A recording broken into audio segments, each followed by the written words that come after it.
Hey friends, hope you're all doing well. We're doing okay too, just really tired since we've been working non-stop. We wanted to answer a question many of you ask: how does our publishing process work? Most of our audiobooks are first posted on Patreon as paid content. They stay behind a paywall for a few months. After that, they become free to access on Patreon forever. Then, a few weeks later, we upload them to other platforms like YouTube, Facebook, and Twitter, X. Lately, our community hasn't been growing much, and we could really use your help. Please share our site in your Facebook groups, Discord servers, Reddit threads, Twitter, X, or with any friends who might be interested. Every little bit helps and we really appreciate it. Thanks a lot for being with us and supporting what we do. But the remaining 6 struck his body, causing his protective crimson flame crystal shield to tremble violently. However, it only trembled, it did not shatter. Yan Zhenming understood that his full strength was far beyond what these juniors could withstand, so he didn't use any amplification soul skills. Moreover, blazing flame arrows was merely his 100-year first soul skill, and since only half of them had landed, the damage was limited. Just as Huo Wang withstood the attack unscathed thanks to his defensive soul skill, Yan Zhenming suddenly felt 6 mental shocks striking him, causing him to let out a muffled groan. Although Blue Jade Thorn Ginseng had a physical and energy attack reflection cap of only 40%, and due to the power gap between them, the mental shock reflected was far weaker than 40% of Blazing Flame Arrow's strength, it was still a mental attack. And Yan Zhenming hadn't been mentally prepared for such a countermeasure. Caught off guard, and with his spiritual power lagging behind his soul power level, Yan Zhenming felt as though 6 heavy clubs had struck his head in succession. While he wasn't severely injured, he was momentarily stunned. 4th soul skill, Crimson Flame Dragon Claw. Seizing the opportunity, Huo Wang's 4th soul ring lit up. His Crimson Flame Crystal Dragon Martial Soul transformed his right arm into a dragon claw, dazzling with fiery brilliance. With a fierce swipe, a crimson dragon claw over a meter long materialized and slashed toward the stunned Yan Zhenming. At the same time, Huo Yun, and Huo Yu didn't waste the chance either. 5th soul skill, Fire Meteor. A clear yet commanding voice rang out as surging fire-type soul power erupted. 9 massive meteors, engulfed in flames, condensed and shot toward Yan Zhenming at high speed. 4th soul skill, Fire Crane Wildfire. Huo Yun and Huo Yu, being biological brothers, shared the same martial soul and even similar soul skills. As their 4th soul rings glowed simultaneously, a fiery radiance burst forth, resembling a sea of flames descending from the sky. By the time Yan Zhenming snapped out of his daze, he saw a dragon claw, fire meteors, and a sea of flames closing in on him. His expression changed instantly. 4th soul skill, Blazing Flame Protection. Without hesitation, he activated his 4th defensive soul skill. As his soul ring glowed, crimson flames surged around him, forming a protective shield. Boom. Boom. Boom. In the next moment, the dragon claw, meteors, and fire sea struck one after another, filling the training ground with a fiery blaze. Amidst the deafening explosions, Yan Zhenming's figure was swallowed by flames. Though he seemed to be in peril, Huo Wu knew that their attacks alone weren't enough to defeat him. After all, the gap between soul ancestors and soul kings compared to a soul sage was immense. Moreover, Yan Zhenming had already activated his over 4,000-year 4th defensive soul skill. Now, without turning back, Huo Wu called out as she raised both hands. 2 golden red flames ignited in her palms, rising over a meter high. Receiving the signal, Huo Wang flapped his dragon wings and flew in front of Huo Wu, with Huo Yun and Huo Yu flanking her to guard against counterattacks. Meanwhile, at the rear, Huo Ku and Huo Jun, who were being protected by Mu Yang, unleashed their 3rd soul skills. Their bodies shone with fiery radiance as their 3rd soul rings glowed, sending condensed fire sparks into Huo Wu's body. Instantly, the golden red flames in Huo Wu's palms became even brighter. With the continued infusion of soul power from her teammates, the originally golden red flames turned into a dazzling golden hue. The moment the scorching flames turned golden, they no longer emitted heat, as if they had ceased to be flames. Fusion Ring. Huo Wu Radiant Sun. A clear, pride-filled voice resounded. All 5 of Huo Wu's soul rings shone brightly as her surging soul power erupted. The golden flames in her hands condensed into a brilliant golden sphere, radiating like a miniature sun. In the next instant, this radiant golden sun transformed into a streak of light, hurtling toward the still-burning Yan Zhenming. Damn! Watching this unfold, Mu Yang couldn't help but twitch his eyelids. Even though this golden fireball didn't emit an overwhelming aura, Mu Yang could sense the terrifying energy contained within it. In terms of pure destructive power, it might already rival the 6th offensive soul skill of an average 7-ring battle soul sage. Thanks to her profound cultivation technique, Powerful martial soul, exceptional soul ring configuration, and high soul power level of 58, Hueco was already on par with newly advanced soul emperors in all aspects. Now, using her ability Fusion Ring, she had combined the total soul power output of her 100-year first and second soul rings, her 7,000-year third soul ring, and her 20,000-year fifth soul ring, channeling it all into her 10,000-year fourth soul skill Hueco Radiant Sun in a single burst. With the addition of Hueco and Huojun's enhanced third soul skills, at this moment, the power of Hueco Radiant Sun far surpassed an ordinary Soul Emperor's sixth offensive soul skill. Wait a minute. Is Uncle Yan going to be okay? Suddenly, Mu Yang realized the problem. Most Soul Masters were physically fragile. Even defensive-type Soul Masters couldn't withstand attacks from their peers without activating defensive soul skills. Let alone Yan Zhenming, a strong attack-type weapon Soul Master with a frailer body than even an agility-type beast Soul Master of the same level. Right now, Hueco Radiant Sun had clearly reached the level of a 7-ring battle Soul Sage's attack. If Yan Zhenming took it head-on unprepared, he wouldn't just be injured, he might be seriously wounded. But Yan Zhenming was no ordinary opponent. Just as Mu Yang had this thought, a powerful soul power fluctuation erupted from the flames still engulfing him. In the next moment, a towering crimson figure, about 7 to 8 meters tall and holding a blazing flag, materialized. Seventh soul skill, Blazing Flame True Body. Enshrouded in flames, Yan Zhenming had his vision obstructed but still sensed the terrifying soul power surge when Hueco activated Fusion Ring and unleashed Hueco Radiant Sunday without hesitation. He activated his martial soul True Body. Chapter 118, Hueco's Limit Burst, Part 2, Yan Zhenming himself was a power attack system tool Soul Sage, and his only defensive soul skill was his fourth soul skill, Blazing Flame Protection. But now, the flame shield formed by Blazing Flame Protection had already been battered to the brink of shattering by the combined assault of Huo and the other three. It couldn't withstand this move at all, so he decisively activated his martial soul True Body. Except for food system Soul Masters, regardless of whether they were defense system Soul Masters or not, a Soul Master's martial soul True Body could be considered a special kind of defensive soul skill, and its defensive power was quite formidable. If an attack's power didn't reach the level of an 8-ringed Soul Master, it was basically impossible to break through a 7-ringed Soul Sage's martial soul True Body in one strike. And as long as the martial soul True Body remained unbroken, unless subjected to a spiritual attack, the Soul Master would not suffer any harm. The moment his blazing flame True Body rose within the sea of fire, a dazzling golden sun came crashing down. Boom! A deafening roar erupted, and the vast training ground was bathed in golden light. Scorching heat waves spread in all directions, forcing everyone back more than 10 meters. Ha! Before the firelight completely dissipated, a hearty and energetic laugh echoed from within the sea of flames. Even though he had been beaten up quite miserably and even forced to use a trump card like his martial soul True Body, Yan Zhenming showed no sign of anger. On the contrary, he was exceedingly pleased. For no other reason than the fact that these young people before him were all his juniors, his students. Huo and Huo, in particular, were children he had watched grow up. As a teacher, aside from securing his own place among the continent's Soul Master elites, what he wished for most was for the younger generation to surpass the old. Soon, as the firelight receded, Mu Yang and the others saw Yan Zhenming, still in his blazing flame True Body state, standing in the middle of a scorching lava pit. The ground of the training field beneath him had already melted into lava under the extreme outburst of Huo's flame dance Radiant Sunday. Not bad. Powerful. I declare that in this sparring session, you guys have won. Glancing down at the fine cracks that had appeared on his blazing flame True Body, Yan Zhenming nodded in satisfaction.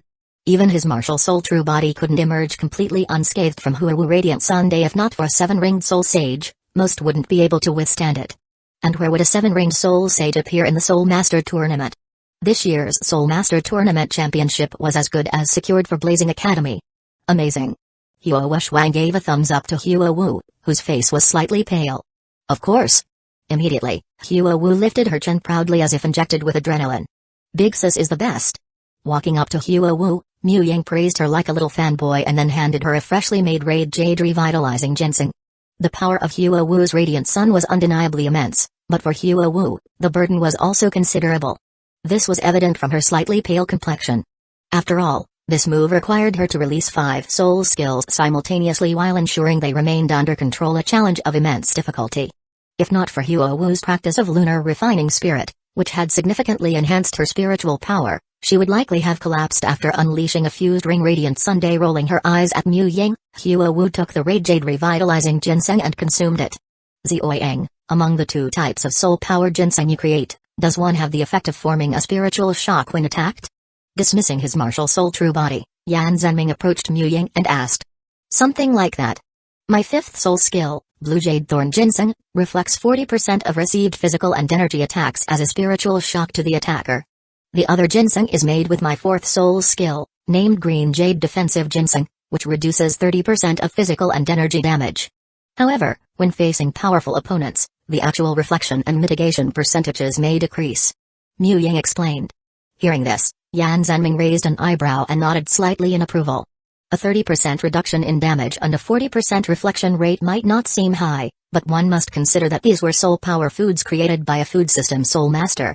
And the effects of food-based soul skills could be amplified by a food system soul master's martial soul true body.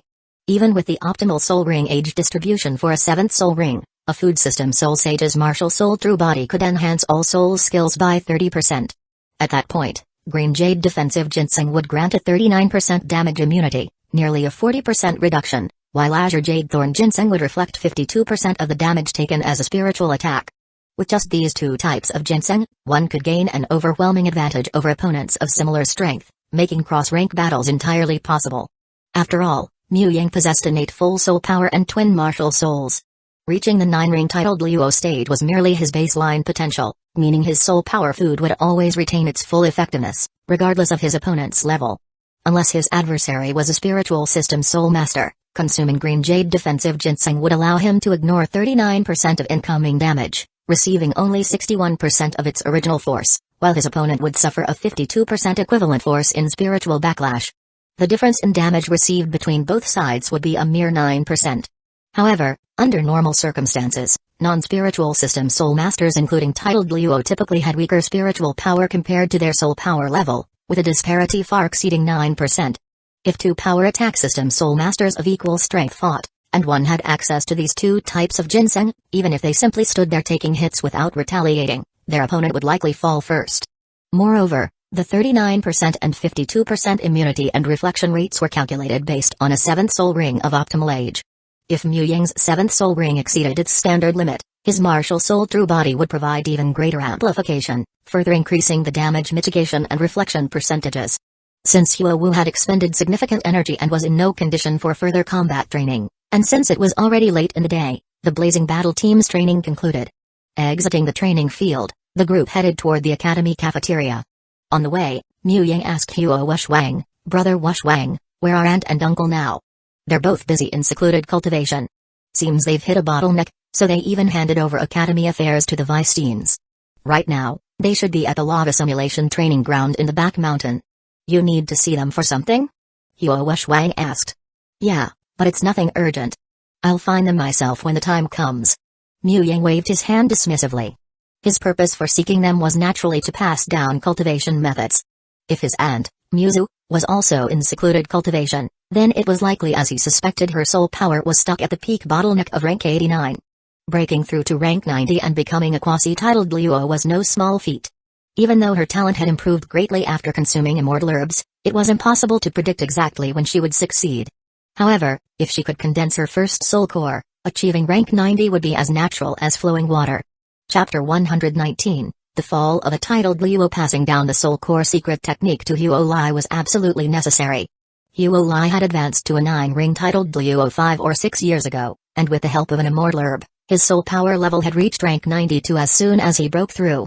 Although advancing past rank 90 meant facing a bottleneck at every level, after consuming a draconic earth gold melon, even though it was not yet fully matured, Huo Lai's talent for cultivation would not be any worse than that of an innate full soul power genius. Moreover, he was practicing the lava meditation technique, an exceptional soul power cultivation method, so increasing his soul power by 2 ranks in 5 or 6 years shouldn't be a problem. After all, breaking through below rank 95 wasn't too difficult for geniuses. If Huo Lai had already reached rank 94 peak, then after condensing his soul core, he could break through to rank 95 titled Luo in one go. Reaching rank 95 titled Luo, his strength would far surpass that of titled Luo below rank 95. Adding the benefits of the soul core, the difference would not be smaller than the gap between a rank 89 souled Luo and a rank 91 titled Luo. As for beyond rank 95? Perhaps within 10 years after advancing to rank 95, Huo Lai could break through to rank 96, but rank 97 and beyond? Without 20 to 30 years, it was almost impossible even in this lifetime, he might never make it. Take the worship elders of Spirit Hall, for example. Each of them had been among the top-tier geniuses of their era, yet they had still been stuck at bottlenecks for decades, unable to advance even a step. After having dinner at the Academy's cafeteria, Mu Ying headed to the lava mimicry training ground inside the main campus's back mountain, where he handed the Soul Core secret technique to Huo and his companion. As for the origin of the secret technique, the master of making assumptions, Huo instantly came up with his own explanation, saving Mu Ying the trouble of providing any. Instead, Huo simply gave Mu Ying a knowing look. Under the night sky, in a remote village within the Starluo Empire, the scent of blood permeated the air. Elder Daigen, the blood worship evil sect has been completely eradicated. A red-clothed bishop of Spirit Hall spoke respectfully to a burly middle-aged man clad in golden armor. Have you completed the casualty report? What are our battle results? The Spirit Hall elder, Daigen, asked. The red-clothed bishop replied, thanks to Elder's intervention, our casualties were minimal. 1 Soul Emperor and 3 Soul Kings perished, while 1 red-clothed bishop lost an arm, and 2 Soul Emperors and 5 Soul Kings were injured. The others can be healed. As for the blood worship evil sect, their 8-ring leader Blood Demon, 4 7-ring elders, and 12 6-ring protectors have all been slain. Additionally, over 200 sect members below 6 rings have been killed.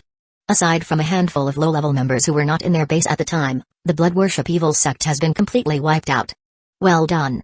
When we return to Spirit City, I will report to Her Holiness, the Supreme Pontiff, and ensure that you all receive due rewards. Daigen Luo nodded. Exterminating evil soul masters is our duty. We dare not claim credit. The red-clothed bishop quickly responded with a serious tone. Haha. Though it is indeed our duty to hunt down evil soul masters, merit must be rewarded, and mistakes must be punished. This is the principle of Spirit Hall. You deserve this, so don't be modest. Daigen Luo waved his hand indifferently. If there were no rewards for achievements, who would strive for excellence in the future? Who would willingly risk their lives to exterminate evil soul masters and uphold justice on the continent? Just then, a heavy, oppressive aura suddenly filled the air, weighing down on everyone present. Who's there? Daigen Luo, being the most sensitive to such changes, roared as he turned toward the village entrance. Exterminating evil soul masters, I suppose that makes you people righteous. Unfortunately, you've aligned yourselves with the wrong faction. A deep voice resounded, accompanied by a terrifying soul power pressure. A hulking, black-robed figure slowly stepped forward from the village entrance. Under the overwhelming soul power pressure, all the Spirit Hall members, including Daigen Luo, felt as though a massive mountain had been placed on their backs. Moreover, with each step the black-robed figure took, the weight of that mountain increased. Earth Barbaric Bull, Spirit Possession. Who are you? State your name.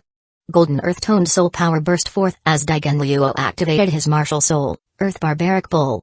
Around him, 9 soul rings yellow, purple, black, black shone brightly. His muscles swelled, and black bull horns sprouted from his head.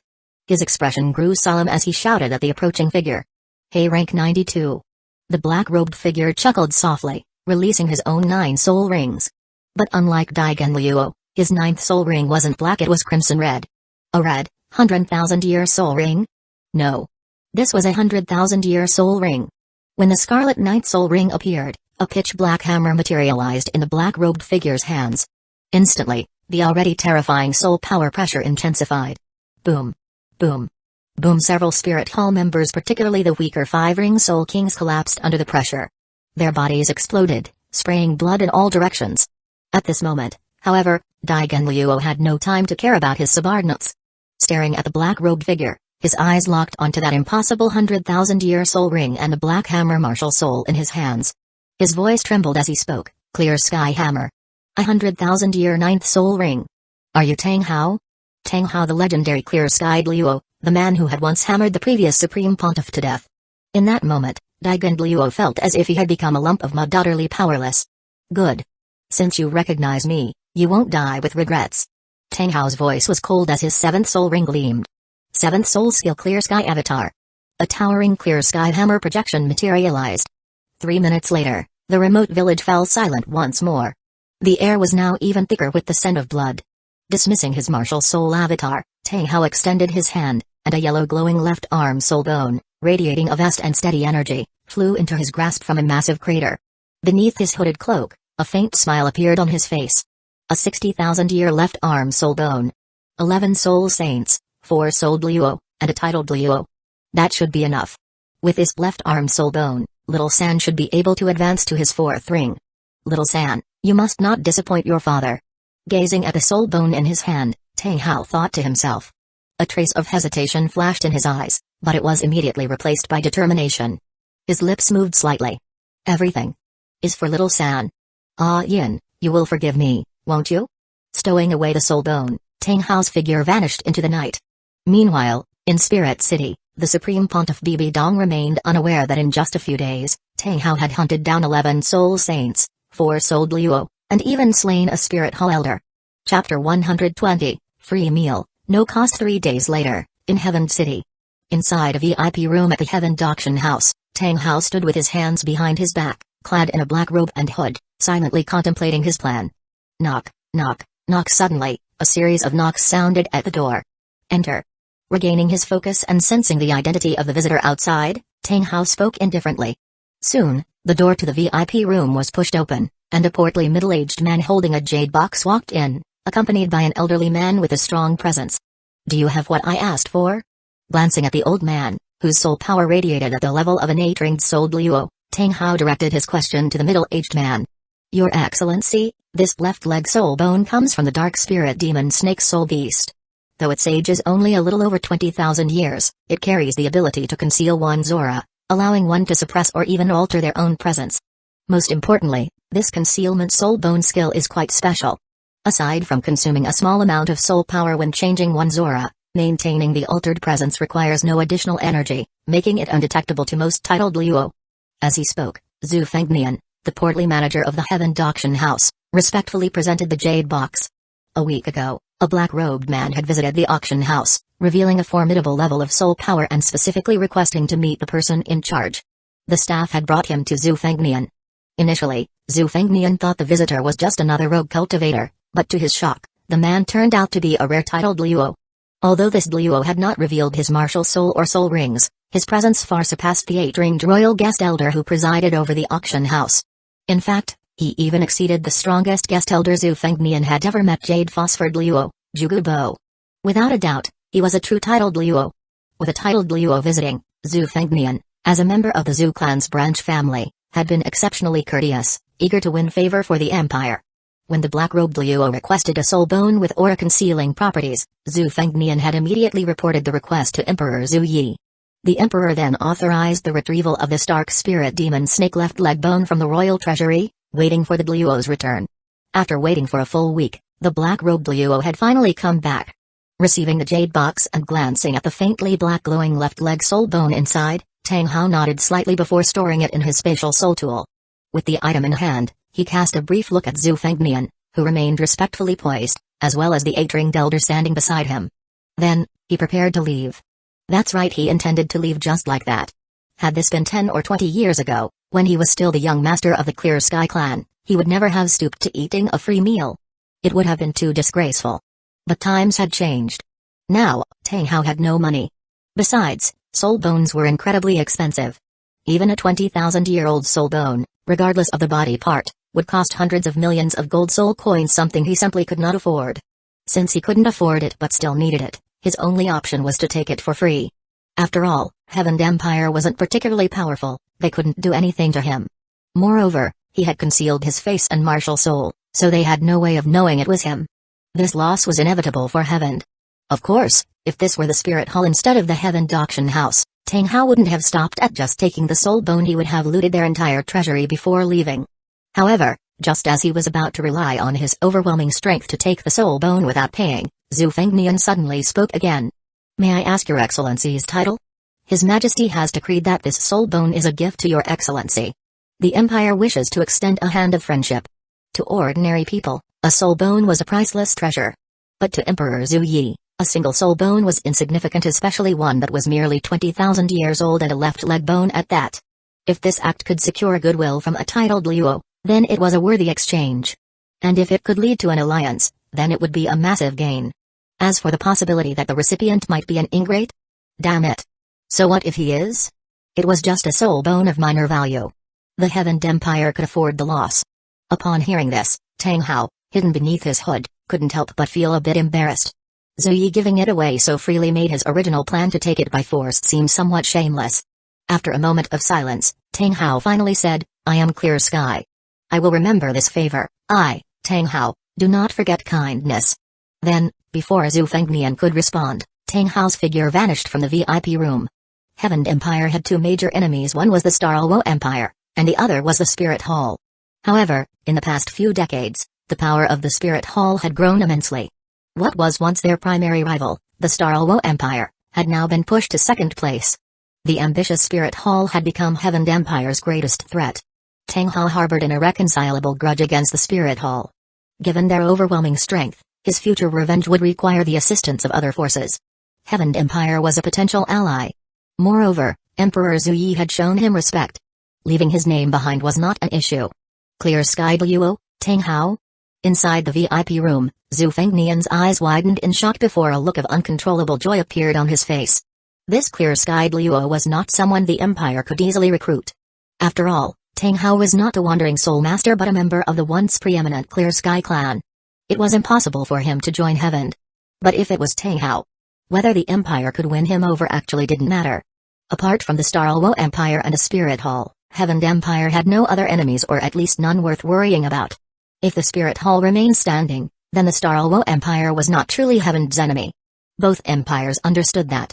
Neither wanted to give the Spirit Hall a chance to take advantage of their conflict. As for dealing with the Spirit Hall, who could be more motivated than Tang Hao? This man had a blood feud against the Spirit Hall, the murder of his wife and the forced closure of his clan. He would never stop fighting against them. So, whether they had successfully recruited Tang Hao or not, he was already Heaven Empire's most reliable ally, at least when it came to fighting the Spirit Hall. We lost out.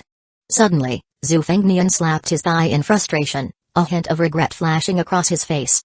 Tang Hao was already a guaranteed enemy of the Spirit Hall. That meant, even without this soul bone, he would have fought them to the bitter end. Didn't this mean that gifting him the soul bone was a complete waste? After all, even if they hadn't given it to him, Humphrey, Tang Hao, would have just taken it anyway. Wait, no. That was the work of a mysterious black-robed Duo. What did that have to do with the illustrious Clear Sky Duo, Tang Hao? Chapter 121, Dad comes to deliver warmth late at night, in Heaven City, at what was formerly Blue Tyrant Academy and was now Shrek Academy. Inside the dormitory, Tang San was sitting cross-legged on his bed, silently cultivating the mysterious Heaven skill. The Soul Master tournament is about to start, and I'm still just a rank 38 soul elder. Forget about before the tournament begins. Even by the time the finals start, I might not have reached the 4th ring. After a long while, finishing his daily cultivation, Tang San sensed the soul power in his body. Opening his eyes, he couldn't help but shake his head and sigh. According to Dean Ralong, in past Soul Master tournaments, if a team didn't have a 5-ring Soul King or at least a 4-ring Soul Ancestor strong enough to rival a Soul King, they basically had no chance of winning the championship. If he could reach the 4-ring Soul Ancestor stage, with the profound secret techniques of the Tang sect, Tang San was confident he could at least put up a fight against a 5-ring Soul King. But if he couldn't reach the 4th ring, Tang San had no such confidence. Unless he revealed his Clear Sky Hammer Martial Soul, his 3-ring Blue Silver Grass would be completely outmatched. Fortunately, while winning the championship seemed unlikely, qualifying from the Heaven Division and advancing to the main tournament and finals shouldn't be a problem. After all, in past tournaments, the 5 Great Elemental Academies teams usually had only 2 or 3 4-ring Soul Ancestors, along with a few Soul Elders. Especially against Elephant Armored Academy, which consisted mostly of defense-type Soul Masters, Shrek Academy's chances were quite good. Bringing his drifting thoughts back, Tang San was about to turn off the light and go to sleep. Suddenly, a deep voice sounded in his ear, "Zhao San, come to the forest behind the academy." The forest? This voice sounds so familiar. Wait, it's Dad. Though he hadn't heard this voice in 7 or 8 years, Tang San could never forget it. This was his father's voice. As expected, my father is a top expert. Excited, Tang San's sharp mind quickly analyzed the situation. He was always observant, and from various clues over the years, he had long suspected that his father, Tang Hao, was no ordinary man. First of all, if his father was just an ordinary village blacksmith, how could he have mastered the profound technique of the disorder-splitting windhammer method? At first, Tang San thought the technique he learned from his father was just a method for forging metal, but over time, he realized it was far more than that. When applied in battle, the disorder-splitting windhammer method was undoubtedly a powerful self-created combat technique. Moreover, Even with his rank 38 soul power, he still couldn't execute the final stage of the technique. 99 returns to one, which proved just how extraordinary it was. Secondly, martial souls are inherited from one's parents. His blue-silver grass inherited from his mother was ordinary, but his clear sky hammer was exceptional. How could a man with such a martial soul be a mere blacksmith? And most importantly, during a past conflict, his classmate Tai Long's grandfather, Titan, the clan chief of the Strength clan and an 8-ring-souled Luo, had addressed his father as master and had called him young master. If an 8-ring-souled Luo was his father's subordinate, then his father was not only extraordinary but a rare top-tier powerhouse. A humble blacksmith in Holy Soul Village? That was clearly just a disguise. And now, after disappearing for years, his father had suddenly come looking for him. Was this to deliver warmth and support? Very likely. Thinking this, Tang-san immediately got up and rushed toward the forest behind the academy. Upon reaching the forest, he looked around but found no trace of the father he had longed to see for years. "Dad, where are you?" Not seeing his father, Tang-san called out loudly. The next moment, a whistling sound came from above. Tang-san looked up to see a jade box falling from the sky, stopping mid-air right in front of him. Then, his father's voice came again, "The yellow one is for you, the black one is for Zhao Wu." With that, the jade box dropped toward the ground, but Tang-san reacted quickly and caught it in his hands. "Dad! Dad!" Calling out a few more times but receiving no response, Tang-san knew his father had left once again without saying goodbye. A mix of emotions, longing, sadness, sorrow rose in his heart. After a long moment, he pulled himself together and opened the jade box in his hands. Immediately, yellow and black light reflected on his face, revealing inside the box a left arm bone radiating an earthy yellow glow and a left leg bone emitting a faint black light. Soul bones? Seeing the two soul bones, Tang-san couldn't help but gasp in excitement. Having studied under Yu Zhaogang, Tang-san had gained extensive knowledge and was no longer the naive child from when he first awakened his martial soul. He understood just how precious soul bones were. And judging from the soul power fluctuations emanating from these bones, they were clearly not ordinary 1,000-year soul bones but ones with over 10,000 years of age, extremely valuable. As expected, his father had seen that with the Soul Master tournament approaching, he and Zhao Wu were still only rank 38 and 39 soul elders, not even at the 4-ring stage, making it difficult to achieve good results in the tournament. So he had came to deliver warmth and support. "Tang-san, thank you, Dad." Silently thanking and admiring his father in his heart, Tang-san put aside his longing for now and walked back to his dormitory, feeling immense joy. With these two soul bones, he and Zhao Wu would definitely be able to break through to the 4-ring soul ancestor stage before the tournament began. With Daimabai already at the 4-ring level and capable of using the martial soul fusion skill Nether White Tiger Wushuzuking, plus Ning Rongarong support, even though she only had 3 rings, this year's Soul Master tournament would definitely see Shrek Academy as a dark horse. From a distance, Tang Hao stood on a tree branch, watching Tang-san's departing figure with a complicated expression. "Zhao-san, everything I do is for your own good. In the future, don't blame me. All of this is for the destruction of Spirit Hall." Recalling his plan, a flash of determination appeared in Tang Hao's eyes. And what was Tang Hao's plan? Naturally, it was to arrange a certain transformed 100,000-year soul beast to provide his son with a soul ring and soul bone. In Tang Hao's mind, Zhao Wu would most likely refuse to participate in the Soul Master tournament. After all, Shrek Academy's team wasn't strong enough. At present, only Daimabai had reached the 4-ring soul ancestor level, making it impossible for them to achieve a good ranking.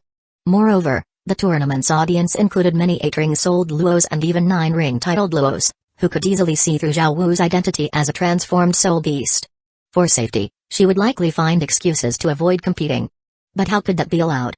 If she didn't compete, how could Tang Hao arrange for her to provide Tang-san with a 100,000-year soul ring and soul bone?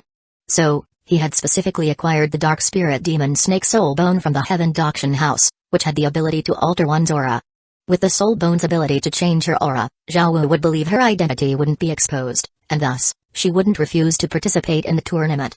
Chapter 122, Tang Hao's plan. Although an ordinary titled Luo might not be able to see through the effects of the Dark Spirit Serpent Concealment Soul Bone technique, how could the spectators at the competition be just ordinary titled Luo? For one, Ning Fengzi of the 7th Treasure Glaze Tile sect would definitely be there to watch. And whenever Ning Fengzi traveled, he always brought one of the 2 great protectors, Sword Luo or Bone Luo. These 2 elders of the 7 Treasure Glaze Tile sect were far from ordinary titled Luo. Their strength was formidable, and they would likely be able to see through Zhao Wu's disguise. Unaware that she had already been targeted, Ning Fengzi, unwilling to miss out on 100,000-year soul ring and soul bone, might order Qinzhen or Gurong to capture Zhao Wu on the spot. Tang San, who saw Zhao Wu as his sister, would never stand by and watch her be taken. At that moment, a scene that appeared to be about sibling love but was actually a sacrifice for love would unfold. At the critical moment, Tang Hao would intervene, saving both of them from danger. With this setup, Zhao Wu's unwavering love for his son Tang San would be practically guaranteed. Later, after sending Zhao Wu away to return to the forest, Tang San, having experienced that moment of despair, would be determined to train even harder. He would push himself to become a true powerhouse with relentless dedication. When the time was right, Tang Hao planned for Tang San to head to the forest to find Zhao Wu while simultaneously having the 7 treasure glaze tile sect send people to hunt her down. Cornered, Zhao Wu, just like Aizen in the past, would sacrifice herself for love, gifting Tang San 100,000-year soul ring and soul bone. With himself secretly watching over Tang San, his safety would be assured. Obtaining 100,000-year soul ring and soul bone, Tang San's future would be limitless. And with vengeance fueling him, he would be even more driven to train harder and become stronger. In Tang Hao's eyes, this was the grand path to the peak for his son, Tang San. Of course, this was Tang Hao's initial plan. But upon further reflection, he found some flaws. It wasn't that he thought scheming for Zhao Wu's soul ring and soul bone was wrong, but rather that he had chosen the wrong party to execute it.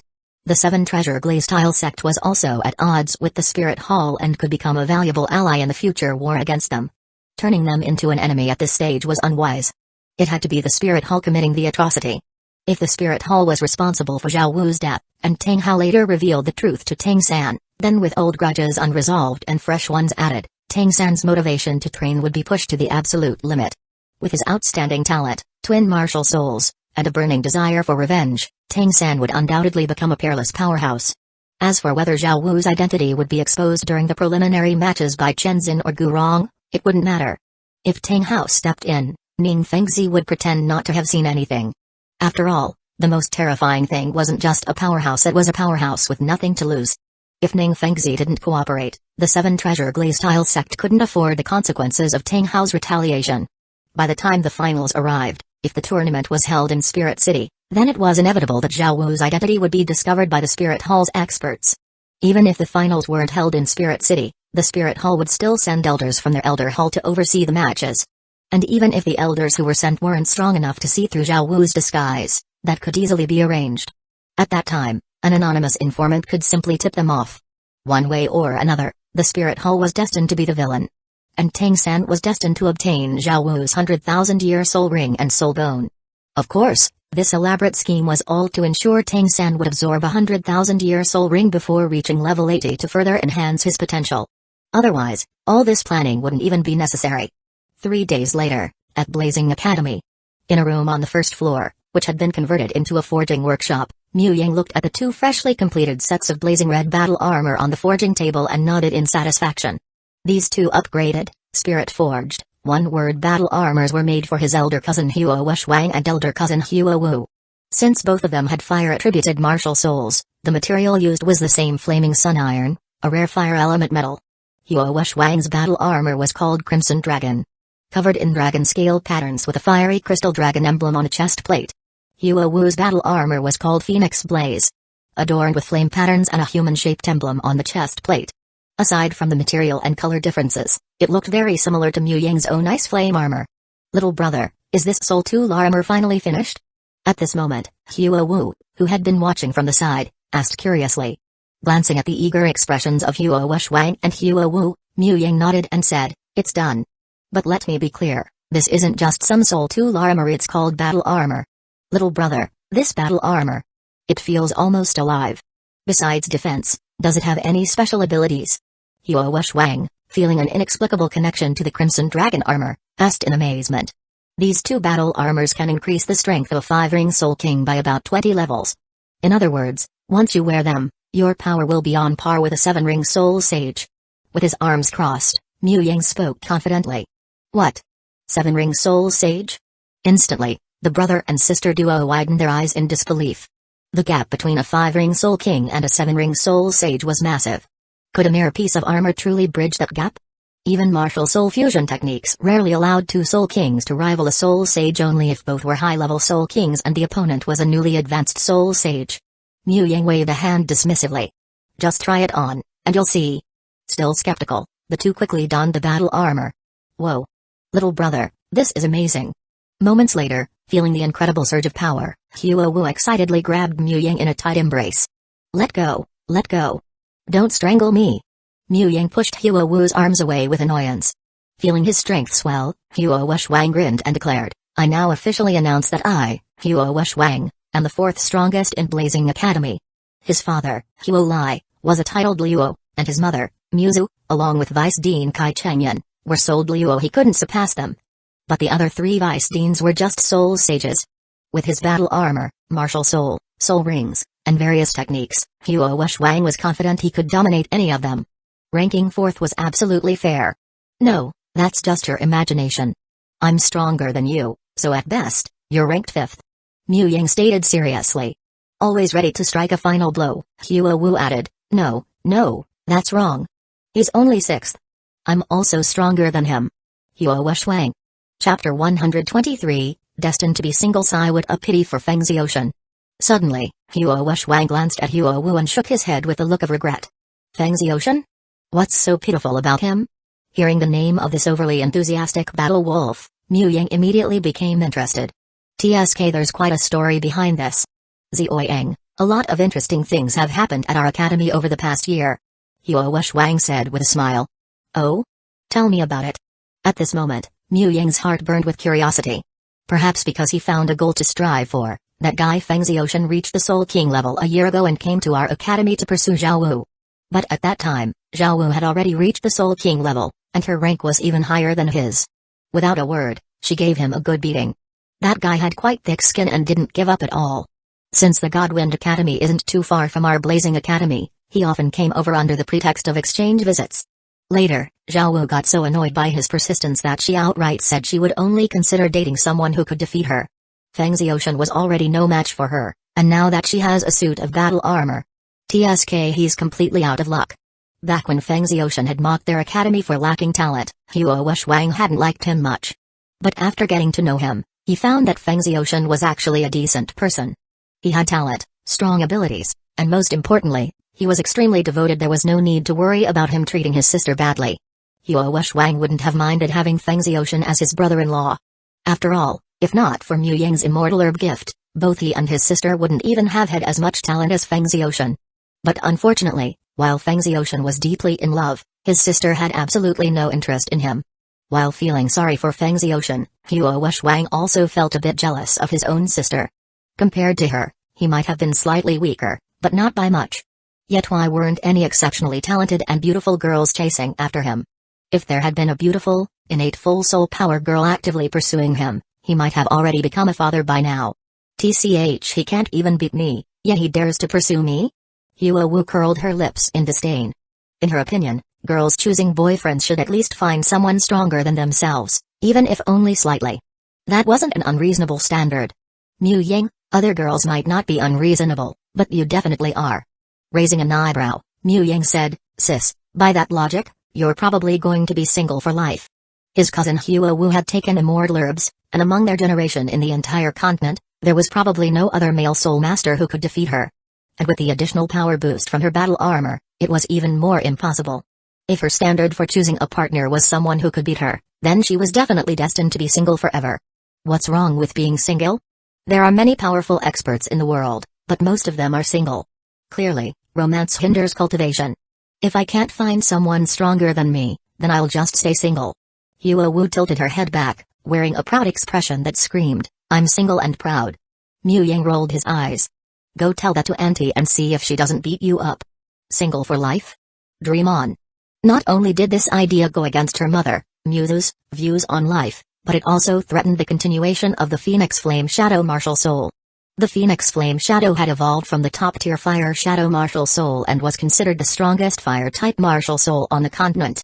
If it wasn't passed down, it wouldn't just be a loss for the Huo family but also for Blazing Academy and even the entire Soul Master world. Huo pouted and said nothing, but her dislike for Feng Ziotian grew even stronger.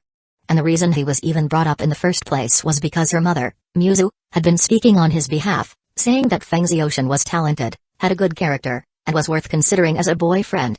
Huo found this incredibly annoying. By the way, Since Sister Huo has a suitor, what about Brother Wushwang?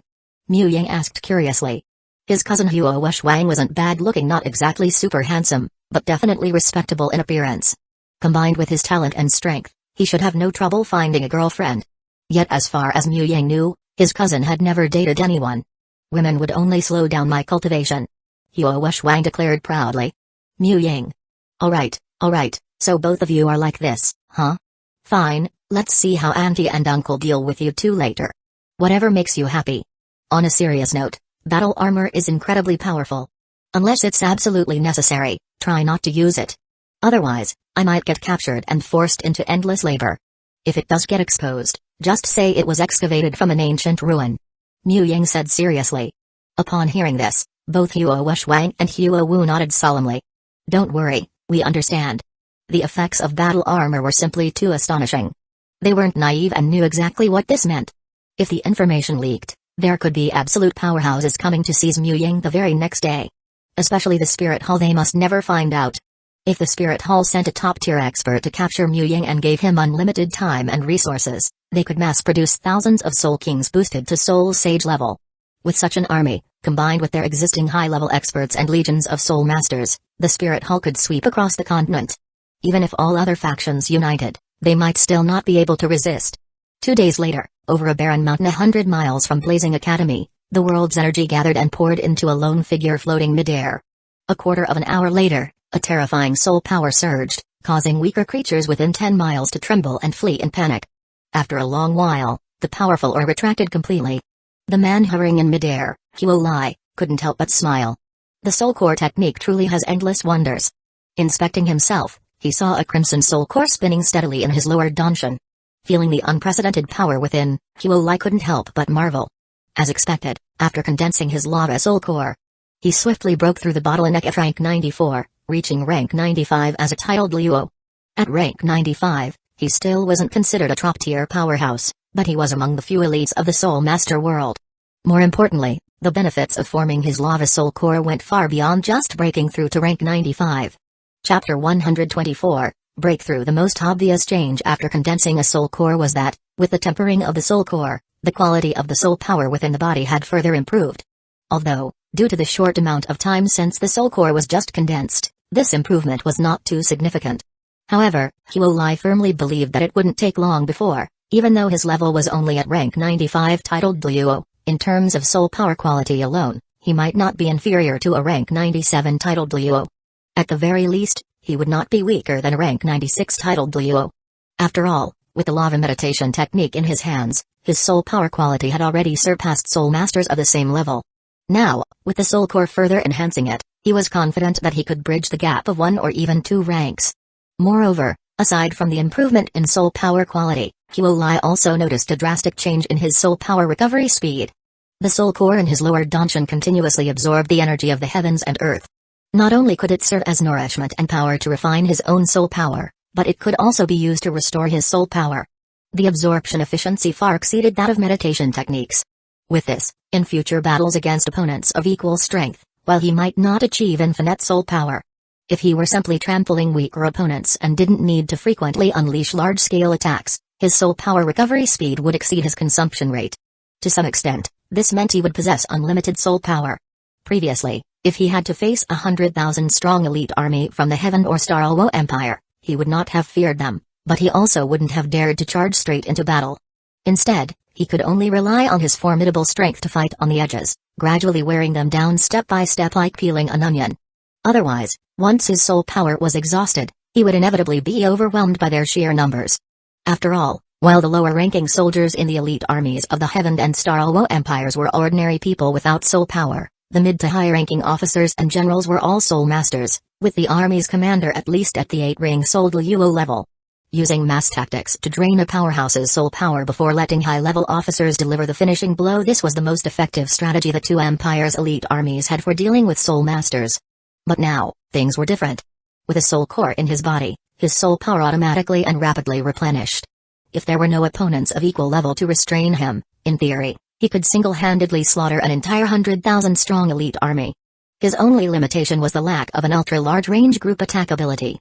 If his lava tyrant martial soul were replaced with Jugubo's Jade Phosphor Serpent Emperor, then even holding back a million-strong army wouldn't be impossible.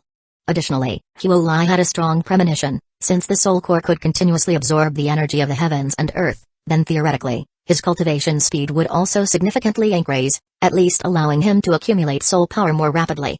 Of course, while the soul core had immense benefits, condensing one was also highly challenging.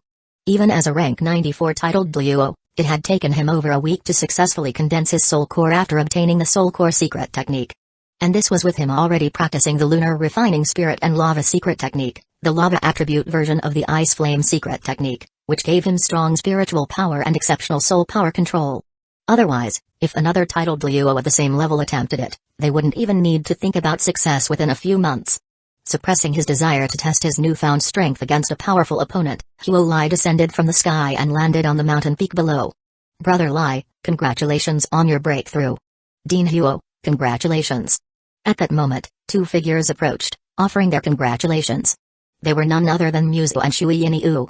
Shui Yinyu's presence wasn't surprising just a few days ago. She had successfully condensed her extreme ice soul core, breaking through her bottleneck and reaching rank 90, officially becoming a quasi-titled Douluo. Upon reaching rank 90, Shui Yinyu should have immediately headed to the Starred Forest or the extreme north to hunt higher ice attribute flying soul beasts and advance to a 9-ring titled Douluo. But when hunting soul beasts, it was always best to have a powerful expert or at least a competent teammate to avoid accidents. After all, whether it was the Starred Forest or the extreme north, neither was a friendly place. Moreover, Shui Yinyu planned to acquire a 90,000-year 9th soul ring to break through to a 9-ring titled Douluo, so she came to Blazing Fire Academy, intending to have Hueco, a titled Douluo, assist her. Back when Hueco advanced to titled Douluo, she and Godwind Academy's Feng Zhen had helped him hunt for a soul ring.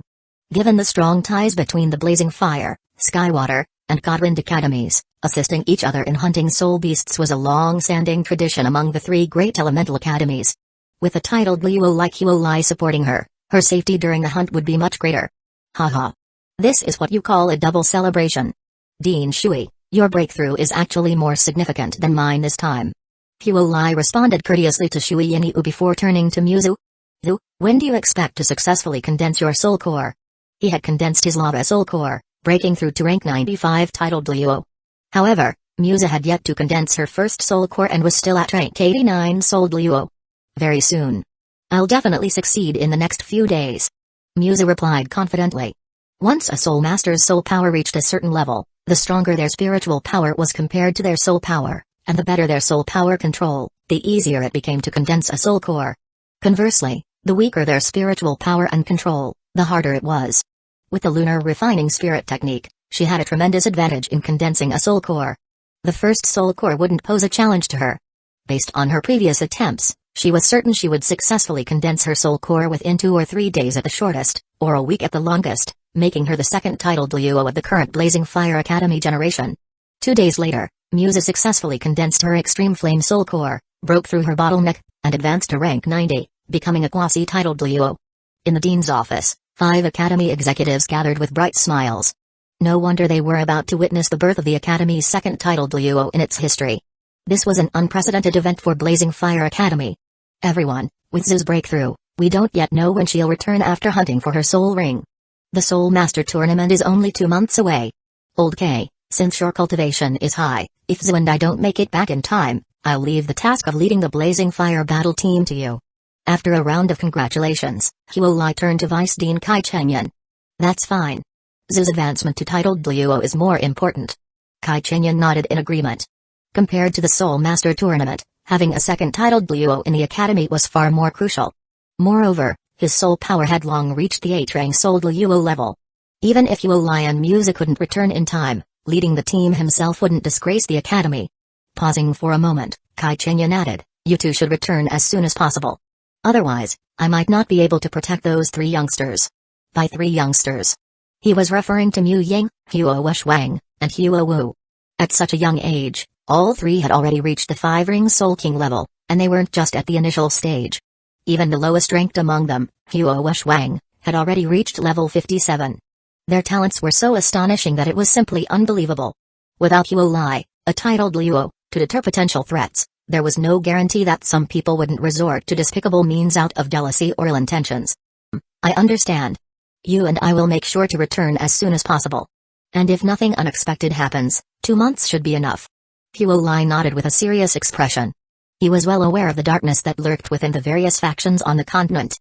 Even though their academy maintained a neutral stance, there would always be envious and scheming individuals lurking in the shadows. Huo had already formulated a plan in his mind. Finding a 90,000-year-old soul beast that matched their martial souls would not be easy.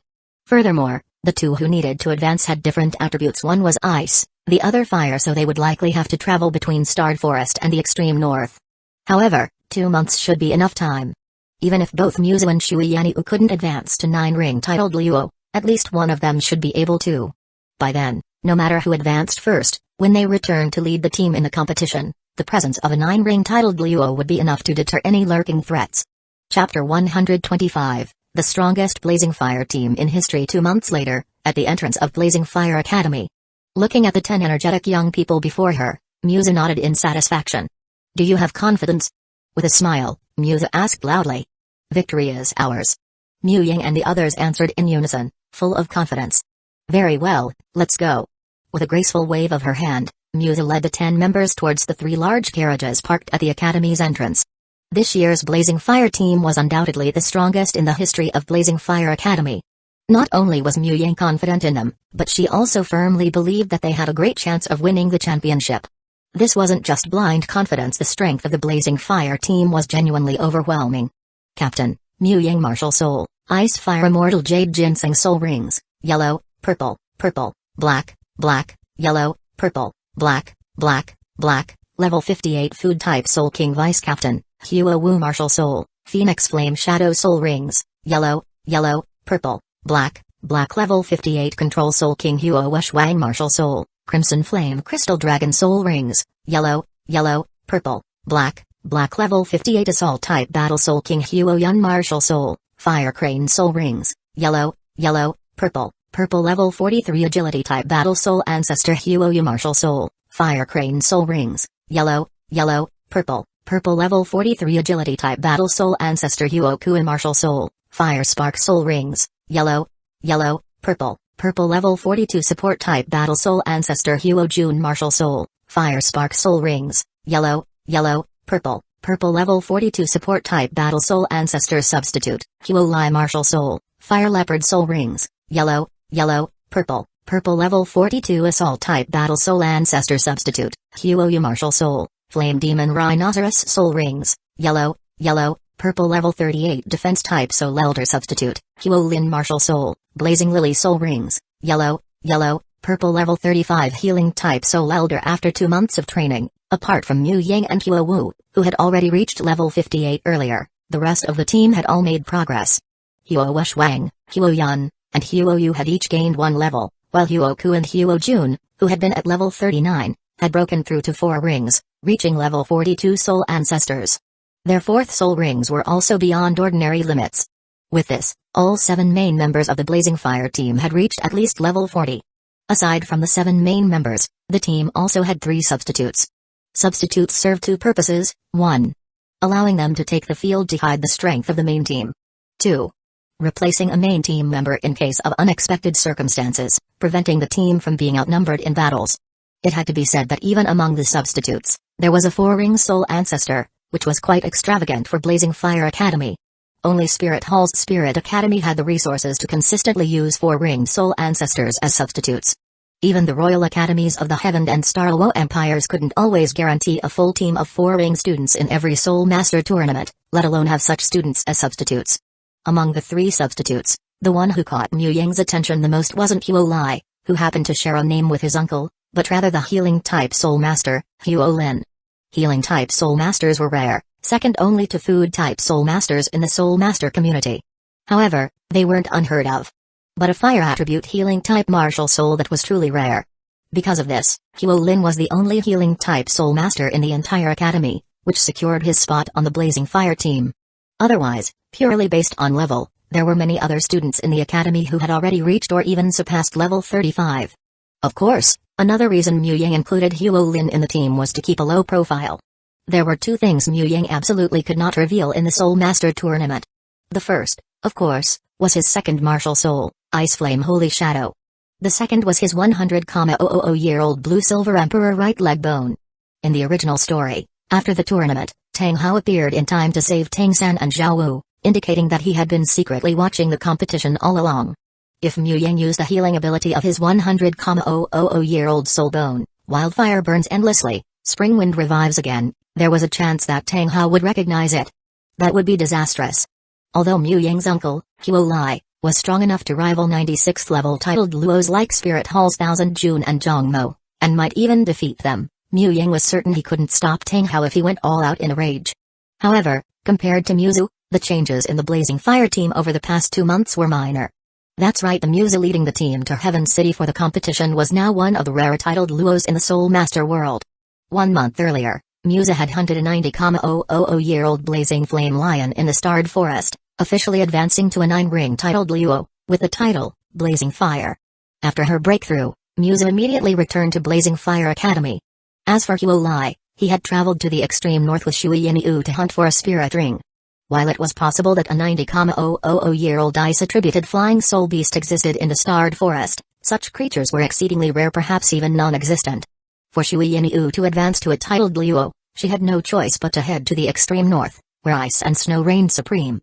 The frigid environment was not ideal for Huo, who wielded fire and earth attributes, but with strength rivaling a 96th level titled Luo, even if his abilities were somewhat restricted, he could still easily dominate most 90,000-year-old soul beasts. If they had encountered a 100,000-year-old soul beast in the Starred Forest, Huo had even considered testing whether it was worthy of the legendary status of a beast king. Transformed Zhao Wu, don't come any closer. Shivering, Titan Giant Ape Ming, foolish human, you should be grateful you didn't run into me. Azure Bull Python Da Ming, 95 soul power, but fighting at level 96 strength? Weakling. Blazing Fire Academy wasn't far from Heaven City, and by the evening of the 3rd day, the group arrived by carriage. As they reached the entrance of the Heaven Grand Hotel, hurried footsteps suddenly approached. A blue-haired girl ran out from the hotel, heading straight toward them. Seeing this, Mu Ying opened his arms and embraced the girl. He had already known that Skywater Academy's team had arrived in Heaven City. It wasn't because he had developed a soul communication device, but because both he and the girl wore finely crafted rings made from spirit-forged mithril infused with each other's blood. When bonded with blood, metal formed a special connection with its owner. At long distances, it could only vaguely indicate direction, but at close range, it functioned almost like a natural navigation system guiding them toward one another. Sensing Mu Ying's arrival through the bond, Shui Binger had rushed down to meet him. Chapter 126, a martial soul fusion skill that can never be perfectly controlled. Mu Ying, I missed you so much.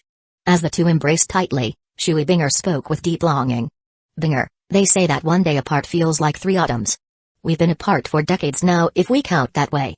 Mu Ying gently stroked the girl's ice blue hair, nodding as he spoke. You're such a sweet talker. Shui Binger chided him playfully. A mischievous smile appeared on Mu Ying's lips.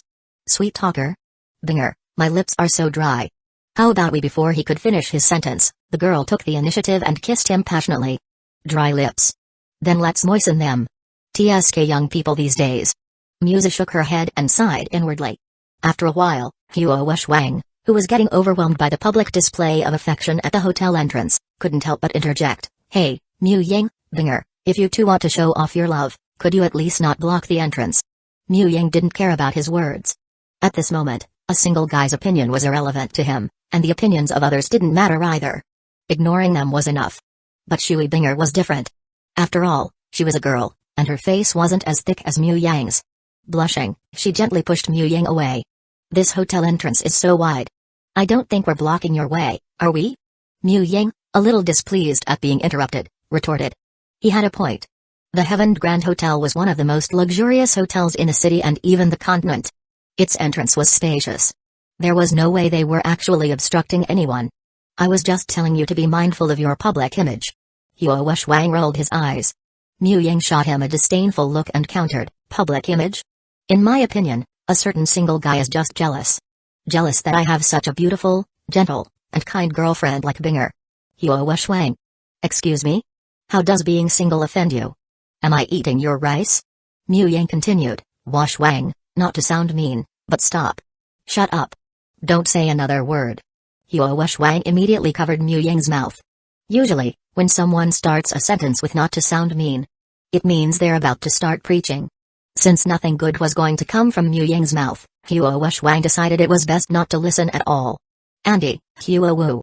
Shui Binger stepped forward and greeted Muzu and Huo Wu. Mu Ying's family was her family too. However Mu Ying addressed them, she would follow suit.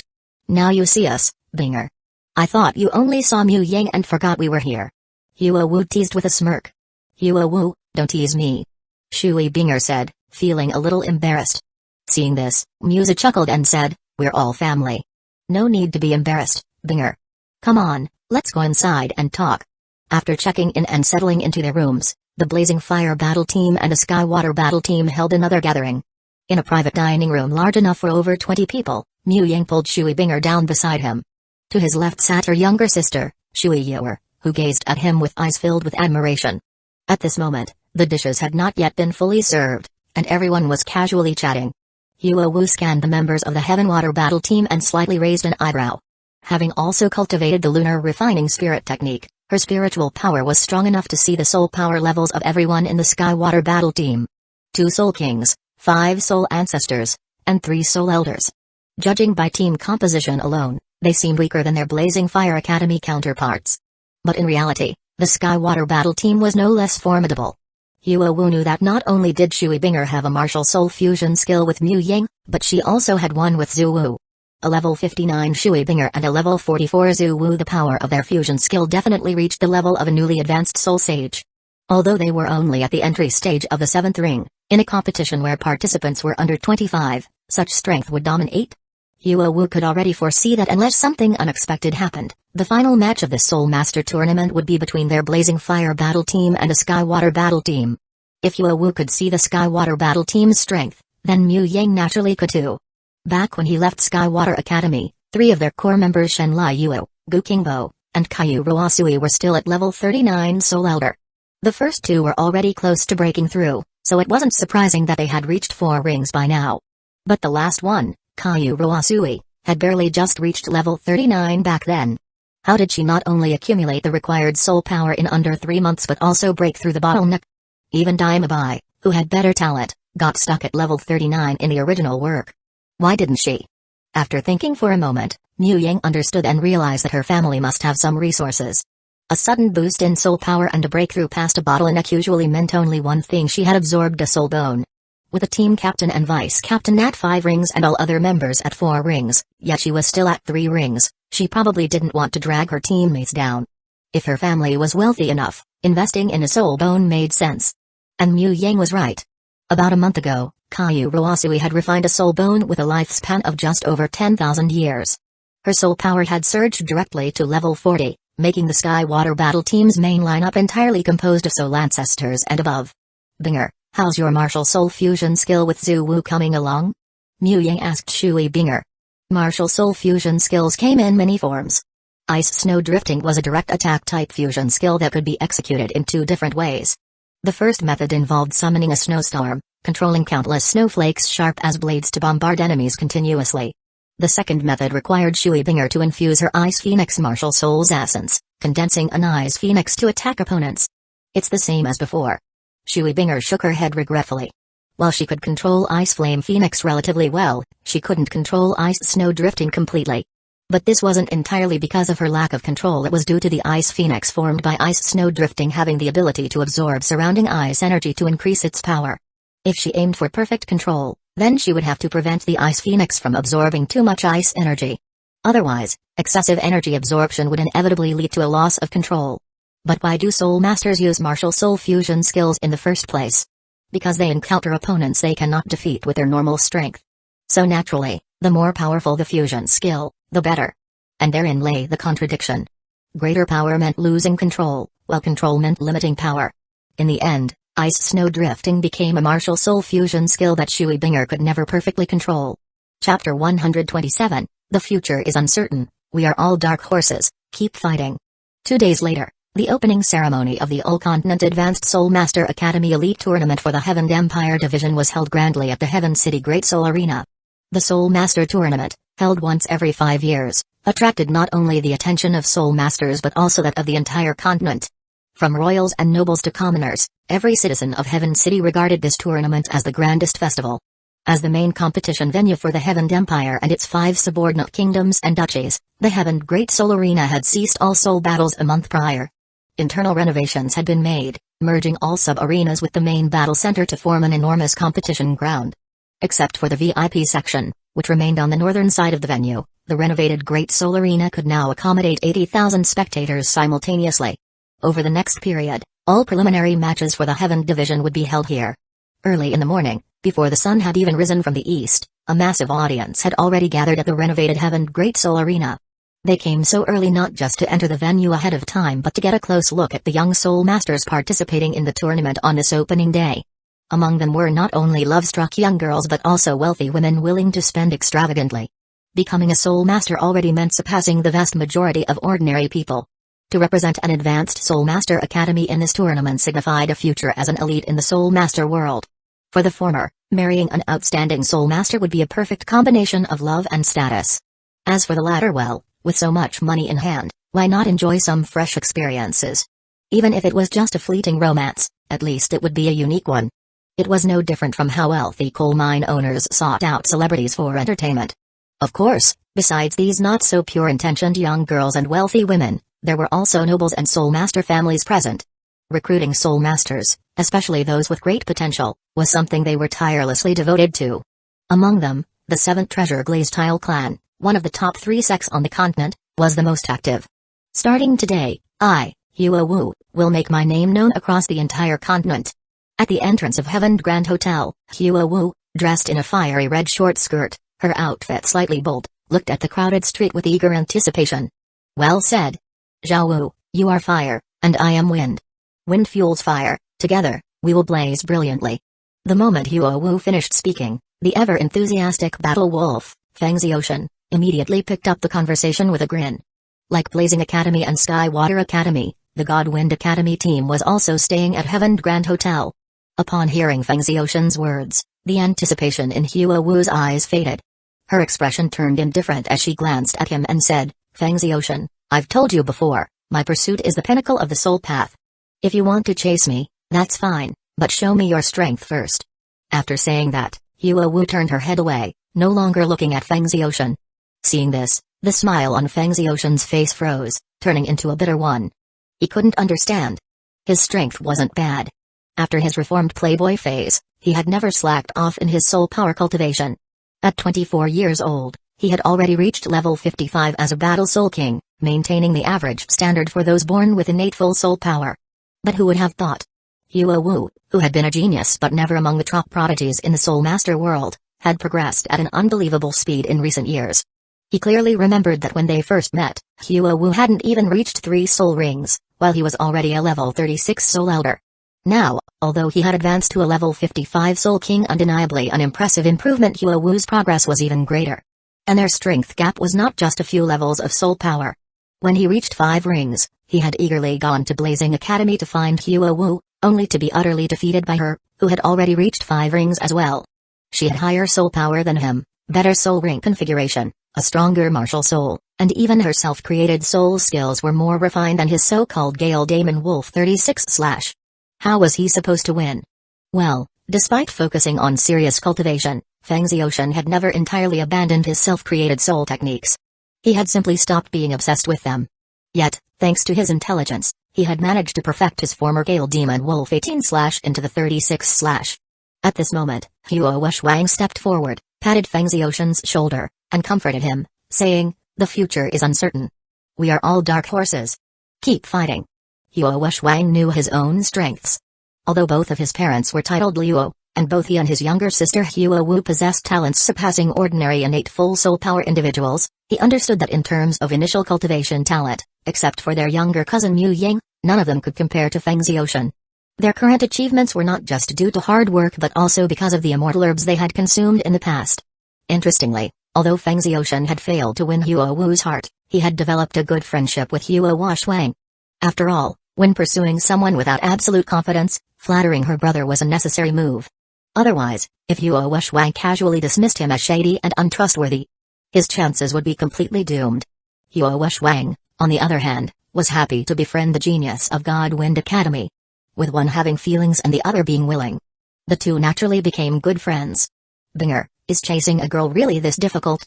Glancing at Hueco and Feng Xiaoshan, Mu Ying asked Shui Binger in a low voice. Although he and Shui Binger had gotten together quickly due to their martial souls forming a fusion skill, Mu Ying felt that even without that advantage, they would have naturally ended up together over time. After all, they had written letters to each other back then. While not exactly romantic, it was clear they had significant mutual affection. It seems pretty simple, right? You asked, and I agreed. Shui Binger said uncertainly. Mu Ying. Although Shui Binger's words sounded ridiculous, almost like she had just given herself away, it was indeed the truth. With their martial soul fusion skill as a foundation, as long as the boy wasn't utterly incompetent, 99% of girls would immediately agree. Not to mention, they had already had a good impression of each other beforehand. Of course, their case was unique due to the martial soul fusion. Feng Xiaoshan's pursuit of Hueco was completely different. And based on what Mu Ying observed, Feng Xiaoshan's failure to win over Hueco likely stemmed from the terrible first impression he had left on her. A bad first impression, no, a very bad one, combined with Hueco's proud personality and the fact that Feng Xiaoshan was weaker than her, meant his chances of success weren't impossible but were certainly at least on hard mode. Chapter 128, If you can't be first, then become part of the first. At this moment, Mu Ying saw his aunt, Muzu, along with Feng Zan and Kaiyu Shuping, approaching. Muzu walked at the front, while Feng Zan and Kaiyu Shuping trailed half a step behind, positioned slightly behind her on either side. From their positioning alone, it was evident that Muzu was the highest in status among them. It was understandable his aunt, Muzu, was a titled Luo with 9 rings. Meanwhile, though Feng Zan and Kaiyu Shuping were the heads of the Godwind Academy and the vice head of the Sky Water Academy, respectively, and held significant authority, their status was nowhere near that of a titled Luo, who was addressed with the honorific Your Eminence. Even though they were all familiar with each other, formal etiquette and proper protocol had to be maintained, especially when representing their respective academies. The question is, when will the Elemental Academy finally be established? Seeing how Feng Zan and Kaiyu Shuping appeared like subordinates, Mu Ying couldn't help but ponder. Since the day his martial soul awakened, he had entertained the idea of merging Blazing Academy with Sky Water and Godwind Academy to form the Elemental Academy. As for the remaining 2 of the so-called 5 Elemental Academies, Thunderclap Academy and Elephant Armored Academy, unless the Spirit Hall and the Blue Lightning Tyrant Dragon Clan fell, these 2 academies were not worth taking in. Once the merger was complete, Mu Ying planned to contribute certain watered-down versions of secret techniques to serve as the Academy's foundation, allowing the Academy's higher-ups and potential elite students to train in them. However, if they were to merge with Thunderclap Academy and Elephant Armored Academy, then these secret techniques would inevitably end up in the hands of the Spirit Hall and the Blue Lightning Tyrant Dragon Clan. That would be like handing over valuable treasures for nothing, a deal he had no interest in making. Even so, just merging Blazing Academy with Sky Water and Godwind Academies would be more than sufficient. Unlike Soul Master clans and sects, Soul Master Academies were much easier to merge because they did not operate on an inheritance system where leadership was passed down from parent to child. Instead, leadership was based on merit and ability. Take Blazing Academy, for example. If Huo Shuang or Huo Wu lacked the necessary talent and their future potential was limited, then even if Huo Lai and Muzo were both titled Luo, neither of them would inherit the position of Academy head. After all, the Academy head was the face of the institution. While there might be some flexibility in other areas, strength was an absolute necessity. In most advanced Soul Master Academies, the minimum requirement for an Academy head was at least the level of a Soul Sage with 7 rings. However, for institutions like the Elemental Academy and the Imperial Academy, this threshold was even higher. One had to be at least a Soul Luo with 8 rings. Without an 80th level cultivation, even if one were king, they could only take on a deputy position at best. Since the position of Academy head was based on merit and did not come with substantial personal benefits, it was unlikely that Shui Yinyu and Feng Zhen would strongly resist the idea of merging their academies. Moreover, based on the current situation, merging Blazing Academy with Sky Water Academy was a straightforward matter. Not to mention his relationship with Shui Binger after learning that he possessed twin martial souls, there was no way Shui Yinyu would oppose the merger. Why did so many factions willingly become subordinates of the Spirit Hall? Even among the 7 great sects, the Elephant Armored Sect and the Holy Dragon Sect were no exception. It was simple, the Spirit Hall was strong. Not only did they have numerous titled Luo serving as elders, but they were also backed by Qian Daliu, the continent's strongest expert, who could provide protection in times of crisis. Furthermore, from another perspective, once they became subordinates of the Spirit Hall, they no longer had to worry about being targeted or suppressed by this dominant force in the Soul Master world. The correct method for cultivating twin martial souls had already been hypothesized by scholars long ago. The reason most Soul Masters were unaware of it was simply that it had not been definitely proven. It remained a theory. However, based on his absurd soul ring configuration of yellow, purple, black, neither Huolai, Muzu, nor Shui Yanyu doubted that the correct cultivation method for twin martial souls was more than just a theoretical concept. It was an achievable reality. Ultimately, the reason twin martial soul users perished was that they could not withstand the burden of twice as many soul rings. Yet, with a first ring of around 400 years, a second ring of 1,000 years, a third ring at the 10,000 year level, a fourth ring exceeding 27,000 years, and a fifth ring approaching 50,000 years, his 5 rings collectively had over 87,000 years of cultivation, more than double the standard allocation for a 5-ring Soul King. If he could withstand such an extreme soul ring configuration, then having double the number of optimally allocated soul rings was hardly an issue. With the ability to attach higher rings to his second martial soul, he essentially had 9 additional chances to forcibly break through bottlenecks using the vast energy of his rings. For talented twin martial soul users, the 99th level Peerless Douluo realm was not some unattainable dream. As long as one accumulated enough soul power, they could attach a higher soul ring whenever they encountered a bottleneck and break through. With such a golden opportunity in front of them, given their already friendly relationship, how could Shui Yanyu and Skywater Academy refuse?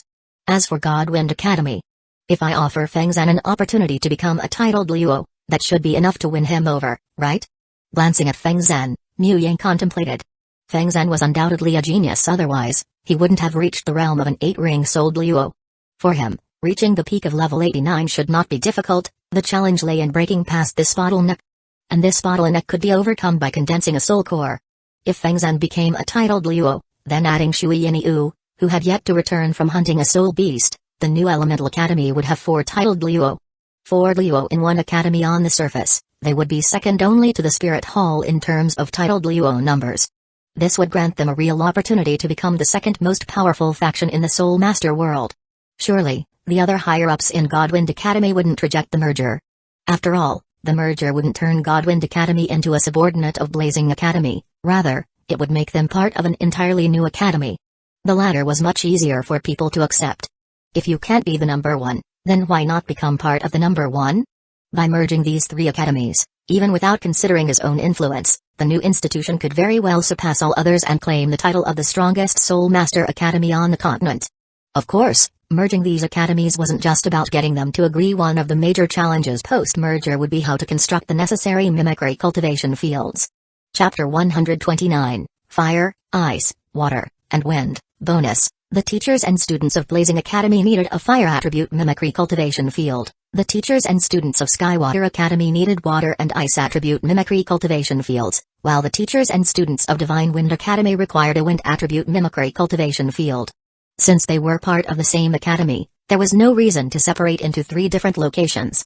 Was there any natural treasure land on the continent that could simultaneously accommodate all 4 elements: fire, water, ice, and wind? If it were just fire, water, and ice, then Mu Yang could indeed think of one place. None other than the Ice and Fire Yin Yang Well. The Yang Spring of the Ice and Fire Yin Yang Well was scorching hot, while the Yin Spring was extremely cold, and both springs existed in liquid form, satisfying the conditions of fire, water, and ice. However, the Ice and Fire Yin Yang Well was located at the center of the Sunset Forest. That place could serve as a secluded cultivation ground for the 3 elemental powers, but it was unsuitable for building a Soul Master Academy. Moreover, the Ice and Fire Yin Yang Well lacked the wind element. If a mimicry cultivation field were not to rely on natural terrain but was purely artificial and large enough to accommodate a significant number of cultivators, then the cost of maintenance in the later stages would be astronomical. To construct a large-scale mimicry cultivation field from scratch, perhaps only the 2 great empires, Spirit Hall, the 7th Treasure Glaze Tile Clan, and the once glorious Clear Sky Clan could afford it. Even the Blue Lightning Tyrant Dragon Clan did not possess such financial capability. If they had large mimicry cultivation fields, they were merely modifications of pre-existing natural resources. For example, Blazing Academy's lava mimicry cultivation field was converted from a dormant volcano that had not fully extinguished. Once established, it required no additional funding for maintenance. Suddenly, Mu Yang thought of a crucial point. As long as a mountain was high enough, its peak would be covered in ice and snow.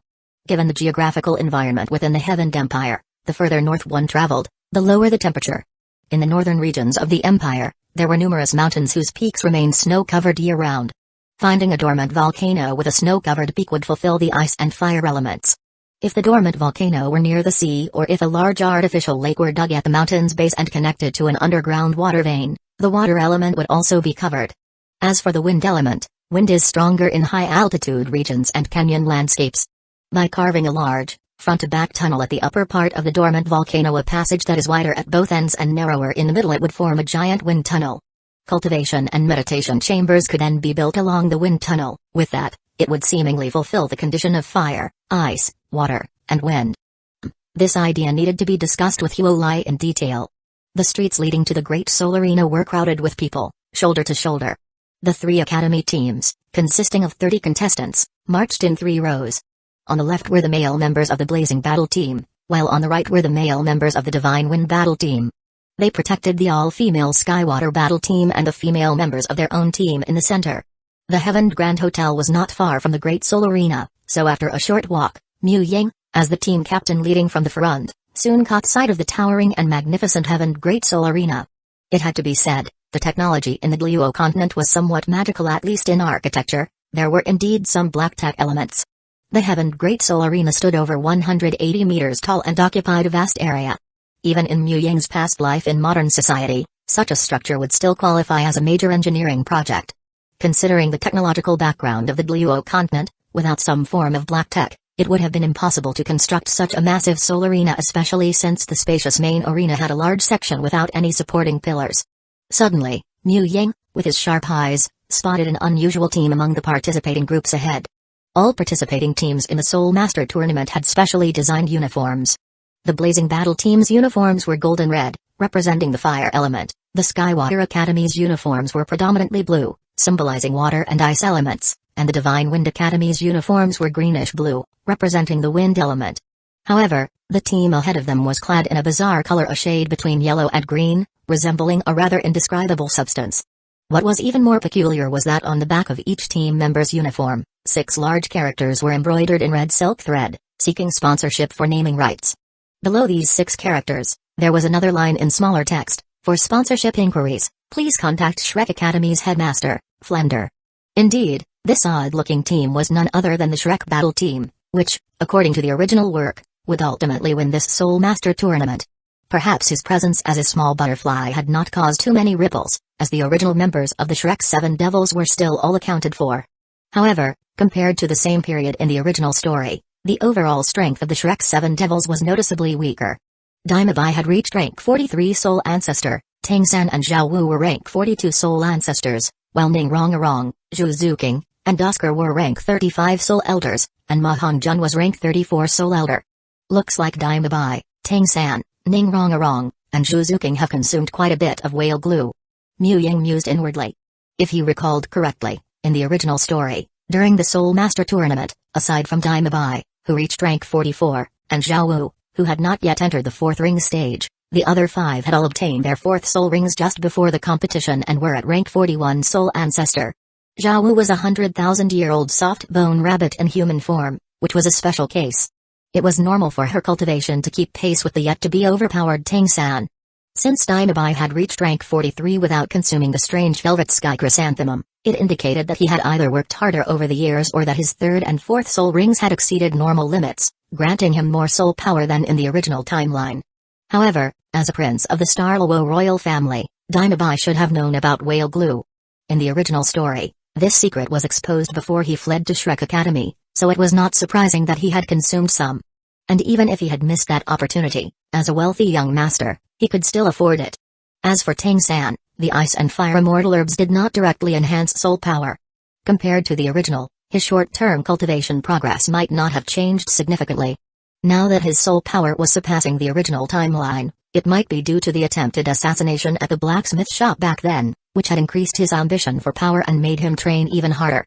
That could be part of the reason, but whale glue also likely played a role. Since Ning Rongarong had joined Shrek Academy, unless she never released her martial soul or soul bone, Tang-san and Tang-hao would definitely know about whale glue. A strong physique was crucial for a twin martial soul user, so Tang-hao would surely have arranged it for Tang-san. No money. That was no issue for the mighty Clear Sky Douluo. He could simply take his Clear Sky hammer and visit any city to pay Spirit Hall a little visit, and that would be more than enough. The world was vast, and aside from Spirit City, where couldn't the mighty Clear Sky Douluo go? Chapter 130, This Zhao Wu might be fake. Bonus, the fourth soul ring was definitely beyond the limit, and the third soul ring might have been as well. Coupled with the assassination attempt he experienced in his early years, it was not surprising that Tang San's soul power level had surpassed the original timeline, even without consuming the 8-petal mysterious ice grass and the blazing delicate apricot. Moreover, Tang San had been cultivating the purple demon ice since childhood, giving him spiritual power far beyond that of ordinary soul masters at the same level. Even without the autumn dew tear, his fourth soul ring might still bring some surprises to the audience. Of course, even if there were still surprises, they wouldn't be as shocking as in the original story. After all, Tang San was no longer the only contestant in this tournament to possess a 10,000-year fourth soul ring. As for Ningrongarong and Shuzuking, although their soul power levels were 5 levels lower than in the original timeline, it was important to remember that in the original story, after consuming the beautiful silk tulip and the daffodil jade flesh bone, their soul power levels had directly increased by 6 and 7 levels, respectively. Not to mention that after consuming the immortal herbs, the medicinal power hidden within their bodies and their improved cultivation talent further accelerated their soul power cultivation speed. This meant that if the immortal herbs were taken out of the equation, their soul power levels in the original timeline would have been significantly lower than they were now. The reason for this change, of course, was the whale glue. There was no need to explain Ningrongarong's case. As for Shuzuking, even though she was suppressed and excluded by her elder sister, Zhuxian, she was still the second young miss of the Nether Civet family. The resources she was supposed to receive were not lacking. Otherwise, if the younger generation couldn't even obtain the necessary cultivation resources due to suppression from the older generation, then the Starluo Empire's imperial succession system simply wouldn't work. Moreover, unless something unexpected happened, aside from their first soul rings, both of their second and third soul rings should have been beyond the limit. Especially Ningrongarong, if her level had reached 4 rings, she probably could have also obtained a 10,000-year fourth soul ring. A mere head soul bone, considering the degree of love and indulgence Ning Fengzi and that cheap-boned guy had for her, it might not have been a top-quality piece, but getting an ordinary 10,000-year head soul bone wouldn't have been difficult. As for the remaining 2 members of the Shrek 7 Devils, Oscar and Ma Hongjun might have had a chance to obtain an over-limit third soul ring, but for Oscar, it was basically impossible. Before Flender led the Shrek group to join Liu Long, Shrek Academy was so short on funds that they even scammed students out of their registration fees. Once registered, no refunds. This showed just how tight their finances were. Forget whether Flender had the right connections, let's assume he did and knew about the benefits of whale glue, he still wouldn't have had the money to arrange it for Oscar. Moreover, Oscar was just a student of Shrek Academy, not Flender's biological son. You think Daimabai had money? Sure, but he wasn't exactly a philanthropist. And as a noble, Daimabai initially looked down on both Ma Hongjun and Oscar. It wasn't just because they were commoners. The thing that really put Daimabai off was Ma Hongjun's frequent need to vent his evil fire and Oscar's rather perverted-sounding soul incantations. They weren't even plastic brothers in his eyes. To Daimabai, Ma Hongjun and Oscar weren't even his plastic brothers, they were at best plastic underlings. The idea that he would just give them whale glue for free? Impossible. As for why Ma Hongjun had a chance to obtain an over-limit soul ring, that was because he reached the 3-ring level much later than Oscar. According to the original timeline, by the time, Shrek Academy had already revived under Blue Tyrant Academy's banner. Blue Tyrant Academy was nothing like the impoverished Shrek Academy. They could even afford to build mimicry cultivation fields, so nurturing a few geniuses with over-limit soul rings was naturally not an issue. Without the yearning heartbroken red concealing her aura, this rabbit actually dares to participate in the Soul Master tournament? Suddenly, Miu Yang realized a crucial point. As a transformed soul beast, who gave Zhao Wu the courage to enter the Soul Master tournament, there was no way this rabbit could be foolish enough to think that no titled Luo would pay attention to the tournament, right? And forget titled Luo, even an ordinary souled Luo who had reached rank 80 or above had a high chance of seeing through her identity as a 100,000-year soul beast in human form. In the original story, Jugubo encountered her but failed to see through it. That was pure blindness on Jugubo's part. Of course, it wasn't that souled Luo or titled Luo could directly identify a transformed soul beast with their naked eyes, it was done through spiritual power. But without reason, souled Luo or titled Luo wouldn't randomly use their spiritual power to probe other soul masters. To identify a transformed soul beast, one had to first sense that their aura was different from that of a normal soul master, and only then use spiritual power to investigate further. In other words, Jugubo in the original story wasn't truly blind. He was probably too focused on showing off in front of the weaklings of Shrek Academy, which made him overlook the unusual nature of Zhao Wu's aura. No, something's off. This rabbit might be dumb, but Tang Hao is definitely not. Could it be that Tang Hao had already planned everything, preparing for his son to follow in his footsteps, sacrificing his wife for boundless soul power? Mu Ying speculated inwardly. Thinking about it, a golden light flickered in Mu Ying's eyes as he looked ahead at Zhao Wu, whose hair was tied in a scorpion braid. Immortal herb, autumn water tear. Consuming a grant's fiery golden eyes, capable of seeing through countless mysterious objects. Though this fiery golden eyes was a downgraded version of a downgraded version, it could indeed see through transformed soul beasts that lacked special concealment techniques unless their soul power cultivation had already entered the mature stage. The next moment, Mu Ying let out a soft murmur of surprise. Under his fiery golden eyes, Zhao Wu showed no abnormality. She was still a human soul master. What the hell? Could this Zhao Wu be fake? Mu Ying, what's wrong? Hearing his murmur, Muzu, who was walking ahead of him, turned back and asked.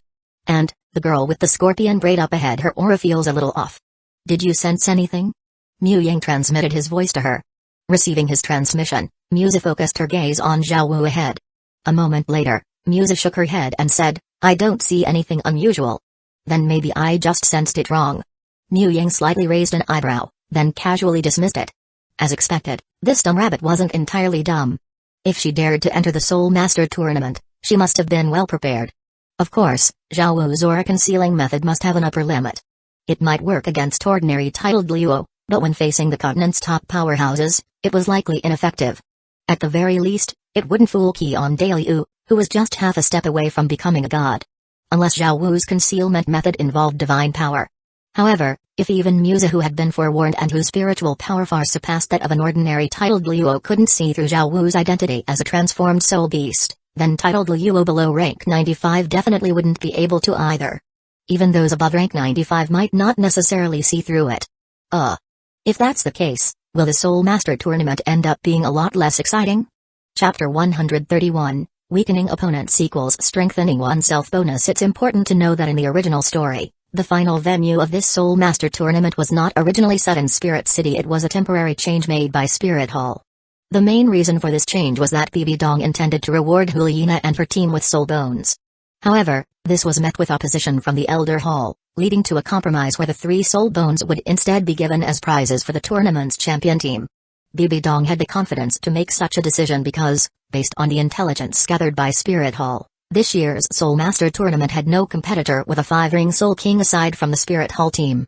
On the other hand, the Spirit Hall team not only had 3 5-ring Soul Kings, but Ziyu and Huliina, as siblings, could also unleash their martial soul fusion technique, Charm Demon. With such a trump card in hand, their victory was practically guaranteed. By holding the finals in Spirit City and offering 3 soul bones as rewards, Spirit Hall could effectively showcase its immense strength, serving as the final wave of propaganda before launching its war to unify the continent. However, the current situation was different from the original timeline. Not even considering other teams, Blazing Academy had 3 Soul Kings, Skywater Academy had 2 Soul Kings, and Divine Wind Academy had 1 Soul King. The Spirit Hall team was no longer invincible. Did Spirit Hall have a martial soul fusion technique as a trump card? Hey, who could guarantee that Blazing Academy and Danshui Academy didn't have one too? While the martial soul fusion technique was rare outside of the Hell White Tiger, that rarity was based on the entire Soul Master world. The competitors from Blazing Academy and Skywater Academy were not ordinary Soul Masters but elite talents of their generation. Their chances of possessing a martial soul fusion technique were significantly higher than those of regular Soul Masters. Moreover, soul bones were incredibly valuable, especially the 60,000-year mental condensation head soul bone. If there was even a slight risk of losing it, Spirit Hall might reconsider offering it as a reward. If Spirit Hall decided not to offer the 3 soul bones, then there would be no need to relocate the finals to Spirit City. And if the finals weren't in Spirit City, then regardless of where they were held, the number of high-ranking spectators would definitely be lower than in the original story.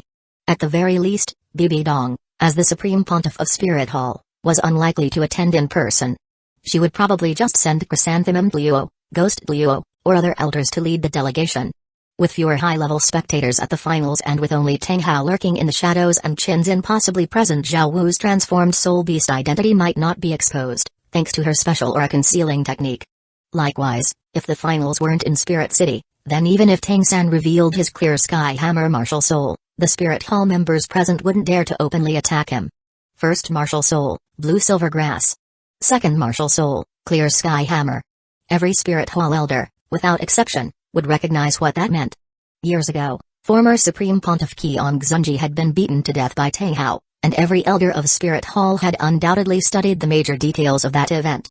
With the legendary clear-skied Luo Tang Hao standing behind Tang San, unless Spirit Hall had a numerical advantage, a large gathering of elders, or even a worship hall elder present, the ordinary elders would not dare to act recklessly. Otherwise, they would simply be throwing their lives away. Fewer obstacles are fine too. It'd be best if Tang San could just be an ordinary innate full soul power genius. Mu Yang thought to himself. For most ordinary people, suffering is just suffering, and setbacks are nothing more than painful memories that last a lifetime. But geniuses are different. As long as they survive, suffering and setbacks often become the driving force behind their growth. And for someone like Tang San, who carries the protagonist's fate and plot armor, this is even more true. If he cultivated smoothly without any hardships, his growth rate would definitely be slower than if he had faced constant trials and tribulations. Sailing against the current, if one does not advance, one falls back. In Mu Yang's eyes, systematically targeting and weakening potential opponents was equivalent to improving oneself. When the time came and his strength was fully established, as long as Tang San had yet to mature, and as long as he could defeat the heavily injured Tang Hao, then Tang Buddha could finally meet his demise. Amid the cheers of the crowd, Mu Yang and his group squeezed into the Heaven Great Spirit Arena. Although they were all unfamiliar faces with no prior fame, their academy uniforms alone were enough to grant them influence comparable to that of celebrities in Mu Yang's previous life. And this was just the beginning. If they put on an outstanding performance in the tournament, gaining a fan base would be effortless. If the Douluo continent had the internet, then even though only a fraction of the population could watch the matches in person, once the Soul Master tournament ended, the champion team would immediately become a continent-wide superstar group. More importantly, admiration built upon personal strength was far more stable. Unless one committed a heinous crime, such as falling into the path of evil Soul Masters, there was little risk of a reputation collapse. Even if they were defeated by a stronger opponent, their loyal fans would rationalize it. It's not that my brother and sister isn't strong enough, it's just that the enemy was too underhanded. Upon entering the Great Spirit Arena, the three teams headed straight to the dedicated waiting area for participating academies. The waiting area was incredibly spacious, with over 1,000 seats, divided into different sections to accommodate the various teams for rest and preparation. The arrival of these three teams instantly became the center of attention. The originally noisy waiting area fell silent in an instant. All the competing teams that had arrived earlier cast solemn gazes at them, while the teachers leading each academy team had expressions of curiosity and scrutiny. Since they had came to participate in the Soul Master tournament, they were naturally hoping their academies would achieve good results. But looking at the records of previous tournaments, out of the 28 teams in the Heaven Division's preliminary round, 4 of the 5 available advancement spots were practically always secured by Thunder Academy, Divine Wind Academy, Blazing Academy, and Skywater Academy. Only Elephant Armored Academy occasionally lost their spot due to their glaring weaknesses. Thus, the so-called 5 advancement spots in the Heaven Division were essentially a battle where 24 teams fought over a single remaining slot, including the Heaven Imperial Academy's secondary team. The other 23 advanced Soul Master Academies had to compete with Elephant Armored Academy for the final ticket to the next round. However, no academy could remain dominant forever. Even the Spirit Hall Academy, the strongest on the continent, had suffered defeats. For example, in the Soul Master tournament 2 cycles ago, the championship match had seen Spirit Hall's team, boasting the only 2 Soul Kings of that tournament, lose to Starluo Imperial Academy's All-Soul Ancestor lineup thanks to their martial soul fusion technique, Hell White Tiger. Of course, the White Tiger Soul Master who executed that fusion technique was not a prince of the Starluo Empire, but merely a branch member of the Dai royal family. As the continent's second most powerful beast martial soul lineage, the White Tiger clan was far more than just an emperor and a few princes. Otherwise, a simple decapitation strike could cause the entire Starluo Empire to collapse. Chapter 132, The Blazing Trio, the Skywater Twin Beauties. If the strength of the 4 Elemental Academy teams in this tournament was lacking, wouldn't that mean at least a 25-2 chance of advancing, or even a return to the original 28-5 format? Even if it was just 25 teams fighting for 2 spots, compared to 24 teams fighting for 1, the probability had nearly doubled. Once a team made it past the preliminaries, they could compete in the promotion matches and ultimately the finals. For non-elemental academies and the Heaven Royal Academy's secondary team, this was extremely significant. After all, among the 22 advanced Soul Master Academies, some had never qualified for the Soul Master tournament's promotion rounds since their founding. Although their chances were as slim as the national men's soccer team making it to the World Cup again, as long as there was even the slightest hope, It couldn't be said to be completely impossible. The next moment, the silent waiting area was filled with the sound of people sharply inhaling. Clearly, some of the academy instructors with strong spiritual power had just sensed the general strength of the Blazing, Skywater, and Divine Wind teams. Their eyes were opened. The main members of these teams all had soul power above rank 40, but most importantly Divine Wind Academy had a rank 50 Soul King, Skywater Academy had 2 Soul Kings, and Blazing Academy had 3. Even though their perception wasn't entirely precise, and they couldn't determine the exact levels of Mu Yang and the others, even if they were just rank 51 Soul Kings, that was already beyond what the other teams could handle. Unless they had martial soul fusion techniques or some other trump cards, these 3 Elemental Academy teams were simply overwhelming in raw strength. It turned out the legendary reputation of the Elemental Academies wasn't just talk, it was backed by real power. Sweeping her gaze across the area, Musa led her team to the front row of the waiting area and took their seats. Blazing Academy sat in the center, flanked by Skywater Academy and Divine Wind Academy. As for sitting in the corners, that was something only teams that wanted to keep a low profile or lacked confidence would do. As one of the seeded teams in the preliminary round, the Elemental Academy teams were destined to stand out. Low profile was never an option. After taking their seats, the group quietly waited for the opening ceremony to begin. Of course, today wasn't just about the ceremony, there was also a match. The Heaven Royal Academy's secondary team would randomly draw an opponent for the first round of the preliminary group stage. After all, if the event was just an opening ceremony with no real competition, it wouldn't be fair to the ticket-paying audience. As for the registration process, Muzu, Feng Zhen, and Kaiyu Shuping, who led the 3 teams, didn't have to worry about such trivial tasks. Everything had been arranged in advance by other teachers, including booking hotels, handling registration, and gathering intelligence on opponents, all of which were handled by specialists. The only responsibility Muzu and the other 2 instructors had was to deter troublemakers, preventing sore losers from resorting to underhanded tactics outside the arena. Not long after they sat down, Thunderclap Academy's team arrived, led by Thunderclap Academy's headmaster, Lei Bashan, himself. Hu Yanhong, Elephant Armored Academy's headmaster. 4 Elemental Academies? Where's my Elephant Armored Academy? Fire Academy's headmaster and Water Academy's headmaster aren't why you? Lei Bashan had originally planned to ask about Huolai and Shui Yinyu, but when he saw that Blazing Academy and Skywater Academy were instead led by Muzu and Kaiyu Shuping, he stopped mid-sentence. It wasn't just their presence that shocked him, it was the aura Muzu was radiating. In Lei Bashan's memory, Muzu had only been an 8-ring-souled Luo, at least, that was the case during the last Soul Master tournament. Back then, she had just reached rank 80. Before that, during the 5 Elemental Academies conference concerning the whale glue issue, Musa had still been a 7-ring soul sage.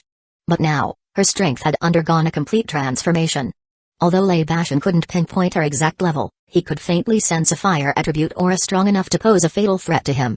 And Lei Bashan himself was a rank 88 souled Luo.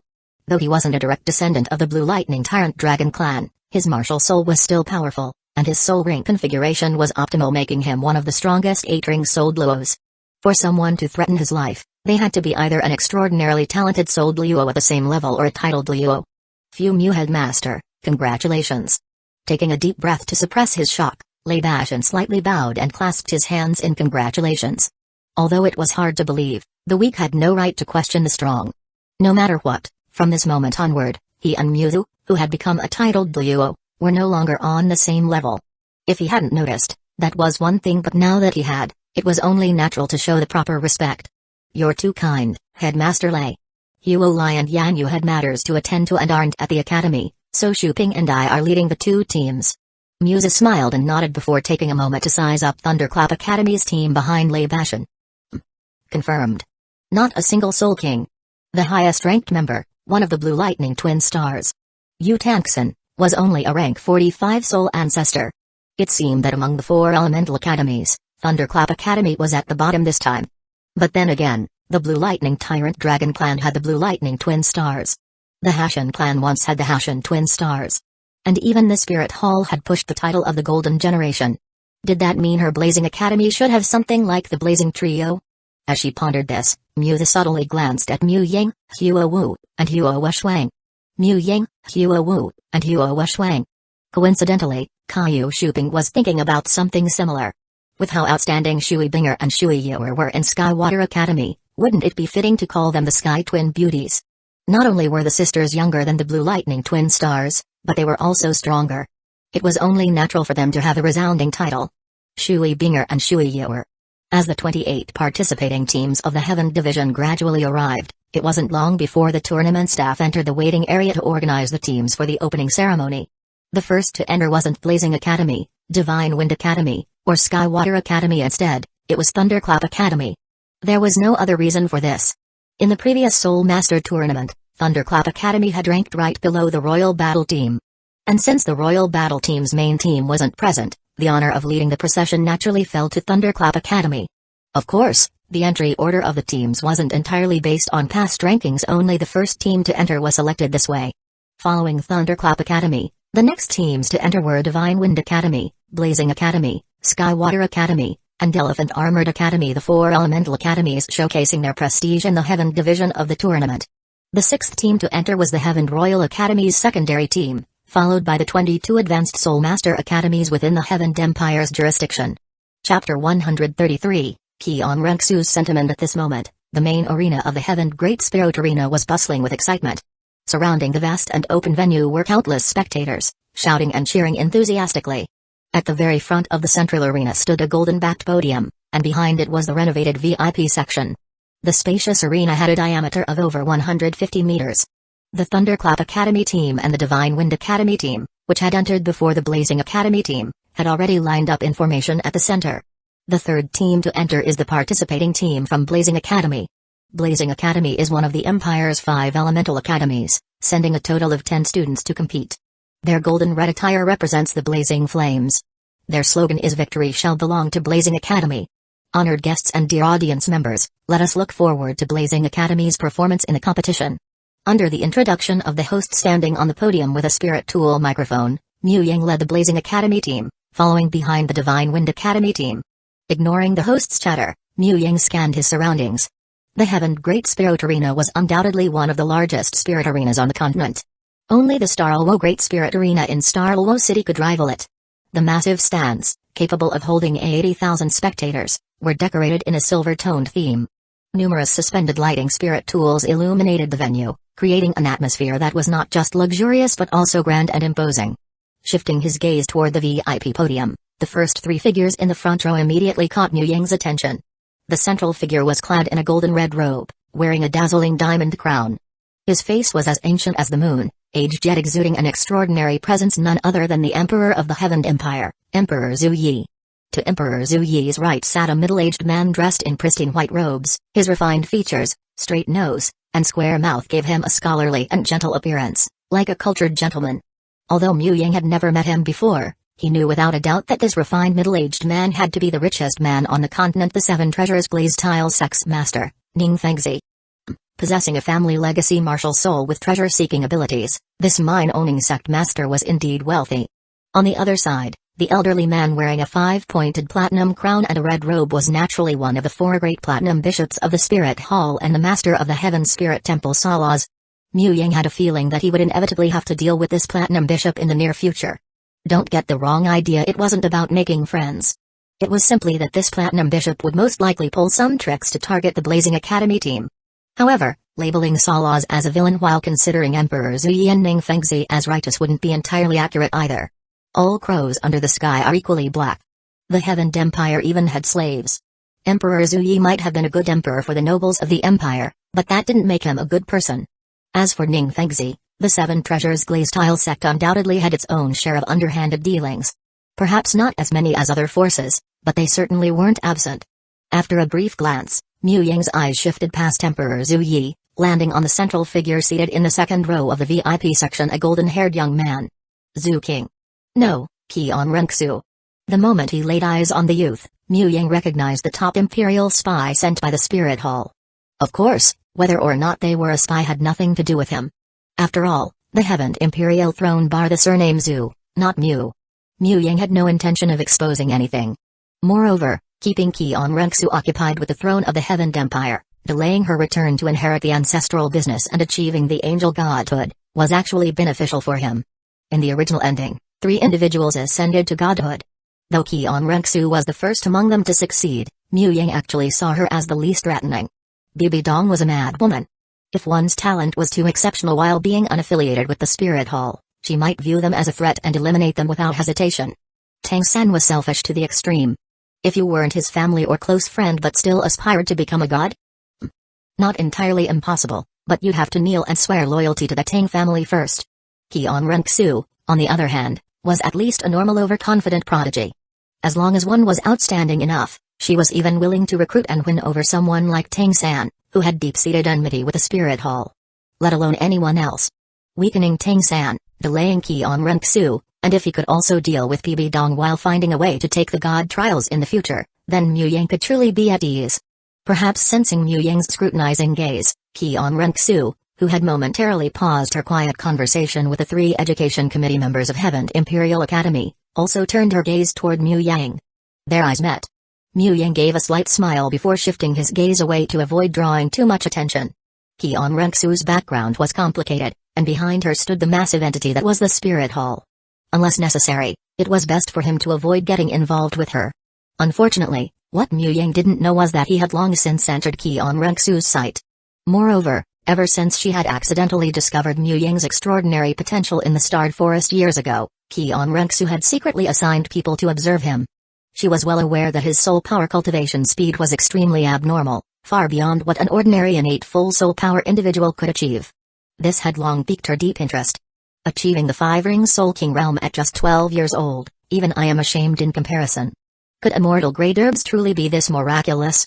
Watching Mu Yang as he shifted his gaze, Kion Renxu recalled the intelligence reports her subordinates had gathered over the years, feeling a deep sense of emotion. At first, Kion Renxu had merely assumed Mu Yang was highly talented and had refined high-quality soul bones, which had allowed him to cultivate to the 4-ring level at such a young age.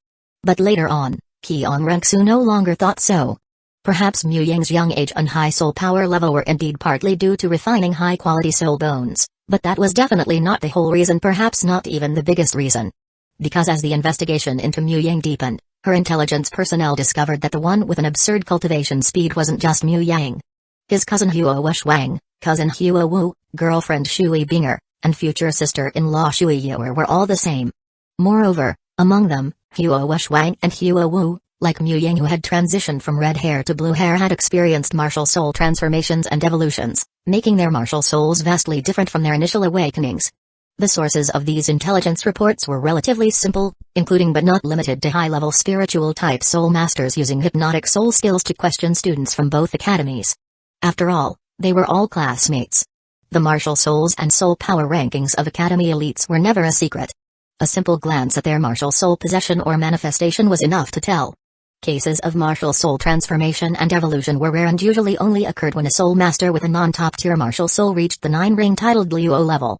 If it had only been Mu Yang alone, Kion Renxu might have considered it a coincidence. But with 3 individuals all experiencing martial soul transformation and evolution, this could no longer be explained as mere coincidence. Chapter 135, The Strategy of Undermining the Foundation. As soon as Salaz finished speaking, Emperor Zhu Yi's expression visibly darkened. Fortunately, he noticed that among the 5 elemental academies and the Heaven Imperial Academy's second team, only the Elephant Armored Academy team, backed by the Elephant Armored Clan, showed signs of being tempted. The others displayed no reaction, especially Mu Yang, Huo Shuang, Huo Wu, Shui Binger, Shui Yuer, and Feng Xiaoshan, who all remained indifferent. This slightly eased Emperor Zhu Yi's mood. Then, with an indifferent expression, Emperor Zhu Yi cast a cold glance at Salaz before signaling the MC with a wave of his hand. Previously, when the teachers of the 3 academies registered Mu Yang and the others for the competition, they had also submitted the martial souls and soul power levels of their team members. As the host nation of the Soul Master Tournament, Heaven Empire had long received reports about the exceptional geniuses emerging from Blazing, Skywater, and Divine Wind academies. Although Mu Yang and the others had only reported their levels as 5-ring Soul Kings without specifying their exact soul power ranks, and Mu Yang's age had been exaggerated by a few years, it was still enough. 6 5-ring Soul Kings, with 5 of them under the age of 20. It was foreseeable that in the future, the Heaven Empire would have 6 new titled Luos.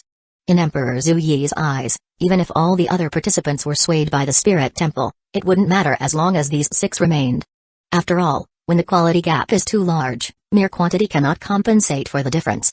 Receiving the Emperor's signal, the MC promptly announced, "Up next, the first match of the preliminary round, Heaven Imperial Academy vs. Shrek Academy. All other participating academies, please leave the field. The competing teams should prepare themselves. The match will begin in half an hour." On the stand designated for the competitors, the 30 members of Blazing, Skywater, and Divine Wind Academy gathered together. Mu Ying and Shui Binger were a couple, and since both were team captains, their teammates naturally followed where they went. As for Divine Wind Academy, well, wherever Huo Wu went, Feng Xiaoshan brought the whole team along. Divine Wind Academy team members, our captain is leading us to be simps. Huo Shuang turned to Mu Ying and asked, Zhao Yang, who do you think will win the first match?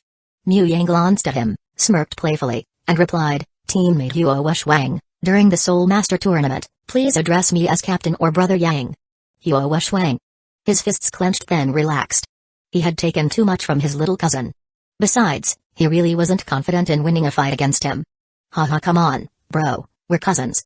I was just joking, don't take it seriously. Mu Ying patted Huo Shuang's shoulder with a smile before addressing the group. Alright, if anyone wants to make some extra pocket money, you should bet on Shrek's victory. Just like how people placed bets on the World Cup in his past life, the Soul Master Tournament had its own betting system. Mu Ying could assess both teams' strengths, but not every Soul Master could do the same.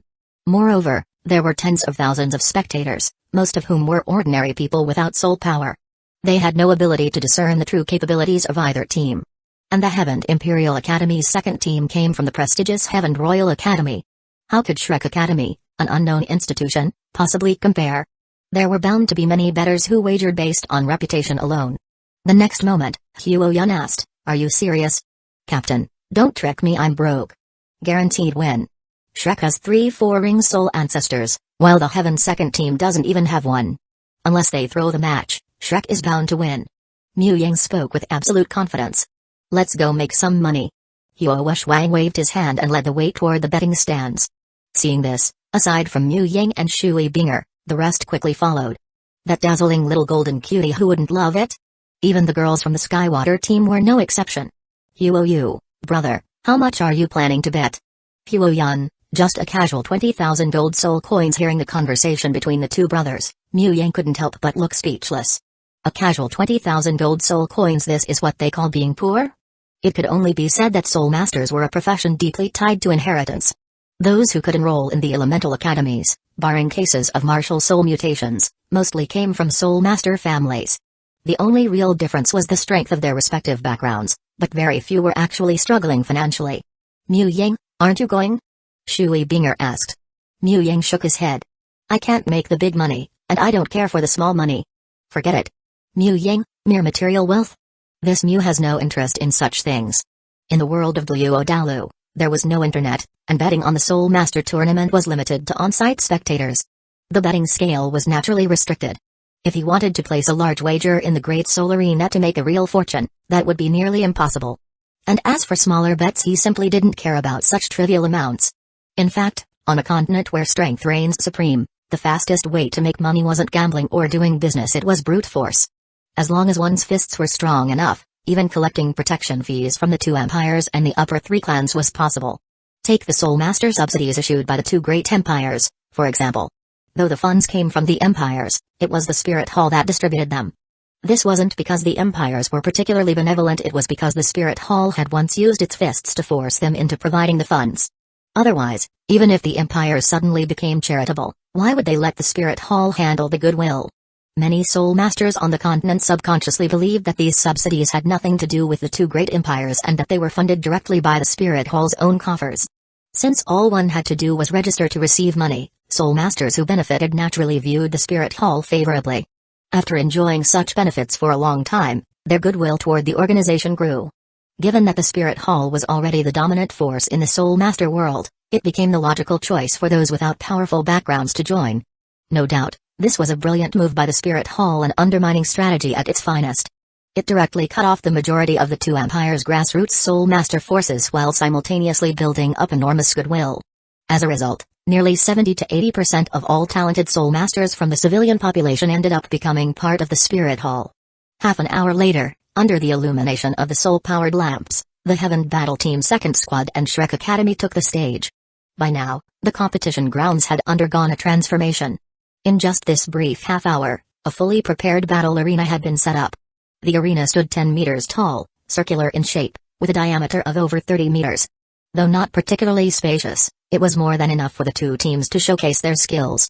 Of course, at this stage, Only one arena had been set up for the match. However, by tomorrow, when the preliminary round officially began, there would be 5 arenas in place simultaneously. The 28 participating teams would go through 27 rounds of preliminaries. Each team had to face all 27 opponents, earning 1 point for a victory and none for a loss. Chapter 134, The 5 Tiger Generals. Tournament begins combining the unusually fast cultivation speeds of Mu Yang and the other 4. Keon Renksu was certain that there was a major secret behind this one she had yet to uncover. It was highly likely that Huo Lai of Blazing Academy being able to advance to titled Luo was also related to this secret. Although Huo Lai's breakthrough to titled Luo had not been publicly announced, when he led his team in the previous Soul Master tournament, his achievement had already ceased to be a secret among the 3 major factions: Heaven Empire, 7th Treasure Glaze Tile Sect, and Spirit Hall. Lower-level Soul Masters might not notice, but without special methods to suppress or conceal one's aura, even a slightly perceptive souled Luo could sense whether Huo Lai had advanced to titled Luo. Not to mention, during the last Soul Master tournament, Ning Fengzi had once again attended with one of the Sword and Bone Luo. So, the question was what kind of treasure in this world could cause a Soul Master's martial soul to undergo transformation and evolution while also accelerating their cultivation speed and even directly boosting their soul power levels. Curious, Keon Renksu dispatched people to investigate. After some inquiries, Shilong received an answer from his colleague, Chrysanthemum Luo Yu Guan. Thus, Keon Renksu learned about the legend of immortal great herbs. If I can obtain them for my own use, the so-called golden generation. Hey, at that moment, Keon Renksu's gaze toward Mu Yang was akin to a hungry wolf staring at a little lamb. Comparison was the greatest fear of all. Keon Renksu had to admit that Huliina, Ziyu, and Yan, hailed as the golden generation, were indeed rare talents in the continent's Soul Master world. But compared to Mu Yang's group, whose cultivation speed was utterly abnormal, the so-called golden generation suddenly seemed lacking. Ziyu and Yan were somewhat unfortunate. Not long after advancing to 4-ring Soul Ancestor, Spirit Hall had discovered the secret of whale glue, but they had missed the opportunity to obtain an over-limit 4th Soul Ring. As a result, they only reached the 5-ring Soul King realm at 21 years old. Huliina, however, was lucky and managed to get an over-limit 4th Soul Ring. Combined with her talent being slightly superior to Ziyu and Yan, she reached the 5-ring Soul King level by the age of 19. But even so, their achievements could not compare to Mu Yang's group, who had all reached the 5-ring Soul King realm at ages ranging from 12 to 18. More importantly, Mu Yang's group was composed of relatives and romantic partners, meaning their allegiances were closely tied together. In Keon Renksu's view, if she could recruit Mu Yang, then the remaining 4 would naturally follow, making it a buy 1, get 4 free deal. Blazing Academy's future leadership would undoubtedly fall into the hands of Mu Yang, Huo Shuang, or Huo Wu, while for Dan Shui Academy, it would surely be either Shui Binger or Shui Yuer. In this way, not only would she gain a powerful team, but she would also successfully win over 2 elemental academies and a tyrant dragon Luo. And beyond that, she could even use this to irritate Bibi Dong a little. That so-called golden generation? Compared to the future 5 tiger generals under my command, they were far inferior. It was only because Mu Yang already had a girlfriend, and Shui Binger was also quite extraordinary, that she refrained from taking him for herself. Otherwise, it wouldn't have been entirely out of the question. Like many ordinary people, Keon Renksu was also someone who valued appearance. However, what Keon Renksu didn't know yet was that if this plan succeeded, her gains would be far greater than she had initially imagined. Setting aside other matters, apart from Huo Lai, at least 2 more individuals from Mu Yang's group would eventually reach titled Luo. And as time went on, this number would only grow. Time passed, and soon, all 28 teams participating in the Heaven Division had entered the arena. The last team to enter is the Shrek Academy team. Shrek Academy, formerly known as Blue Tyrant Academy, was renamed Shrek a year ago. Look at their peculiar outfits, so distinctive. A total of 11 students are participating. Their registration slogan is "The Championship Without Opponents." Truly a bold slogan. Let's hope they can deliver an outstanding performance. As the MC spoke, the audience burst into laughter, with heckling and jeers rising from the crowd. It was uncertain whether someone had secretly given instructions, but when the Shrek Academy team entered, the MC's introduction, paired with his slightly exaggerated expressions, carried a strong undertone of mockery. Zhu Xing, not me, I didn't do it, don't slander me. Once all the participating academies had entered, the MC continued in a loud voice, next, let us welcome His Majesty, the Emperor of the Heaven Empire, to announce the tournament's commencement. Amidst applause, Emperor Zuyi slowly stood up, raised his right hand, and gently waved toward both the audience and the participating soul masters below. Soon, The applause died down, and the massive square fell into silence. Then, Zhu Yi's deep and resonant voice echoed across the venue through an amplification soul device. I, Zhu Yi, Emperor of the Heaven Empire, hereby announce, on behalf of both the Empire and the tournament's organizers, the official commencement of the Pan-Continent Advanced Soul Master Academy Elite Tournament. Here, I hope that all participating Soul Masters will fully showcase their abilities and achieve excellent results. You are the pride of the Heaven Empire. For the glory of the Empire, shine in this tournament. Victory shall belong to Heaven. After Emperor Zhu Yi's speech, the second distinguished guest, Ning Fengzi, delivered another speech, filled with the usual pleasantries. Following that, Spirit Hall's Platinum Bishop Salaz conducted the draw to determine the matchups for the first round of the preliminaries. Of course, today's main event was the opening ceremony. Only one match would be held after, featuring the Heaven Imperial Academy's second team against a randomly selected opponent. The remaining 14 first-round matches would take place the next morning. First round, Kangui Academy vs Purple Star Academy. First round, Auckland Academy vs Flame Glory Academy. First round, Blazing Academy vs Golden Academy. First round, Heaven Imperial Academy vs Shrek Academy. When the drawing was completed, Salaz swept his gaze across the venue and spoke in a calm tone. I swear upon the honor of Spirit Hall that there is no fraud in this draw. Additionally, I hereby announce that any participating Academy students who reach the final championship match will be granted special permission to directly join the Spirit Temple of Spirit Hall. As soon as these words were spoken, a wave of shock spread among the Soul Masters present.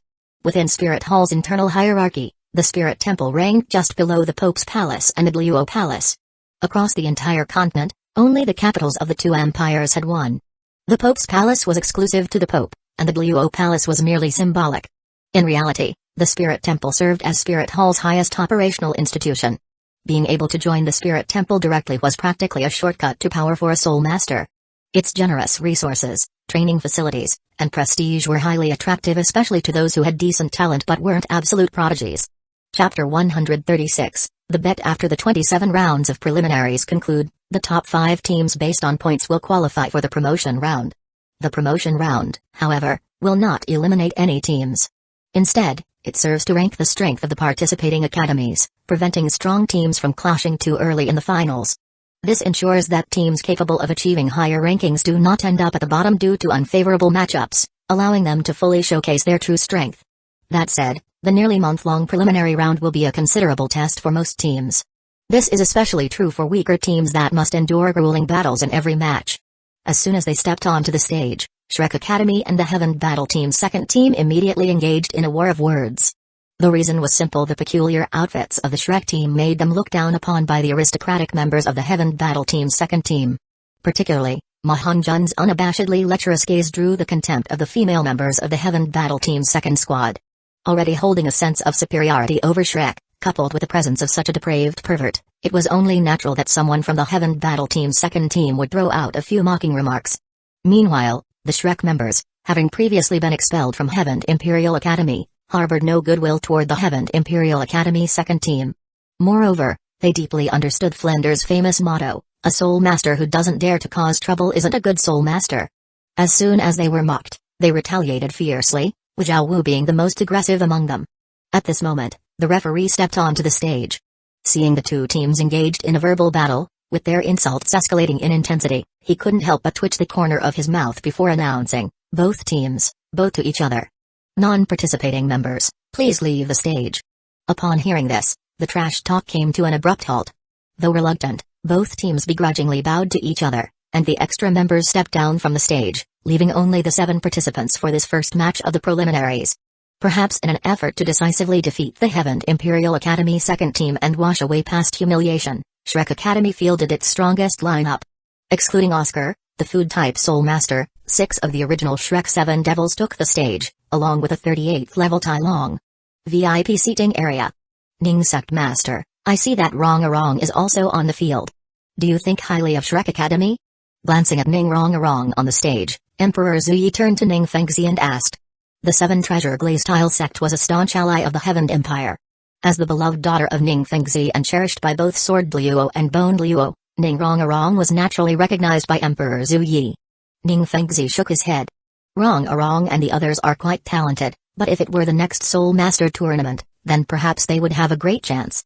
It wasn't that Shrek's team lacked potential, but rather that Tang-san and the others were simply too young. Even his own daughter, Ning Rongarong, along with the 7 members who had come from Soto City, were still in their teens. The oldest, Daimabai, was only 17, while the youngest was just 14. This meant they could still participate in the next Soul Master tournament. Among them, 3 possessed innate full soul power, and even the least gifted, Zhu Zuking, had an innate soul power of level 7. In terms of pure talent, no past champion team could compare to such a lineup. However, age was ultimately a limiting factor. More importantly, this year's tournament was extraordinary. Not only did the Spirit Hall have its golden generation, but even the Blazing Academy and Skywater Academy teams were at their strongest levels in history. With this thought, Ning Fengzi's gaze shifted toward the contestant stands where Mu Ying and the others sat. If any team from the Heaven Empire were to claim the championship this year, it would most likely be the Blazing Battle team. Among their 7 main members, 3 were high-level 5-ring Soul Kings, while the other 4 were 4-ring Soul Ancestors. On paper, their strength far surpassed that of any previous championship team. Haha, they are all young and full of potential. It seems that not only in this tournament but even in the next Soul Master tournament, the championship honor will belong to our empire. Emperor Zuyi laughed heartily. With the Blazing Battle team in this tournament and Shrek Academy maturing for the next one, he was confident that after 3 consecutive tournament losses, the Heaven Empire would finally reclaim the championship twice in a row. Your Majesty, I must disagree. The strength of our Spirit Hall's golden generation is not weak. Just as Emperor Zuyi finished speaking, Salaz immediately refuted. Even if the Blazing Battle team was strong, their Spirit Hall team was no pushover. 3 Soul Kings? As if that was something only their side had. Moreover, Huliena and Ziyu possessed a soul fusion technique. The final outcome of the tournament was still undecided. Hearing this, Ning Fengzi retracted his gaze and said, I am certain that this tournament's champion will belong to Heaven. Lord Salaz, why don't we place a bet? What wager does Sect Master Ning propose? Salaz asked. I won't make things difficult. If I win, you will reward the championship team with 1 million gold soul coins in the name of the 7th Treasure Glazed Tile sect. If you win, I will reward the Spirit Hall team with 1 million gold soul coins in your name. Ning Fengzi said with a smile. The 7 Treasure Glazed Tile sect was wealthy beyond measure. Apart from lacking top-tier talents and experts, they wanted for nothing. The real reason Ning Fengzi proposed this bet was simply to disgust Salaz. Spirit Hall was undoubtedly the dominant force in the world of Soul Masters. While they commanded an enormous number of Soul Masters, their financial burden was equally massive. Unlike the 2 great empires, Spirit Hall lacked the backing of national tax revenues. Because of this, Spirit Hall, with its limited sources of income, had to continuously encroach on the interests of various factions. Otherwise, they wouldn't even be able to pay their Soul Masters, let alone command their loyalty. Meanwhile, the 7 Treasure Glazed Tile sect's industries spanned across the entire Heaven Empire. As Spirit Hall's influence expanded over the years, under the leadership of Salaz, the master of the Heaven Spirit Temple, many of the sect's interests had been steadily eroded. Thus, no matter how he looked at it, Ning Fengzi found Salaz displeasing. If not for Spirit Hall's overwhelming power, making them difficult to provoke, Ning Fengzi would have already sent Sword Luo and Bone Luo to secretly eliminate Salaz, whom he found so irksome. As Sect Master Ning wishes. After a moment of thought, Salaz accepted. Though he was not as extravagantly wealthy as Ning Fengzi, he could still afford to put up 1 million gold soul coins. If he won, not only would he see Ning Fengzi embarrassed, but he could also use this opportunity to strengthen ties with the Golden Generation. After all, the 3 members of the Golden Generation had exceptional talent and were destined to become 9-ring titled Luos, joining the Elder Hall in the future. Furthermore, Huliena was the personal disciple of the Supreme Pontiff. Given time, as her strength grew, she was highly likely to be appointed as the Holy Maiden, essentially the heir to the next Supreme Pontiff. Building a good relationship with the future Supreme Pontiff and 2 future elders? That was definitely worthwhile. And if he lost? At worst, he would only lose some face. Besides, he might even use this as a way to win over the tournament's champion. As if the Golden Generation would lose? Impossible. Absolutely impossible. Salaz was convinced victory was his. Chapter 137, The Unordinary Blue-Silver Grass. Both teams, release your martial souls. The match will officially begin in 30 seconds. On the competition stage, at the referee's command, soul power surged around the 14 members of Shrek Academy and the second team of the Heaven Imperial Battle Team. Beast souls possessed their users, and tool souls manifested. In an instant, numerous yellow and purple soul rings shone forth. But among these 14 people, whose highest soul power level was no more than 4 rings, A single black 10,000-year soul ring stood out. A 10,000-year soul ring? The 7 members of the Vice team were instantly stunned, their faces filled with disbelief.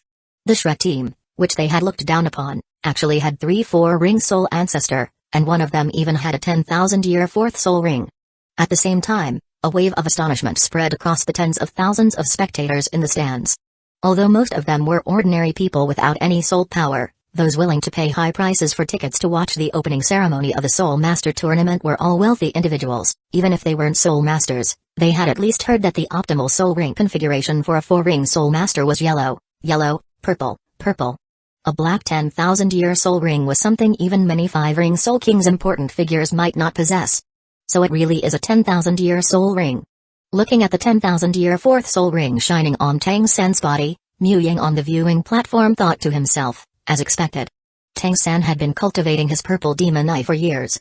Even though he lacked the Autumn Dew tier, a rare immortal herb that enhanced spiritual power, by the time he reached level 40, his spiritual strength would still far surpass that of an ordinary level 50 Soul Master. This would be enough to withstand the soul shock caused by the residual will of a 10,000-year soul beast. Moreover, with whale glue to enhance his physique, obtaining a 10,000-year 4th soul ring wasn't impossible for him. Not only was his 4th soul ring beyond the optimal configuration, but even his 3rd soul ring wasn't the usual 1,500 years. Judging by its color, it was at least 4,000 years old. Additionally, Mu Ying observed carefully among the 14 competitors on stage, only one member of the second team, who looked older and was at level 38, had a normal soul ring configuration. The remaining 13 all had soul rings exceeding the optimal age. Some had only one, while others had 2 overaged soul rings. Among them, aside from Tang San's 4th soul ring, which had undergone a qualitative change, Ning Rongarong and Shu Zuking's 2nd soul rings had also reached the 1,000-year level, just like Mu Yang's. As for the Heaven's 2nd team member without an overaged soul ring, he was simply unlucky.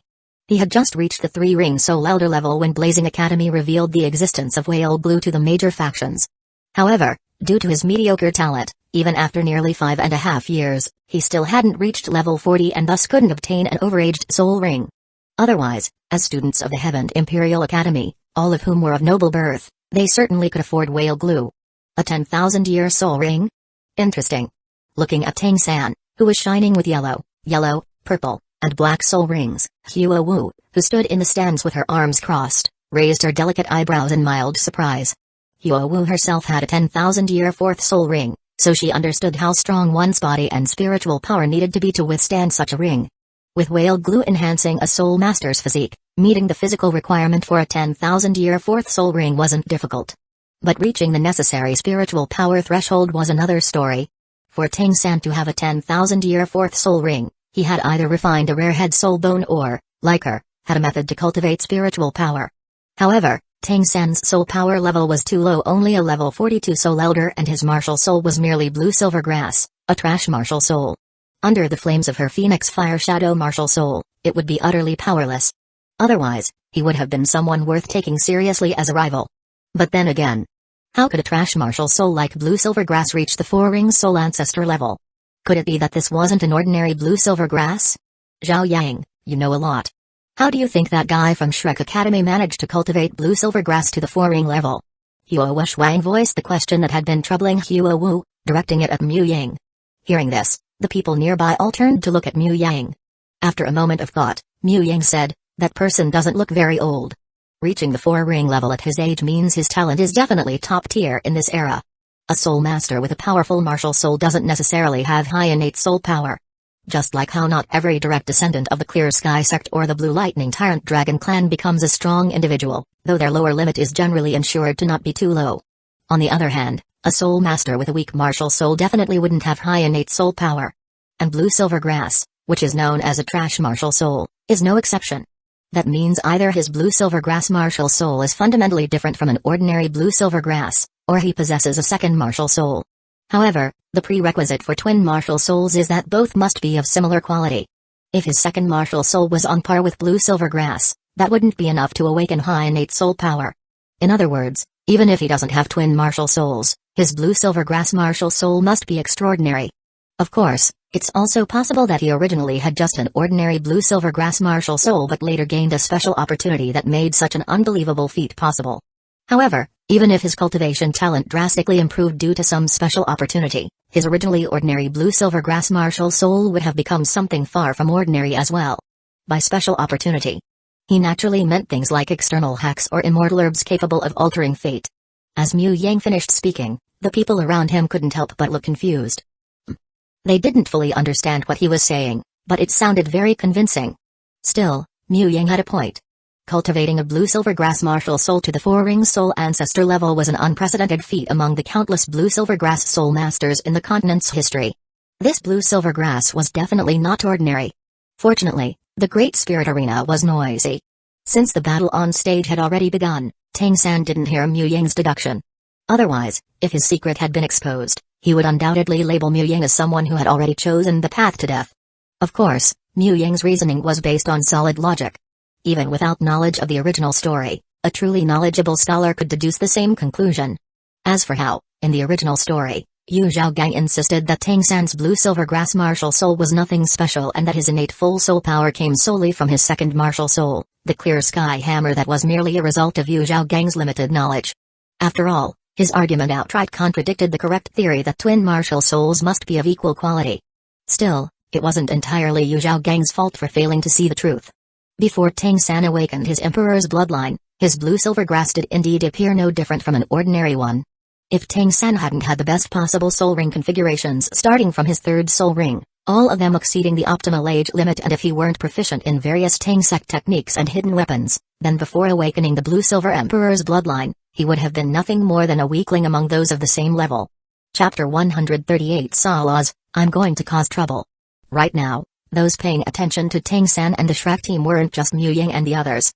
In the front row of the VIP seats, Emperor Zhu Yi, Ning Fengzi, and Saw-Laws also had their gazes fixed on Tang-san. All three of them understood that while the Shrek team wasn't the strongest team in the Heaven division of this year's Soul Master Tournament, that didn't mean their cultivation talent was lacking. The only reason for this was their young age. Among the 7 people on the field, except for Tai Long, the other 6 were all young enough to participate in the next Soul Master Tournament. If they were given another 5 years to cultivate, the current Shrek team, which had 3 Soul Ancestor and 4 Soul Elder, would at least become a team with 3 Soul Kings and 4 Soul Ancestor, a quasi-champion team with immense future potential. Tang-san and the others are Rong's classmates. Perhaps I can recruit them into the sect? Ning Fengzi thought to himself. Unlike the original story, due to slight changes in the timeline, Titan of the Strength Clan had already seen Tang-san's clear sky hammer martial soul and knew that Tang-san was the son of his master, Tang Hao. However, Ning Fengzi was unaware of this. Plus, Tang-san had never displayed his clear sky hammer martial soul in front of Ning Rong. As a result, Ning Fengzi only considered Tang-san a special blue-silver grass soul master. Although Tang-san's teacher, Yu Zhaogang, came from the Blue Lightning Tyrant Dragon Clan, Yu Zhaogang was just a discarded member, a cultivation cripple who had been expelled from the family. Therefore, Tang-san, who wasn't from a major power, couldn't be considered part of the Blue Lightning Tyrant Dragon Clan. Thus, from Ning Fengzi's perspective, if Tang-san ever had the intention of joining a faction, the connection through their shared classmate would give the 7 Treasure Glazed Tile sect a considerable advantage. After all, one of the reasons why he, as the great sect master, took time out of his busy schedule to watch the Soul Master Tournament was to scout outstanding Soul Masters, recruit them into the sect, and strengthen the 7th Treasure Glazed Tile sect. If Tang-san were interested, Ning Fengzi wouldn't hesitate to offer an invitation. He certainly wasn't stingy when it came to his beloved daughter. When there were no restrictions on martial souls, innate full soul power would eventually lead to becoming a titled Luo. So what if blue-silver grass was considered a trash martial soul? One must understand that martial souls were not static. As a soul master's cultivation level increased and as they absorbed more soul rings, their martial soul continuously evolved. Once a soul master reached the titled Luo level with 9 rings, even if their original martial soul was weak, it would undergo a transformation into a top-tier martial soul. Even if it were at the lowest level among top-tier martial souls, it would still be a top-tier martial soul nonetheless. This was similar to how all 100,000-year soul beasts possessed high-tier bloodlines and were capable of mastering domain abilities. A control-type titled Luo, even if their martial soul had a low starting point and their transformed martial soul was relatively weaker, would still be a 9-ring titled Luo. Aside from a few rare prodigies who could challenge higher levels, they wouldn't be something an ordinary 8-ring souled Luo could even think about confronting. With such talent and potential, Tang-san was undoubtedly worthy of becoming Ning Fengzi's son-in-law. And it wasn't just Tang-san. Apart from Tai Long, the remaining 6 Shrek members, including Oscar, who had not yet stepped onto the stage, all possessed impressive talent. Even if not all of them had the potential to reach titled Luo, they would at least be able to cultivate to the souled Luo level. A souled Luo with 8 rings was enough to be considered a respected elder in the 7th Treasure Glazed Tile sect. In total, the sect had only about a dozen such elders, making them well worth recruiting. As for that perverted little fatty, he had a martial soul illness. So he was most likely doomed in the future. But considering his connection with his daughter and Tang San's group, Ning Fengzi was willing to include him as well. After all, the 7 Treasure Glazed Tile sect wouldn't mind feeding one extra mouth. Of course, Ning Fengzi was also well aware that among the 6, Daimabai and Zhuzuking were impossible to recruit. One was the prince of the Starluo Empire, and the other was the future princess consort. There was no way they would join the 7 Treasure Glazed Tile sect. While Ning Fengzi was eager to recruit talents, Emperor Zuyi remained calm and composed. Since his ally Ning Fengzi's daughter, Ning Rongarong, was enrolled at Shrek Academy, it was almost certain that the Shrek students wouldn't join the Spirit Hall. With this existing connection, if they were to align with a major faction in the future, they would most likely lean toward the 7 Treasure Glazed Tile sect. And as long as they didn't join the Spirit Hall, it didn't really matter to Emperor Zuyi whether the Shrek students chose to stay at their academy, join the 7 Treasure Glazed Tile sect, or side with the Heaven Empire. As long as they achieved a certain level of success in the Soul Master tournament, the Empire's treasury would provide some level of funding to the top-performing advanced Soul Master academies. If the Heaven Empire ever needed their help in the future, these academies would find it difficult to refuse. After all, the teachers and students of these academies were citizens of the Heaven Empire. While they appeared neutral, their allegiance naturally leaned toward their homeland. Of course, this allegiance only applied when they faced opponents who weren't overwhelmingly powerful. If they encountered an enemy that was far beyond their ability to resist, this sense of allegiance would quickly become meaningless. It wasn't as if they should risk their lives just for a little financial support, right? Moreover, the Empire's financial allocations were a mutually beneficial arrangement. As advanced Soul Master academies served as talent training bases, they weren't simply taking advantage of the situation unilaterally. Since the 7 Treasure Glazed Tile sect and the Heaven Empire were staunch allies, as long as the great enemy, Spirit Hall, wasn't eliminated or at least weakened to the point where either the sect or the Empire could deal with it alone, their alliance would remain unbreakable. If the 7th Treasure Glazed Tile sect gained more powerful members, it would effectively mean that the Heaven Empire also gained more strong fighters. The only downside was that they wouldn't be as easy to command directly. While Ning Fengzi and Emperor Zuyi were considering how to recruit and win over the Shrek students, Salaz, on the other hand, was secretly scheming to cause trouble. They were young, yet their soul power levels were quite high, undoubtedly geniuses. Moreover, one of them was even the daughter of the 7 Treasure Glazed Tile sect's leader. Salaz understood that Spirit Hall had almost no chance of recruiting the Shrek students. Besides, Shrek Academy's predecessor was the Blue Tyrant Academy, and its dean, Liu Erlong, had deep ties to the Blue Lightning Tyrant Dragon clan. Spirit Hall was well aware of this connection. With these two factors in play, Salaz never even considered recruiting the Shrek students. The 7 Treasure Glazed Tile sect was one of Spirit Hall's potential enemies. If left unchecked, the Shrek students wouldn't just be out of reach for recruitment, they could very well become future threats. So why not eliminate Tang San and the others while they were still weak? As long as it wasn't done openly, neither the 7 Treasure Glazed Tile sect nor the Heaven Empire would be able to do anything to Spirit Hall. After all, aside from Ning Rongarong, the daughter of the 7 Treasure Glazed Tile sect's leader, the others were merely a few dead geniuses. That wasn't nearly enough to make the sect or the Empire go to war with Spirit Hall over them. Am I a bad person? He is one of the 4 great platinum bishops of Spirit Hall. Eliminating obstacles that stand in the way of Spirit Hall's grand goal of unifying the continent is simply my duty. Chapter 139, The Potential of a Dark Horse. 4th Soul Skill, White Tiger Meteor Shower. Daimabai shouted loudly. As his soul power surged, his 4th soul ring lit up, and countless golden orbs, each the size of a fist, materialized and rained down upon the last 2 remaining members of the Heaven Battle second team. Boom. Boom. Boom. The golden orbs crashed down, bursting with dazzling light. The deafening explosions resembled a carpet-bombing attack, forcefully blasting the Vice Team's Agility type and Defense type Soul Masters off the competition stage. Thus, in less than 2 minutes, precisely a minute and a half, the second team of the Heaven Royal Academy was completely eliminated by the fully committed Shrek team. Die boss, that was awesome. As victory was secured, Mahong Jun, who had been hovering in midair, landed and gave Daimabai a big thumbs up. Of course. That so-called Heaven Battle second team is nothing more than a bunch of weaklings. Having washed away the shame of being expelled from the Heaven Imperial Academy, Daimobai waved dismissively, casually belittling their opponents. To be fair, the Heaven Battle second team was indeed weak. Compared to the second team of Starluo Empire's Royal Academy, which Daimobai was familiar with, they were a whole tier below in strength. At the very least, no matter how lacking the Starluo second team was, every Soul Master tournament, they would have at least one member above level 40 or a 3-ringed Soul Elder capable of unleashing the Netherworld White Tiger. Soon, the referee stepped back onto the stage and announced the match result. Preliminary round, first battle, Heaven Imperial Academy vs Shrek Academy. Shrek Academy wins. Instantly, the spectator stands erupted into a frenzy. Astonished intellectuals, holy crap. Heaven Imperial Academy actually lost? Disappointed nationalists, pathetic. Is the Imperial Academy training nothing but useless trash? They couldn't even beat some unknown Shrek Academy. Furious gamblers, refund my money. In less than 2 minutes, the Shrek team had decisively crushed the Heaven Battle second team. Some were skeptical, some were amazed, but most were utterly shocked. Even though the second team consisted of the main team's leftover members, they were still from the renowned Heaven Imperial Academy, which was considered the strongest in the Empire. Their strength shouldn't have been weak, and in past tournaments, they were generally ranked just below the 5 elemental academies. Yet, unexpectedly, they suffered an instant defeat. It was almost as if they had run straight into an immovable wall. Could it be that in this year's preliminary round of the Heaven Division, the Shrek Academy team was the dark horse? Up in the spectator stands, Hueco grinned. Not bad, a little dark horse indeed. Of course, he wasn't pleased because of Shrek team's underdog status, but rather because their victory over the Heaven Battle second team meant that his earlier bet on Shrek's victory at the Great Spirit Arena's betting house was about to pay off several times over.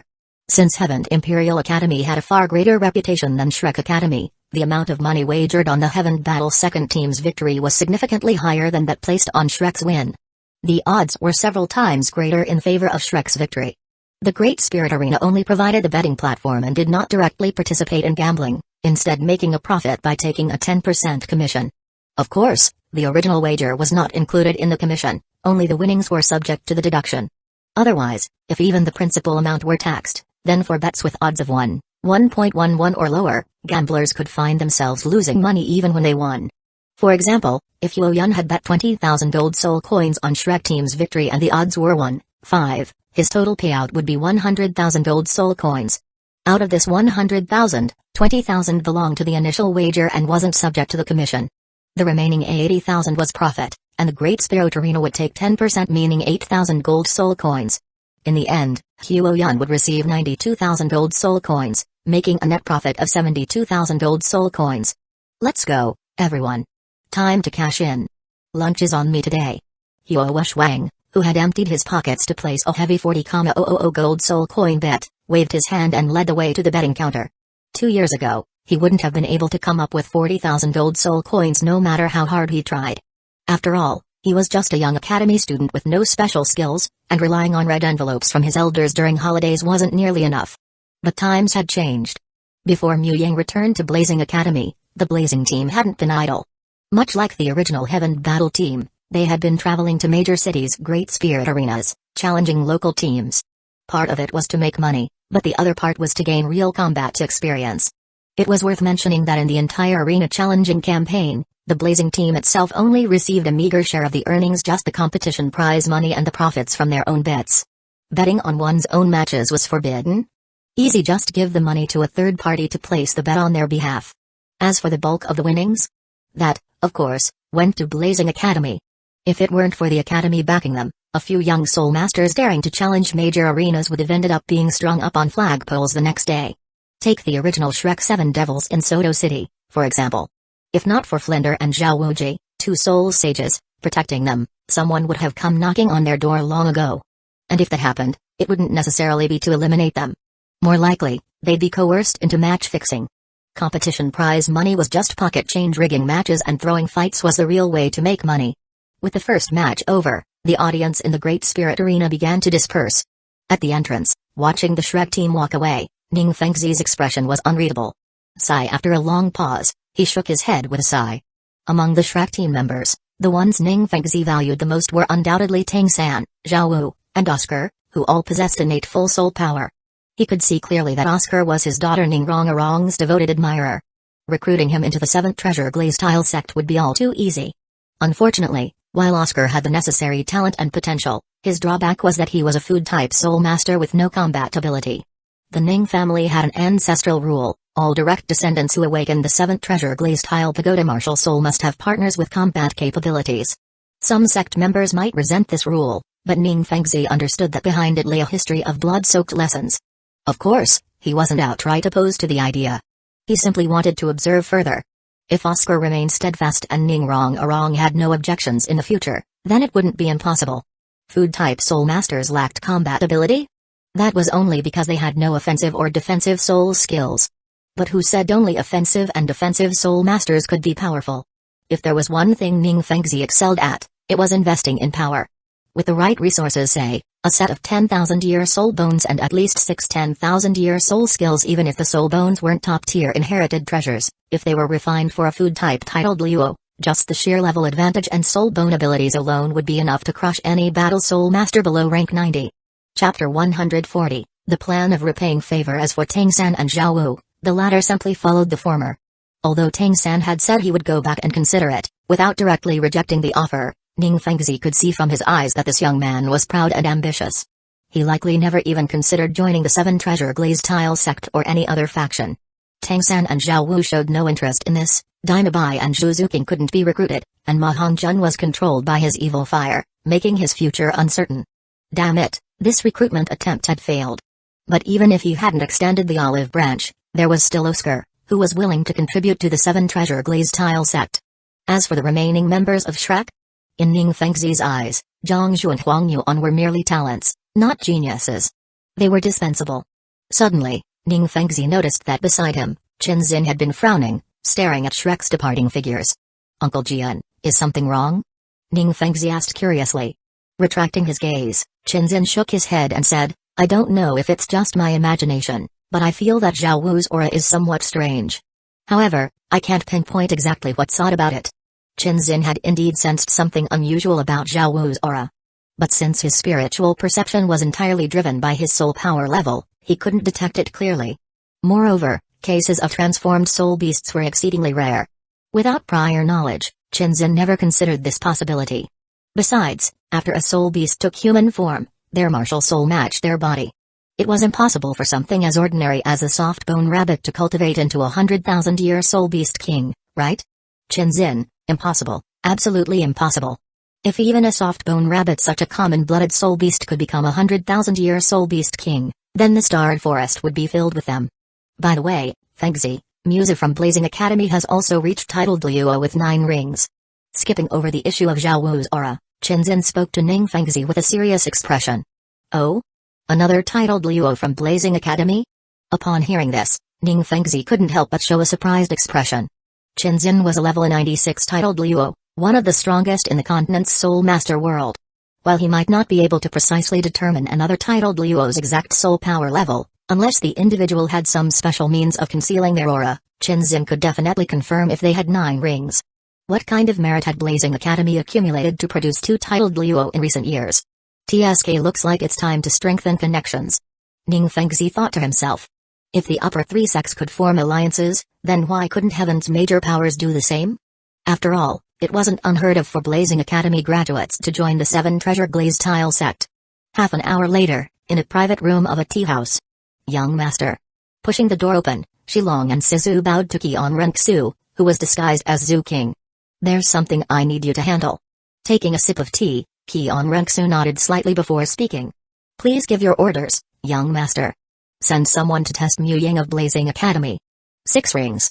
No, send a 7-ring soul sage. But make sure not to harm him or cause any serious injuries. Qian Renxu instructed. Before today, she had no thoughts of testing Mu Ying's strength. After all, food-type soul masters relied entirely on their soul skills.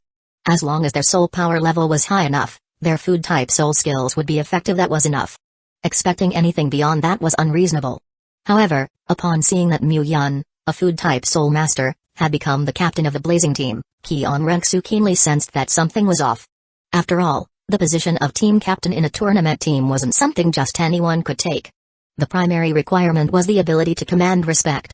With Huo Shuang and Huo Wu, 2 battle soul kings, on the team, Allowing a food-type soul master like Mu Ying to take the position of captain must have a deeper meaning. Moreover, this likely wasn't because of Mu Ying's outstanding tactical command. If it were just about tactics, then the captain should have been Hueco, a control-type soul master. At best, Mu Ying would only have been the vice-captain.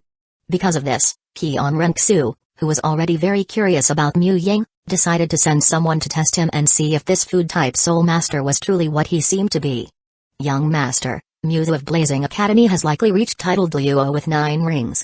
If we send someone to test him, there's a high chance they won't return. Shilong hesitated as he spoke. Title Dalu? Hearing this, Qian Renxu frowned. Didn't Blazing Academy already produce a title Dalu a few years ago? Now there's another one? Since when was breaking through to title Dalu so easy? Wait a minute, if Muzo managed to break through to title Dalu, could it be that she also consumed one of the legendary immortal herbs? If this speculation were true, then it would make sense. Only legendary immortal herbs could allow Muzo, who was just a 7-ring soul sage during the last Soul Master tournament, to reach 9-ring title Dalu in less than 10 years. After thinking for a moment, Qian Renxu said, "Alright, after tomorrow's match, I'll invite him to a private banquet as Zoo King. After the banquet, lure him outside the city. We must test his full strength.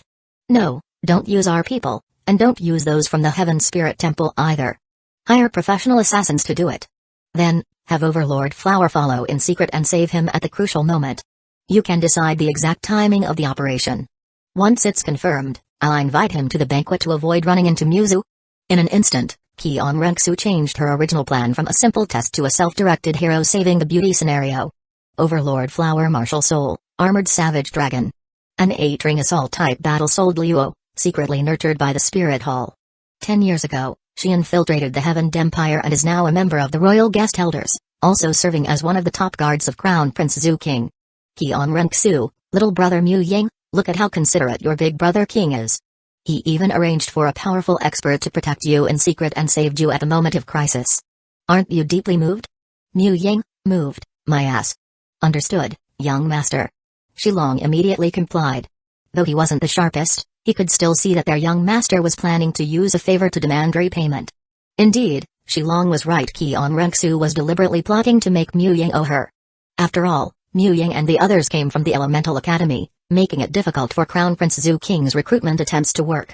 If nothing unexpected happened, it would be nearly impossible to bring Mu Ying and his teammates under her command. However, with a life-saving grace, things would be different. Didn't Jugubo join the royal court as a guest elder only because he once owed Zuxing for helping him out of a predicament? Furthermore, Qian Renxu didn't use her own subordinates or those from the Heaven Spirit Temple because she was the young master of Spirit Hall. Once her true identity was revealed in the future, this so-called life-saving grace would be completely invalidated. Chapter 141, The Opponent That Surrendered Without a Fight. The next morning, the sun was shining brightly as Mu Ying and his team arrived at the Great Soul Arena in high spirits. Not long after entering the arena, the Blazing team received good news. Their opponent, Golden Academy, had directly forfeited. The first round of the preliminaries was won by Blazing Academy without a match. However, it was understandable that Golden Academy chose to surrender without a fight. After all, their team didn't have a single 4-ring soul ancestor. Whether main members or substitutes, they were all just 3-ring soul elders. Let alone this year's Blazing team, which was far stronger than previous ones. Even if the team followed the standard strength of past years, Golden Academy still had no chance of winning. Moreover, stepping into the competition ring inevitably meant the risk of injuries. If they got hurt too badly and it affected their performance in later matches, it would be a huge loss. Since their opponent was the renowned Blazing Academy, surrendering straight away wasn't too disgraceful. At this moment, it was still early, and the matches had yet to officially begin. All participating teams were resting in the waiting area. Looking at the matchup list for the first round of the preliminaries, Feng Ziotian frowned in thought. After a long moment, he turned to Mu Ying and asked, "Mu Ying, which teams do you think will win their first round matches?" Hearing this, Mu Ying was slightly taken aback before asking, "Why do you care about that?" In the preliminaries, aside from our 3 academies, no other teams have contestants at the 5-ring level. Your Divine Wind Academy is guaranteed to advance. Other than facing Blazing and Skywater, was there any team that could pose a real challenge to Divine Wind Academy? Actually, yes. That team wasn't the emerging dark horse, Shrek Academy, but rather Kangui Academy. On paper, Kangui Academy's team wasn't strong. However, Mu Ying remembered that they had a 7-in-1 spirit fusion skill of the metal attribute. Although spirit fusion skills weren't as powerful as martial soul fusion skills, the fact that 7 people contributed to it meant its power was not inferior to an ordinary 2-person martial soul fusion skill. Since it was also a mental type ability, if Divine Wind Academy wasn't prepared in advance, they could very well stumble. That being said, even if Divine Wind Academy did suffer a loss, counting defeats against Blazing and Danshui, they would at most lose 3 matches. With 5 teams qualifying from the preliminaries, Divine Wind Academy was definitely securing a spot. I'm not worried about advancing. It's just that the Great Soul Arena has open betting pools, and you've got a good eye. Plus, our brothers are a bit short on cash, you know, Feng Ziyoshan said with a hint of embarrassment. Who wouldn't love the sight of shining gold coins? At the very least, neither he nor anyone on the Divine Wind team could resist. Besides, after the Soul Master tournament ended, they would graduate and enter society. There would be plenty of expenses to cover, so now that there was an opportunity to make some money, they couldn't let it slip away. Thinking for a moment, Mu Yang said, based on the intelligence our academy gathered, I can determine which team is stronger on paper. But not just me, you should be able to tell the relative strength of the teams as well. However, once the matches start, the stronger team on paper doesn't always win. Battle experience, strategy, hidden trump cards like martial soul fusion skills, whether someone is holding back their true strength, all of these factors influence the outcome. It's hard to predict accurately. For example, if Blazing Academy and Skywater Academy face off, we have 3 5-ring Soul Kings, while Skywater Academy has 2. Does that mean we have the advantage? But I'll tell you this, regardless of whether either side has hidden cards, Skywater Academy will definitely win. Feng Ziyoshan was puzzled. Why? Because as the team captain, I've decided to forfeit. Mu Yang declared without hesitation. Feng Ziyoshan. Shui Binger. The Blazing team. The next moment, the entire Blazing team simultaneously raised their middle fingers at Mu Yang. Facing his teammates' disdain, Mu Yang remained completely unfazed. This was just the preliminaries. As long as they could advance, losing a match didn't matter. Of course, when it came to the finals, he wouldn't do something like this. Blazing Academy had a long history. Since its founding, the number of times its team had won the championship in the Soul Master tournament could be counted on one hand. This year, they finally had such a strong lineup it would be unacceptable not to take the championship. More than half an hour later, the first round of the preliminaries officially began. The Heaven Division had 28 participating teams. However, after the opening ceremony yesterday, the Shrek team had already fought against the second team of the Heaven, so today, there were 13 matches in the first round. Unlike yesterday, the competition stage was no longer just a single arena. Instead, 4 new stages were built in the southeast, southwest, northeast, and northwest of the original stage, surrounding it in the center. With 5 arenas, 5 matches could take place simultaneously. Today's 13 matches, and the 14 matches per day going forward, were all divided into 3 groups. The match between Blazing Academy and Golden Academy was one of the 5 matches in the first group. However, since Golden Academy had already surrendered, the match was cancelled, and Blazing Academy automatically advanced. Coincidentally, in the second group, Divine Wind Academy was in the rest area preparing for their match when Feng Zan walked in and announced good news: their first round opponent had also surrendered. How boring with their opponents forfeiting, they lost the chance to perform, especially the chance to show off in front of the Hueco goddess. Feng Ziyoshan clicked his tongue in dissatisfaction. Haha, the tournament is long. There will be plenty of chances for you to show off later. Feng Zan laughed and patted Feng Ziyoshan on the shoulder. Divine Wind Academy's first round opponent was also a background filler academy. Their highest ranking team member was merely a 3-ring Soul Elder. Facing Divine Wind Academy, a team with all main members at level 40 or higher, surrendering was the most reasonable choice. Moreover, this wasn't just something unique to this tournament, nor was it limited to Divine Wind Academy and Blazing Academy. In past Soul Master tournament preliminaries, the 5 elemental academies often had half of their matches won by default. Would surrendering in the first round be too embarrassing? Perhaps, but compared to the potential consequences, a little embarrassment was nothing. The rules of the Soul Master tournament aimed to minimize casualties, prohibiting contestants from killing their opponents. However, the rule only stated that injuries should be minimized as much as possible. In other words, as long as no one was killed, beating an opponent half to death was still allowed. If a team encountered a powerful opponent in the first round, and their luck was bad, with the opposing team being hot-tempered, they might end up receiving a full team severe injury package. In that case, they wouldn't be able to continue the tournament at all. If there was zero chance of winning, and the risk of serious injury could affect future matches, charging in recklessly was not a wise choice. Surrendering outright was the smartest decision. Chapter 142, A Grand Gift for You Against Powerful Teams, Some chose to surrender directly, such as Golden Academy and Divine Wind Academy's first-round opponents. However, while there were wise individuals in this world, there were also those who were stubborn. Take Skywater Academy's first-round opponent, Sasuke Academy, for example. Their team leader and captain were both stubborn individuals. Of course, it might not have been entirely due to their stubbornness. Skywater Academy's team consisted entirely of girls, and their opponents might have been influenced by male chauvinism, feeling that surrendering without a fight would be somewhat humiliating. Additionally, the girls of Skywater Academy were well known for their kind nature and wouldn't go too hard on their opponents. This likely gave Sasuke Academy the confidence to give it a shot. After all, when facing female opponents, men tended to have more reservations. They wouldn't want to be labeled as violent brutes. Skywater Academy's match was scheduled for the third group. As expected, background filler teams remained just that. Even though Sasuke Academy's strength was not the weakest among these teams, their captain was a 4-ring agility type soul ancestor. They still stood no chance. Or rather, to be precise, they didn't even get the chance to fight before being defeated by Skywater Academy. As soon as the match began, Shui Binger, in her Ice Phoenix martial soul possession state, unleashed her first soul ring ability 4 times in succession. 4 freezing soul skills shot out instantly, freezing 4 members of Sasuke Academy, including their captain, leaving only 1 defense type soul elder, 1 support type soul elder, and 1 healing type soul elder unfrozen. Looking at their frozen captain and teammates, the remaining 3 members of Sasuke Academy glanced at each other, then immediately raised their hands in surrender. There was no way to fight, absolutely no way to fight. The gap in strength was something that bravery alone could never bridge.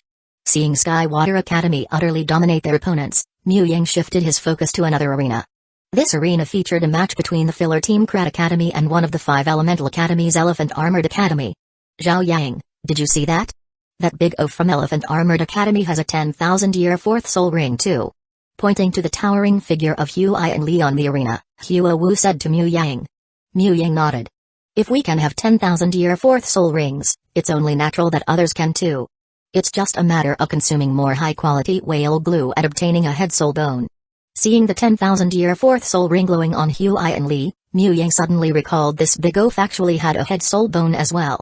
A head soul bone could enhance spiritual power, and since Huai and Li was a defense-type soul master, his soul beast targets would naturally be strength-type or defense-type soul beasts. For these kinds of soul beasts, unless they were of pure dragon lineage, their spiritual power would generally be a weak point in exchange for their physical strength or defense. As long as the head soul bone came from a soul beast thousands of years old, it should have allowed Huai and Li, who was only at level 40 back then, to withstand the spiritual shock from the 10,000-year soul ring's beast soul remnant. In past soul master tournaments, having a 10,000-year 4th soul ring would have made Huai and Li the center of attention. Unfortunately, in this year's tournament, while Huai and Li's 10,000-year 4th soul ring was noteworthy, it failed to cause much of a stir. After all, as early as yesterday, Shrek Academy's Tang San had already displayed a 10,000-year 4th soul ring. And today, besides Huai and Li, on the adjacent arena, Shui Binger and Shui Yuer had also shown their 10,000-year 4th soul rings.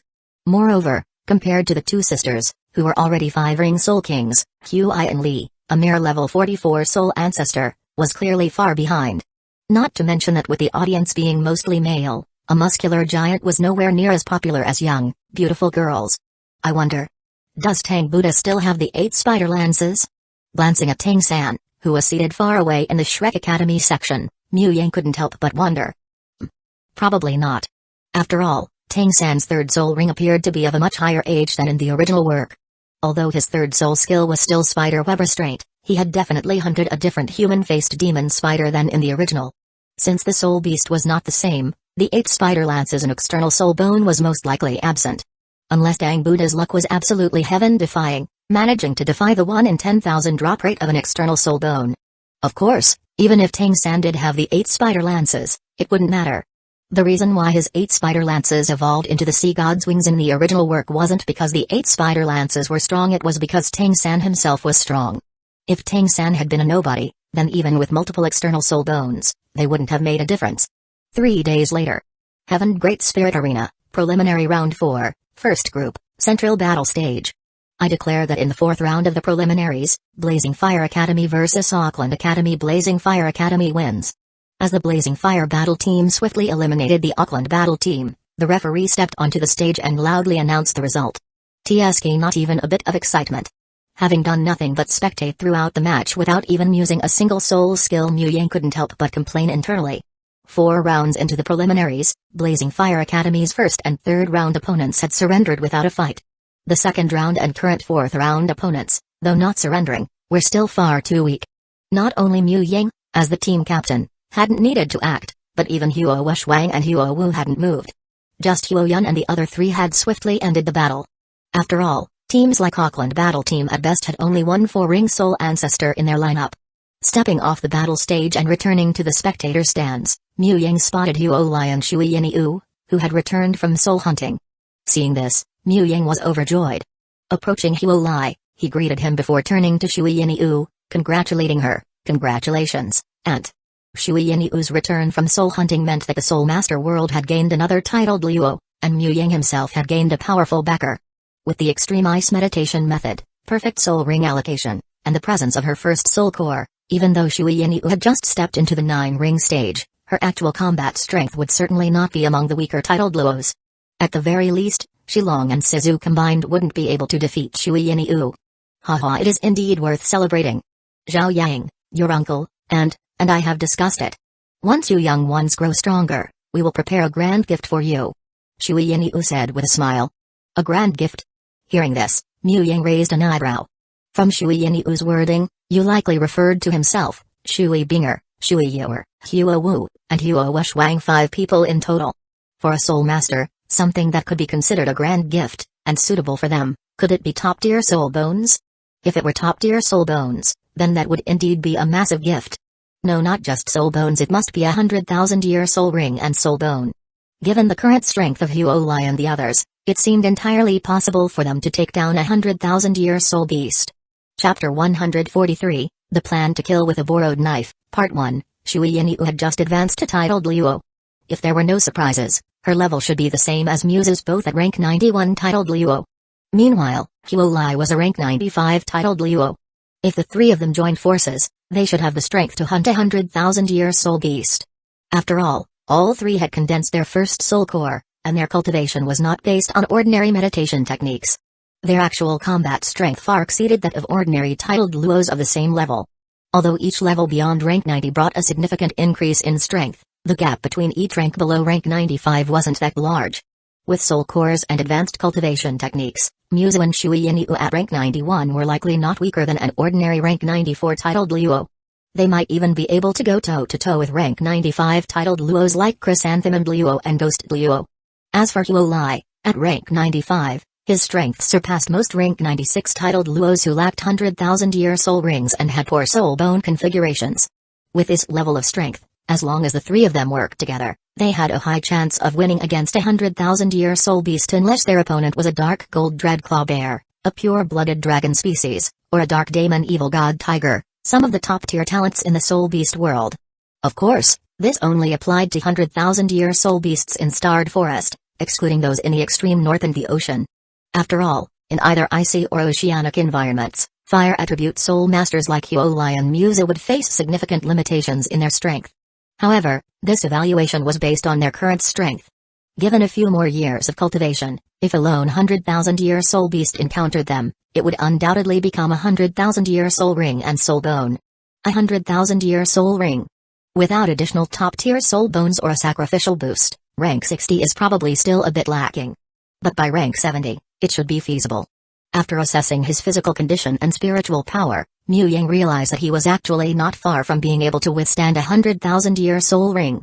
As for where to find 100,000-year soul beasts, the first ones that came to Mu Yang's mind were the 100,000-year Titan Giant Ape and the 100,000-year Sky Azure Bull Python in Starred Forest. That certain rabbit might also be an option. Zhao Wu actually had quite a few notable abilities. Teleportation, Invincible Golden Body, and Etherealization were all extremely useful. If he could obtain a soul power food effect with similar properties, that might be quite valuable. No, wait. The 7th soul skill was Martial Soul True Body. Unless the soul ring came from a soul beast highly compatible with the martial soul to maximize enhancement, the soul beast's species wasn't particularly important as long as the attributes didn't conflict and the soul ring aid was high enough. Actually, no. Teleportation, Invincible Golden Body, and Etherealization were all strong abilities. Instead of being the 7th soul ring for the Ice Fire Immortal Jade Ginseng Martial Soul, perhaps Zhao Wu would be more suitable as the 8th soul ring or even the 1st soul ring for the Ice Flame Sacred Shadow Martial Soul. As midday approached, the 4th round of the preliminaries came to an end. Since Blazing Fire Battle Team, Sky Water Battle Team, and Divine Wind Battle Team had yet to face each other, all 3 teams remained undefeated. At that moment, a staff member from the tournament committee arrived, notifying the team leaders of all 3 teams to draw lots to determine their opponents for the 5th round of the preliminaries the next day. Before long, Muzu, Shuiyin-yu, and Feng Zan returned from the draw. "Mom, who's our opponent tomorrow?"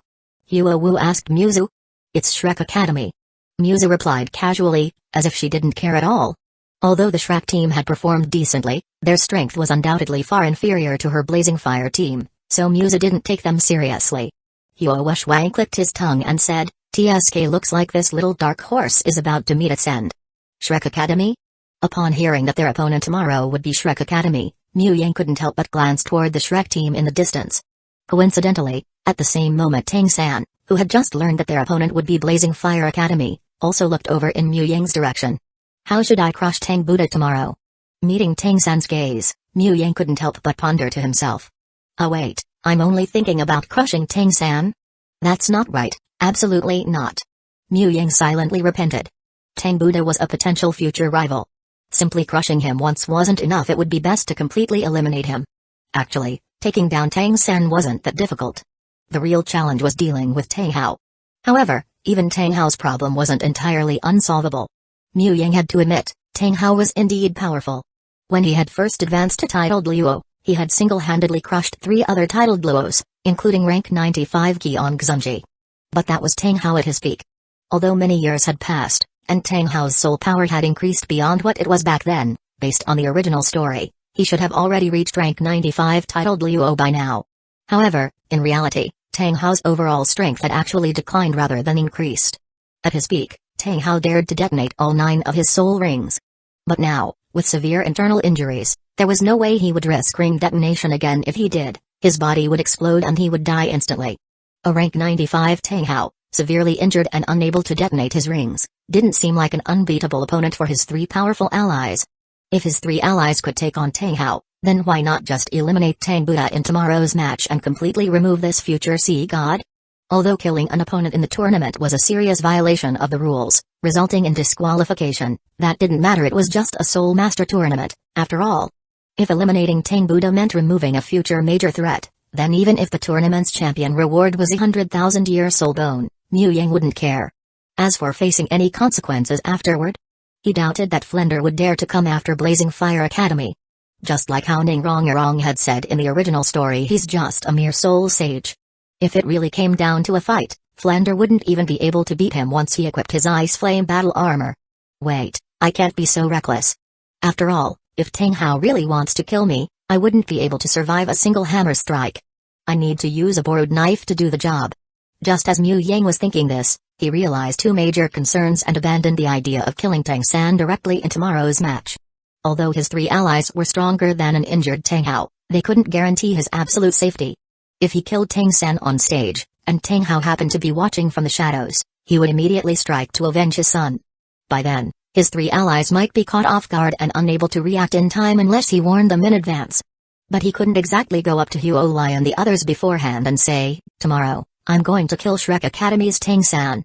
When Tang Hao attacks, make sure you stop him." That would be ridiculous. Chapter 144, Killing with a Borrowed Knife, Part 2. Additionally, Mu Yang hadn't forgotten although Clear Sky Sect had been forced into seclusion by Spirit Hall, it had once been the #1 sect in the world, and its strength was not to be underestimated. Even if Huolai and the others could hold off Tang Hao, if Tang Hao later sought help from Clear Sky Sect, the others aside, Tang Zhao would definitely be willing to avenge Tang San. After all, Tang San wasn't just Tang Zhao's eldest nephew, but also the son of the woman Tang Zhao secretly loved. By then, if the 2 brothers came knocking with their great hammers, even his 3 strongest allies wouldn't be able to stop them. Therefore, while killing Tang San was possible, it couldn't be done by his own hands. He needed to find a scapegoat. With that in mind, Mu Yang's gaze shifted towards Salaz, who was currently leaving from the VIP section. If he sent the future sea god to accompany Salaz to the afterlife, wouldn't that be worthy of Salaz's status as both Spirit Hall's Platinum Bishop and the head of Heaven's Spirit Temple? Salas, should I be saying I'm honored or something? As for how to make Salas take down Tang-san? Although Tang-san's spiritual power was strong, without having consumed the Autumn Dew Tear, it definitely wasn't as strong as his own. During the match, he could covertly unleash a divine illusion technique on Tang-san, using soul-capturing secret art to manipulate his mind, while keeping a real illusion capable of erasing his soul as a failsafe. Once the match ended, Tang-san, under the influence of mind control, would squat at the entrance of the Great Soul Arena, transforming into a dragon-slaying warrior and launching a surprise assassination attempt on Salas, the evil dragon. If Tang Hao, hiding in the shadows, or Ning Fengzi, who might try to intervene, failed to save Tang-san in time, then Salas' spirit hall experts accompanying him would kill Tang-san on the spot. If someone managed to rescue Tang-san, then in the ensuing chaos, he would activate his prearranged contingency plan and erase Tang-san's soul with a real illusion. Given the circumstances, if Tang-san ended up dead, who else could people blame but Spirit Hall? It couldn't possibly be Mu Yang, right? That was impossible. He, Mu Yang, had no grievances or grudges against Tang-san. He had no motive to kill him. In fact, if not for the Soul Master tournament, he wouldn't even know who Tang-san was. A flawless plan. Everyone, please wait. Just as Mu Yang and his group were leaving the Great Soul Arena, preparing to return to their hotel, a voice called out from behind, causing them to halt. Turning around, Mu Yang saw Qian Renxu, disguised as Zhu King, leading a muscular woman who appeared to be in her early 30s, with arms thick enough for horses to gallop on, striding toward them. As they approached, the muscular woman glanced at Shui Yinyu in surprise, her lips moving slightly as she whispered something to Qian Renxu. Immediately, Qian Renxu's pupil shrank sharply, but she quickly suppressed her emotions, stepped forward, and gave a respectful bow. I greet the three Your Eminences, Dean Feng, and Dean Kaiyu.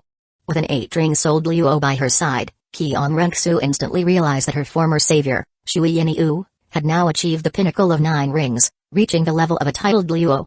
Had Muzo and Shui Yinyu publicly declared their titled Luo status, etiquette-bound Zhu King wouldn't have simply addressed them as three Your Eminences. He would have saluted them individually out of respect for their strength. As for Feng Zhen of Divine Wind Academy and Kaiyu Shuping of Dan Shui Academy, the former was worthy of courtesy, while the latter... well, that was just basic social etiquette. Oh, it's the Crown Prince.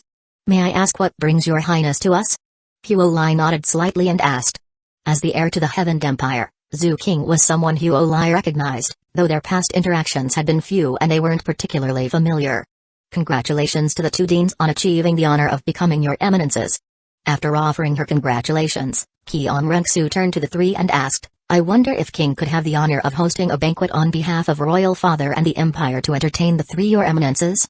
Although Qian Renxu had stopped Mu Yang's group specifically to invite Mu Yang, intending to stage a hero saving the beauty act, rather than to specially entertain Muzo and Shui Yinyu, the two newly ascended titled Luo, she had only just learned that Shui Yinyu had also reached the titled Luo realm. Still, postponing the original plan for now wasn't an issue. Building good relations with the three neutral titled Luo within Heaven Empire's territory was extremely necessary. This. Crown Prince, the three of us have important matters to attend to at the moment and can't spare the time. Perhaps another day? After a brief hesitation, Huo Lai politely declined. Though Blazing Academy was indeed located within the Heaven Empire, Huo Lai had no intention of sending a message that his academy was too closely aligned with the royal family. Soul Master academies should simply remain as training grounds for Soul Masters. If they took a clear political stance, they might find it difficult to stay neutral when the world's situation shifted. However, if they maintained a neutral stance, then no matter how the continent's situation changed, Soul Master academies generally wouldn't become targets. After all, the graduates of advanced Soul Master academies were considered the elite of the Soul Master world, especially those from top-ranked academies, whose graduates often rose to high positions within various factions. Without major conflicts of interest, who would willingly cause trouble for their superiors, colleagues, friends, or even their own alma mater? In other words, as long as advanced Soul Master academies maintain neutrality, their inheritance and stability would far exceed that of clans or sects. Seeing Huo Lai refuse, Qian Renxu wasn't disappointed and said, that was King's oversight. Since the three Your Eminences have important matters to attend to, of course, those matters take priority. But Brother Mu Yang, you shouldn't have anything urgent, right? I am a few years older than you. May I have the honor of inviting Brother Mu Yang for a small gathering? As she spoke, Qian Renxu's gaze shifted toward Mu Yang. Failing to invite Huo Lai and the others wasn't outside Qian Renxu's expectations. Putting aside her identity as Spirit Hall's heir, Even just considering Zhu King's status as the Crown Prince of Heaven, it wasn't a big deal, at least not in the eyes of titled Luo. The honorific Your Eminence for titled Luo wasn't just for show. The reason titled Luo received such a title was because their strength alone granted them a status equivalent to that of an emperor. A powerful titled Luo status was comparable to that of an empire's emperor, while a weaker one was at least on par with a king of a vassal kingdom. If Emperor Zhu Yi himself had extended the invitation, the three would most likely have accepted.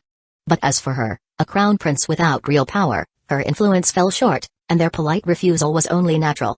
Seeing Qian Renxu gazing at him intently, Mu Ying felt no joy at all, unlike many other transmigrators, who might feel thrilled by gaining the favor of an angelic beauty. Instead, he felt a bit frustrated. This was the heir of Spirit Hall, the future angel god. For a boss-level character like her, Mu Ying, whose wings hadn't fully spread yet, felt that it was best to keep his distance. Chapter 145, The Calm Before the Storm. Unfortunately, if he guessed correctly, the reason Qian Renxu stopped their group this time was probably himself.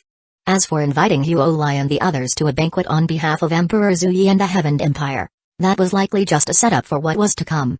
It was just like how a girl acting coy might ask her boyfriend for a gift, starting with something as outrageous as a private jet, which almost no one could agree to.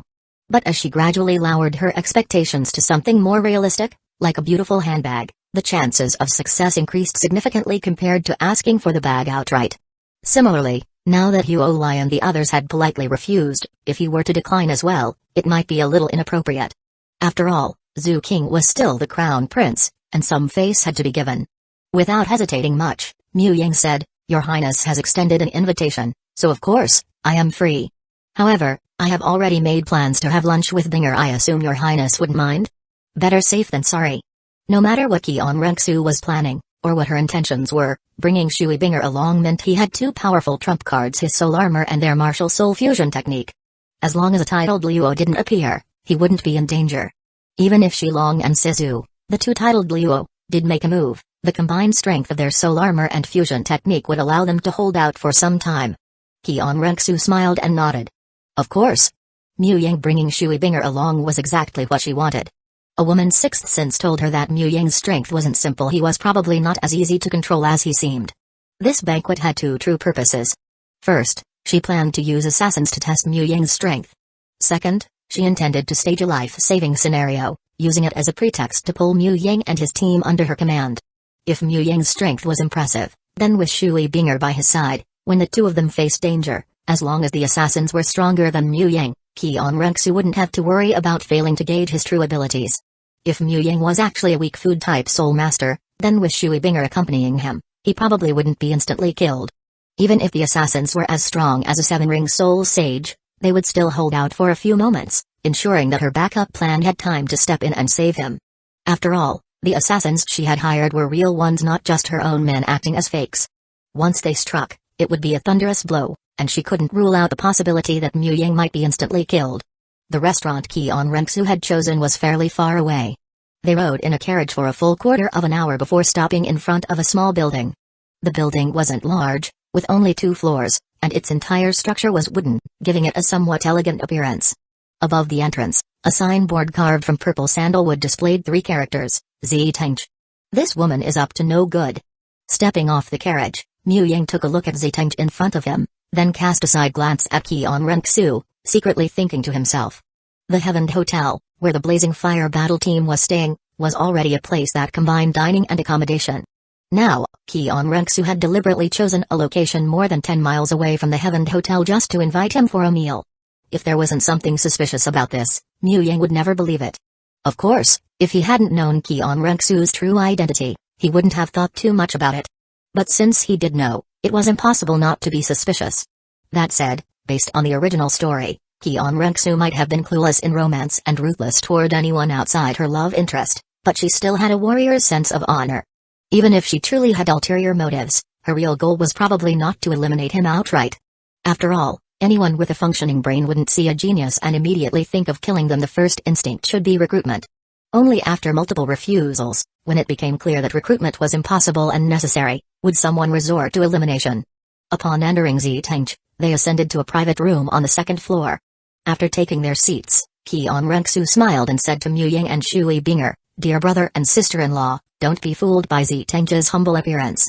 This place serves the best private dishes in Heaven City and is highly favored by nobles and royals. Moreover, Ziteng does not operate openly, it only accepts reservations in advance. Even for me, it took several days to get a booking. Hearing this, Mu Ying raised an eyebrow and said, "Oh?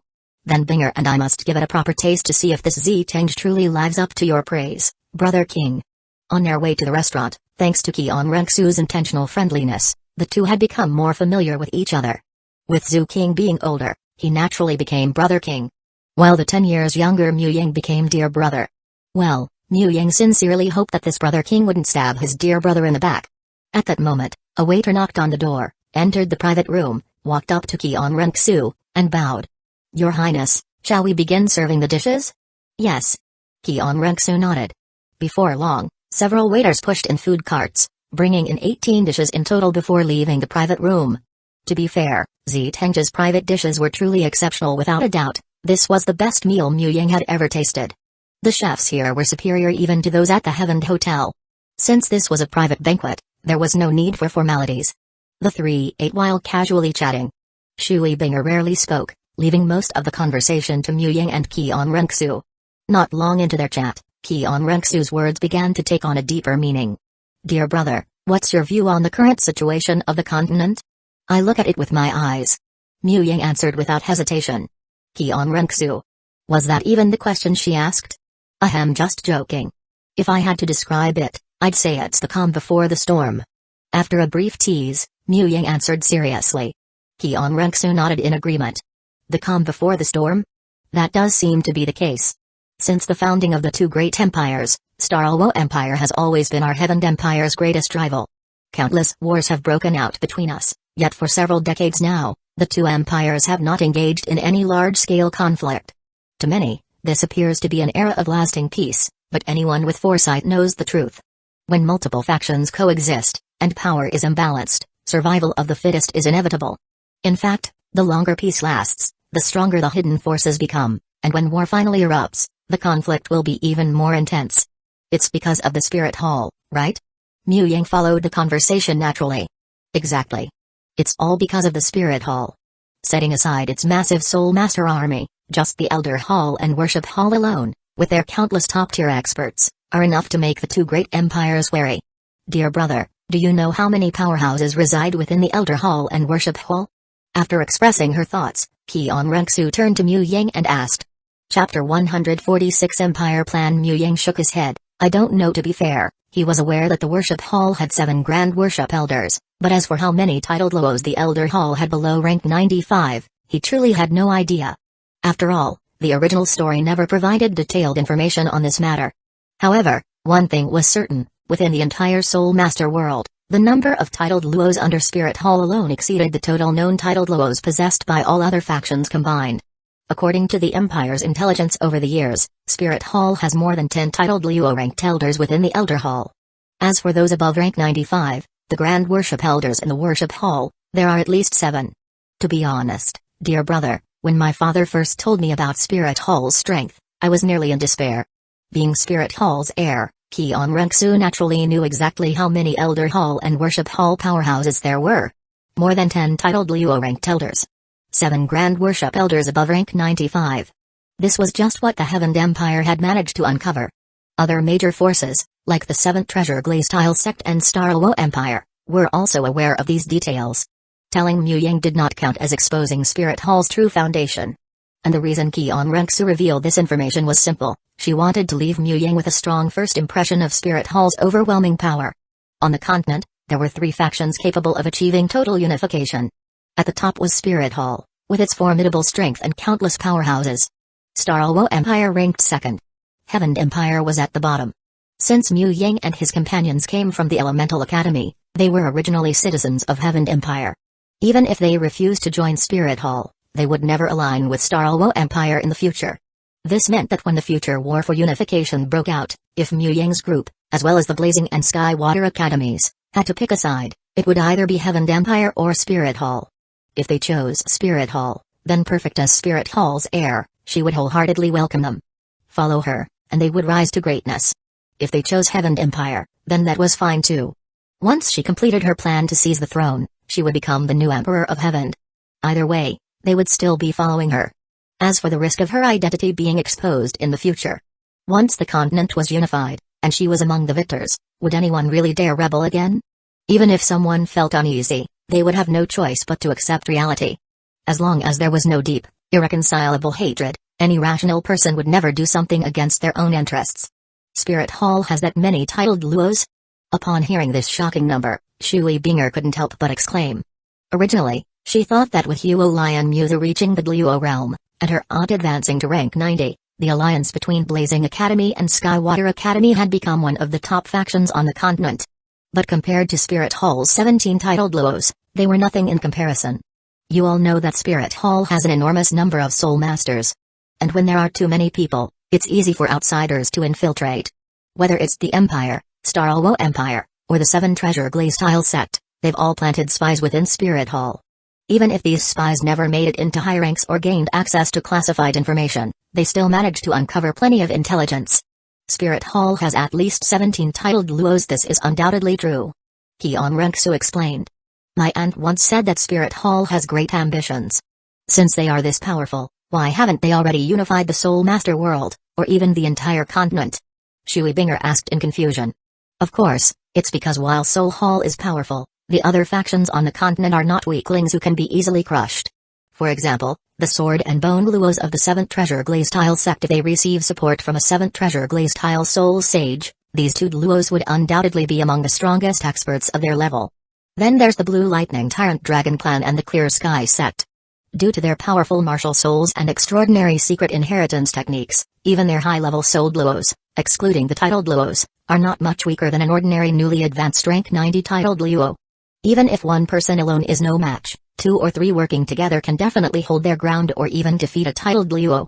The Starluo Empire's royal family is also no pushover. As long as they can unleash the Netherworld White Tiger, a White Tiger souled Luo at rank 80 can fight on par with a rank 90 titled Luo. And most importantly, while Soul Hall commands a vast number of Soul Masters, these Soul Masters are not just members of Soul Hall. The vast majority of them are also citizens of the 2 great empires and their subordinate kingdoms and duchies. If Soul Hall were to order them to attack their own homeland, do you think they wouldn't hesitate? There must be some hesitation, right? If it were me, even if I had to fight on the battlefield, I would probably hold back and not give my all. After thinking for a moment, Shui Binger replied. Nodding slightly, Keon Renksu continued, this fundamental issue is precisely why Soul Hall has been unable to achieve its ambitions. Well, actually, it doesn't seem that difficult for Soul Hall to solve this problem. As soon as Keon Renksu finished speaking, Mu Ying interjected. Oh? Why don't you explain, dear brother? It would be good for the Empire to prepare a countermeasure. Keon Renksu asked, curious. Rubbing his chin, Mu Ying spoke seriously, people are not emotionless grass and trees, how could they have no feelings? Since Soul Hall is a religious organization, it's only natural that many of its soul masters would hesitate to attack their own homeland.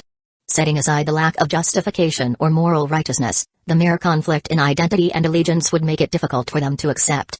But what if Soul Hall stops being just a religious force and transforms into a proper empire, just like Heaven and Starluo? At that point, the Soul Masters under Soul Hall would no longer be citizens of Heaven or Starluo. Water flows to lower ground, but people seek higher positions. Once the identity issue is resolved, not only would their reluctance disappear, but they might even eagerly strive for achievements and promotions. Based on the original timeline, Soul Hall's transition into the Soul Hall Empire was actually just a few years away. At this point, their plan to infiltrate and absorb the kingdoms and duchies under the 2 great empires must have already been well underway. So Mu Ying's words weren't exactly giving Soul Hall any new ideas. Upon hearing this, Keon Renksu's expression stiffened slightly. Good grief. One of Soul Hall's most important plans in recent years had just been guessed correctly by someone. Fortunately, she was Keon Renksu, not the real Zhu King. If this information were to reach Emperor Zhu Yi, then Soul Hall's empire plan might not proceed so smoothly after all. Although both great empires had noticed Soul Hall's infiltration of their vassal states, they had only assumed that Soul Hall was expanding its influence to gain political and economic benefits. As long as it was just that, they didn't consider it a reason to go to war with Soul Hall. But if they knew that Soul Hall's true ambition was far greater than that, the 2 empires would never tolerate it. After all, once Soul Hall resolved its identity issue among its Soul Masters, and combined it with a vast base of territories and a massive army, then even if every other faction on the continent united against them, they still might not be able to stop Soul Hall.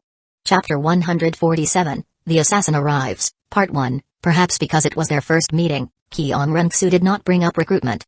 Aside from exchanging polite compliments, the topic they discussed the most was the sensitive issue of the current situation on the continent. After more than an hour, the luncheon ended. Kion Rensu said, "Dear brother, take this token. If you ever need anything, just bring it to the Imperial Palace and find me." As she spoke, Kion Rensu took out a golden token, engraved with the character Tian, and handed it to Mu Ying. "In that case, Brother King, don't blame me if I bother you too much in the future." Without hesitation, Mu Ying reached out and accepted the personal token that symbolized Zhu King's identity. Since they were already calling each other brother, even if their friendship was superficial, being too polite would just make things seem distant. Haha. "Dear brother, you must be joking. I still have some business to attend to later, so I won't see you off personally. Take my carriage back," Kion Rensu said with a smile. "That works." Mu Ying nodded. After sending Mu Ying and Shui Binger downstairs, Kion Rensu watched the carriage gradually disappear into the distance. Then, she turned and whispered to the strong-built woman beside her, "Proceed as planned, but don't actually hurt them." "Yes." The burly woman, known by the nickname Overlord Flower, responded firmly before following from afar behind the carriage. The moment they got into the carriage, Mu Ying gestured SHH to Shui Binger. Then, he fully focused his spiritual power, spreading it out to sense the surroundings. Mu Ying felt that he was probably sick, suffering from paranoia. Well, maybe not exactly. It was just that things had been too peaceful lately. If this were before, he wouldn't have thought this way. But times had changed. The Soul Master Tournament was a stage for the continent's young geniuses, attracting attention from all factions. Now that the tournament had been underway for several days, the details about him, Shui Binger, and Hueco had surely reached the hands of certain interested parties. And yet, things had been too quiet, not a single small move from anyone. This was completely unlike the usual tactics of Soul Hall and the Starluo Empire. After all, they weren't just young rank 40 Soul ancestors. They were all under 20 years old and already rank 50 Soul Kings. Even though their exact soul power levels weren't reported when they registered, any experienced expert watching the tournament would have easily sensed that they were far beyond just newly advanced rank 50s. With such monstrous talent, those who specialized in scheming couldn't possibly stay indifferent, right? Of course, Mu Ying understood. The reason why things had been so peaceful was likely because it was the calm before the storm. After all, even for covert operations, it took time to formulate a detailed plan and arrange the right people. Another key factor was that, for the past few days, whenever Mu Ying, Shui Binger, and the others went out, they were always accompanied by Muzu, a titled Luo. Even if someone wanted to make a move, they wouldn't dare to act recklessly under the watchful eyes of a titled Luo. Covert operations, by nature, couldn't be exposed. They had to be conducted in secret to avoid damaging the faction's reputation. And trying to pull off a secret attack right in front of a titled Luo? Even an 8-ring-souled Luo would just be delivering themselves as a free kill. Only a fellow titled Luo could stand a chance of success. However, the moment a titled Luo took action, their identity would be difficult to conceal unless they refrained from using their martial soul. But without using martial soul powers, how many soul masters on the continent could possibly defeat Muzu, a rank 90 titled Luo?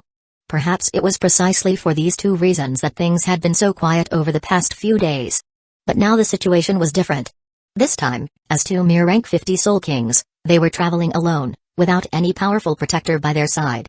Moreover, on the surface, Mu Ying was just a food-type Soul King with little combat ability.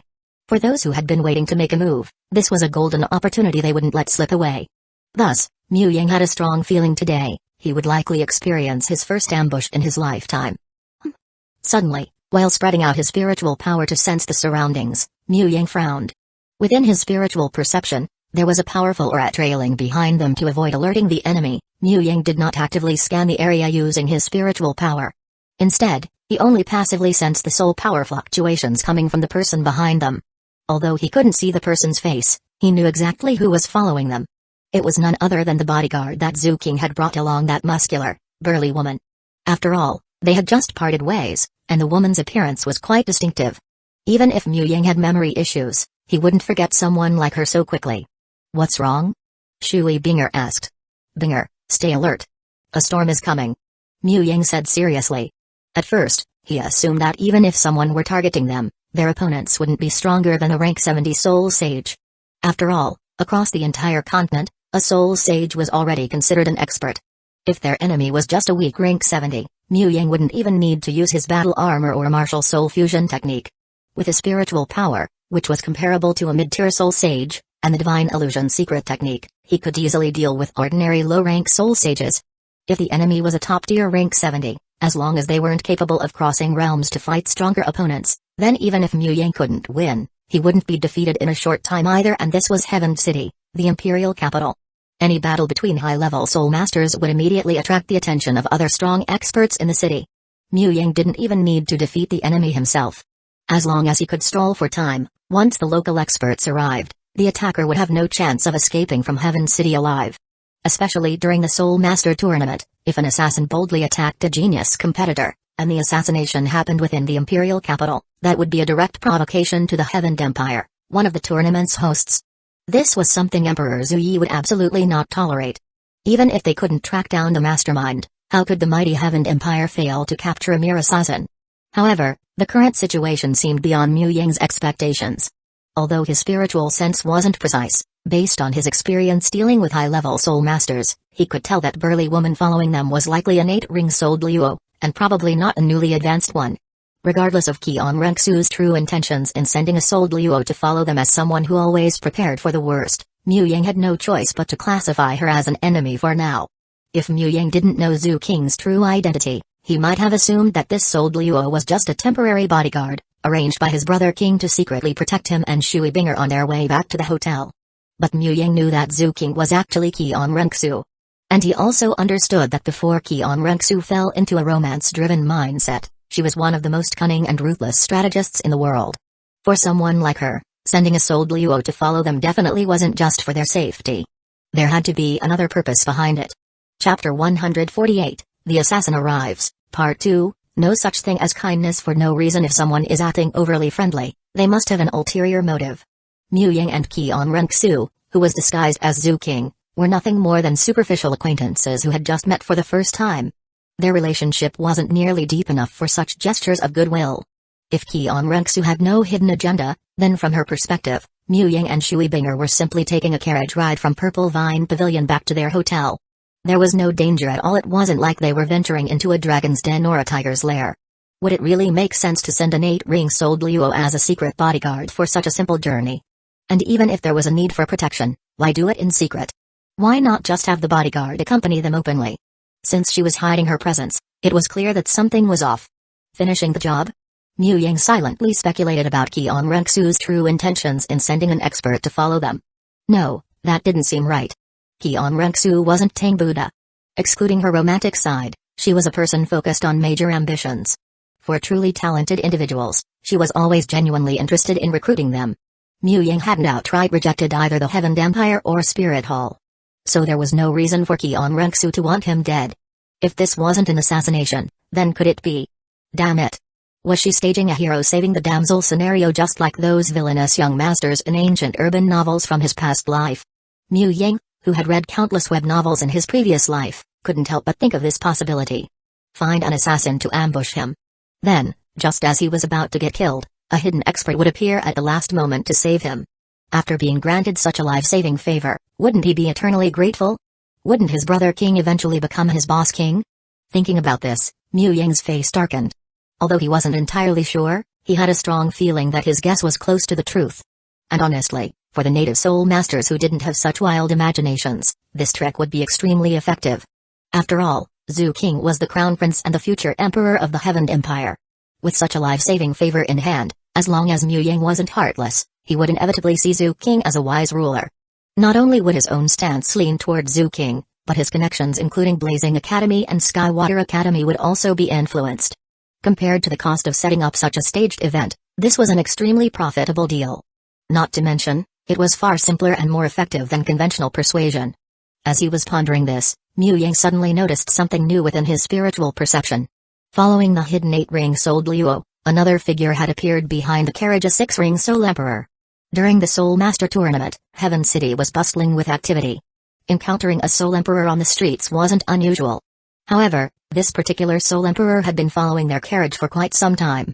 And since the crowded streets forced the carriage to move at a moderate pace, the assassin had been keeping up without falling behind. If this person wasn't suspicious, Mu Yang wouldn't believe it. A 6-ring Soul Emperor. That's all? Mu Yang's expression turned into one of disdain. Sending a mere Soul Emperor to assassinate him? What an insult. But what Mu Yang didn't know was that Qian Renxu wasn't underestimating him. Originally, she had ordered Shilong to hire a Soul Sage assassin for the job. However, a rank 70 Soul Sage was no ordinary figure. There weren't many who would be willing to lower themselves to become a mere assassin. And with time running short, there wasn't enough time to scout for suitable candidates. Moreover, the target wasn't a nobody. With the Soul Master tournament underway, tracking down the assassin wouldn't just be Blazing Academy's responsibility, the entire Heaven Empire would get involved. Not every assassin had the guts to take on such a high-risk mission. Since no Soul Sages were willing to take the job, Shilong had no choice but to lower his standards and hire a 6-ring Soul Emperor instead. After all, Mu Yang was supposedly just a food-type Soul King with no combat ability. Whether the assassin was a rank 60 or a rank 70, it wouldn't make a difference. Mu Yang wouldn't be able to fight back either way. This plan was solid. As for the unexpected factor, Shui Binger. No problem. Shui Binger might be a genius, but she was still just a rank 50 Soul King. The assassin was not only a 6-ring Soul Emperor but was also rank 69, just one step away from Soul Sage. With at least a full realm of difference, even a genius like Shui Binger wouldn't be able to bridge the gap so easily. Through the carriage window, Mu Yang glanced at the bustling streets. After thinking for a moment, he instructed the carriage driver to stop the carriage. Then, he and Shui Binger stepped out together. A mere 6-ring assassin? Might as well let Shui Binger handle it. With her mystical cultivation techniques and secret skills, Shui Binger's current rank 59 soul power was more than enough to defeat a Soul Emperor above her level. Unless this particular Soul Emperor assassin had not only a perfect spirit ring configuration but also a top-tier martial soul, making him one of the best among Soul Emperors, or even a genius capable of challenging across realms. Yeah, that was impossible. If someone like that really existed, why the hell would they become an assassin? They could easily set up a gang in some mid-tier city, collect protection fees, and still make way more money than being an assassin. Of course, to keep a low profile, Shui Binger needed to hold back in battle and not show too much strength. However, with him supporting as a food-type Soul King, plus the domineering strength of her Ice Phoenix martial soul, a 5-ring Shui Binger holding off a 6-ring Soul Emperor would seem reasonable to outsiders. If Mu Yang, a food-type Soul Master, were the one to fight instead, that would attract too much attention. By having Shui Binger hold back, they could draw out the fight, making it seem like an even battle. With a battle happening in the middle of a busy street, innocent bystanders would inevitably be affected. It was better to move somewhere with fewer people. You're done here, go back. Mu Yang spoke to the carriage driver before pulling Shui Binger along toward a side street with fewer people. 100 meters away, atop the roof of a street-side shop, 2 thin, middle-aged men, 1 tall, 1 short, waited silently for their prey to arrive. Suddenly, they noticed the royal carriage, marked with the Heaven Empire's swan emblem, coming to a halt. When they saw the targets stepping out, a hint of surprise flickered in their eyes. Eagle Bro, did the plan leak? Or were we exposed? After a brief hesitation, the shorter middle-aged man asked the taller one. The plan was made last minute by the higher-ups. We got the order only half an hour ago. And the target doesn't have any high-level experts with him, so this is probably just a coincidence. The tall, thin man spoke with confidence, though he didn't fully understand the situation. Then why is the target hold on? A Soul Emperor is following them. Just as they were feeling puzzled, the shorter man suddenly spotted a sinister-looking middle-aged man tailing their targets from behind. TSK. Looks like we're not the only ones who want these 2 kids dead. The tall, thin man grinned maliciously, sighing in amusement. That's great news. We'll follow as well, but let this Soul Emperor take the first shot. If he succeeds, we won't even have to do anything. If he fails, then we'll step in to finish the job and pin the blame on him. That way, once this is over, if those 2 academies or Heaven Empire want to take revenge, they'll go after him, not us. Brilliant plan. Jackal, I never knew you had such a sharp mind. You're too kind, too kind. Chapter 149, Backstabbing One's Own, Part 1. While constantly spreading out his spiritual power, keeping track of the 6-ring Soul Emperor behind him, Mu Yang led Shui Binger into a less crowded side street. Just as Mu Yang was about to find a small alley to support Shui Binger with his food-type soul skills, making it look like they had barely defeated the incoming hostile Soul Emperor, suddenly inside his spiritual perception range, 2 new presences appeared behind them, both exuding the aura of 7-ring Soul Sages. 7 rings? Sensing the arrival of these 2 Soul Sages, Mu Yang frowned deeply. This wasn't what he expected. Qian Renxu didn't know the true strength of him and Shui Binger. From a logical perspective, sending a high-level 6-ring Soul Emperor should have already been an overwhelming threat to their mere 5-ring soul power levels. Could it be that Keon Renksu's true intention wasn't to stage a life-saving favor, as he had guessed, but instead to eliminate him for real?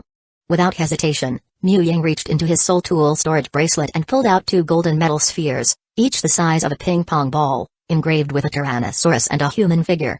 With his food-type soul skill support, Shui Binger handling a 6-ring Soul Emperor wouldn't be too surprising. After all, she was a genius, and with a strong teammate's support, it was natural for geniuses to challenge opponents beyond their level. But when the enemies included 1 Soul Emperor and 2 Soul Sages, if they could still hold their ground, that would defy common sense. The consequences that followed would be no different from exposing his own hidden strength. The enemy's power was formidable, and he didn't want to reveal his trump cards. What should he do? Simple call for backup? Mu Yang wasn't without support. He had not 1, but 3 titled Luos backing him. But how to call for help? These 2 metal spheres weren't ordinary objects. They were spirit-forged refined gold, forged through a blood sacrifice. Blood-sacrificed metal at the level of 1,000 refinements and above could almost be considered an extension of the wielder's own life. And Mu Yang had discovered something by chance. Since a soul tool's storage space existed in a different spatial plane from the outside world, storing blood-sacrificed metal inside a soul tool would weaken the mysterious bloodline connection to an extreme degree. This was a downside, but on the flip side, if the distance wasn't too far, taking the blood-sacrificed metal out would instantly restore the bloodline connection, allowing it to act as a silent, vision-blocking signal flare. And the owners of these 2 spirit-forged gold spheres? They were Huo and Muzu. From the very beginning, Mu Yang had informed both of them about the true purpose of these blood-sacrificed metals when forging them. Since they were all within Heaven City, the 2 would arrive soon. With 2 Luos as backup, there was no need to reveal his own power. Besides, killing 2 soul sages would serve as a warning to others. Turning a corner, inside the alley, Mu Yang manifested his martial soul Ice Fire Immortal Ginseng. 5 spirit rings emerged in a disguised sequence: yellow, purple, purple, black, black. In the next second his 4th and 5th soul rings lit up. As the soul incantation was chanted, green Jade Guardian Ginseng and blue Thorn Jade Ginseng materialized. At the same time a brilliant ice blue light erupted from Shui Binger's body. With a resonant phoenix cry, her supreme ice-type flying martial soul Ice Phoenix merged with her body. After taking the 2 soul power ginsengs handed to her by Mu Yang, a crystalline protective light and a mysterious dark thorn aura enveloped her. Outside the alley, sensing the phoenix cry and rising soul power fluctuations, the 6-ring Soul Emperor, who was just about to make a move, froze in place, his expression shifting unpredictably. Considering how the targets had inexplicably left the carriage earlier, this assassin immediately realized his position had been exposed. And the targets weren't running, they were preparing for a head-on battle.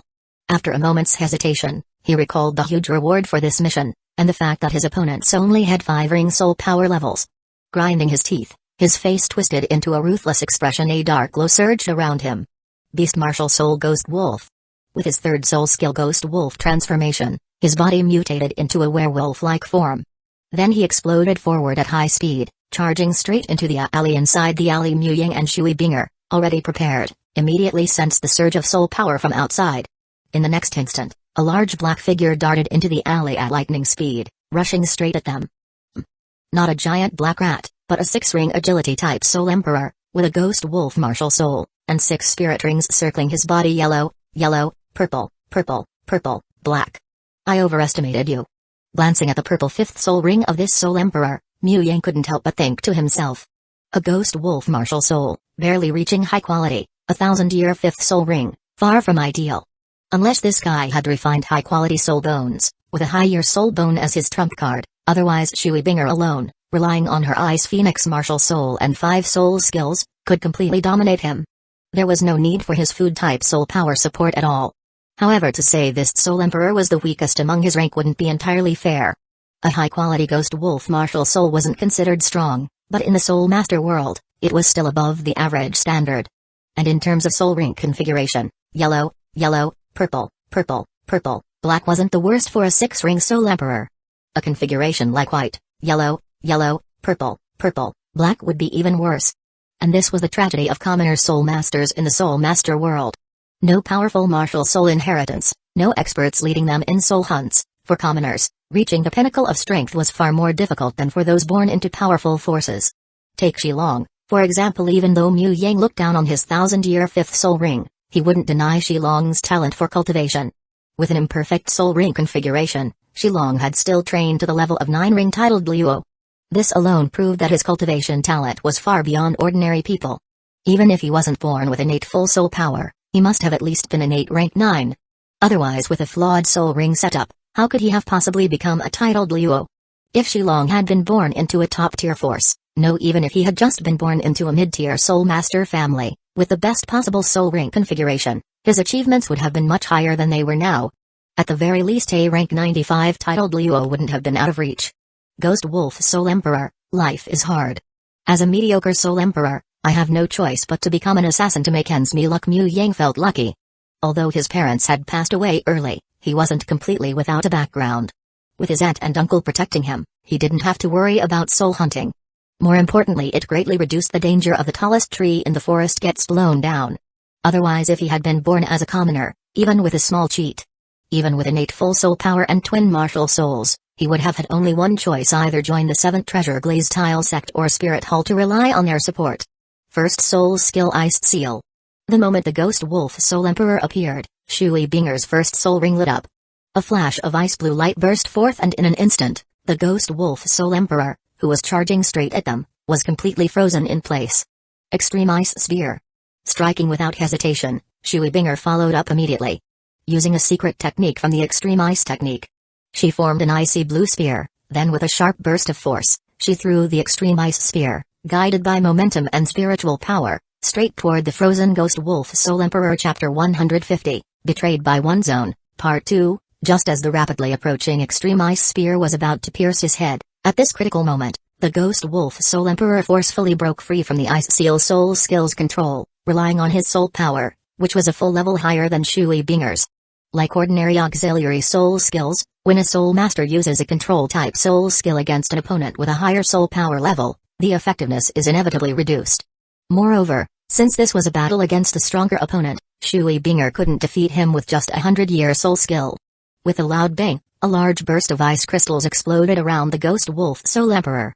After breaking free from the Ice Seal control, he immediately tilted his head to the side, narrowly avoiding the incoming Extreme Ice Spear, and once again charged toward Mu Yang and his companion, who were over 30 meters away. However, before the Ghost Wolf Soul Emperor could advance too far, he keenly sensed a threat from behind. Without hesitation, he dodged sideways. Due to his profession, the Ghost Wolf Soul Emperor had an extremely fast reaction speed. But under Shui Binger's mental control, the redirected Extreme Ice Spear was even faster. Just as the Ghost Wolf Soul Emperor moved to evade, the Extreme Ice Spear shot forward. Although it missed his back, it still struck his left arm. PFFT, the sharp sound of penetration rang out. The Extreme Ice Spear pierced through the protective soul power on the Ghost Wolf Soul Emperor's arm, its sharp tip stabbing deep into his left arm, blossoming into a bright red burst of blood. Immediately after, the Extreme Ice Spear embedded in his arm exploded. Boom. Blood, flesh, shattered bones, and ice shards scattered everywhere. A severed, frost-covered arm fell to the ground. Ah! The pain of losing an arm surged straight to his brain, and the Ghost Wolf Soul Emperor couldn't help but let out a miserable scream. Ultimately, he had suffered a loss due to being caught off guard. It was just like how Tang Sek's hidden weapons weren't very threatening when openly displayed, but when used stealthily, they could be deadly even to skilled experts. If he had known that the Extreme Ice Spear could be redirected under the caster's mental control, he wouldn't have left his back completely exposed, allowing himself to be caught off guard by the spear's sudden change in direction. More importantly, as an agility-type soul master, the Ghost Wolf Soul Emperor focused only on his speed and attack power while deliberately neglecting defense. None of his 6 soul ring skills were defensive.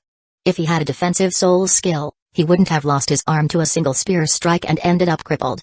Of course, the Ghost Wolf Soul Emperor was well aware of his glaring weakness in defense, but he lacked an effective way to compensate for it.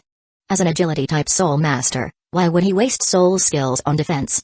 His martial soul wasn't inherently strong, and his talent was limited.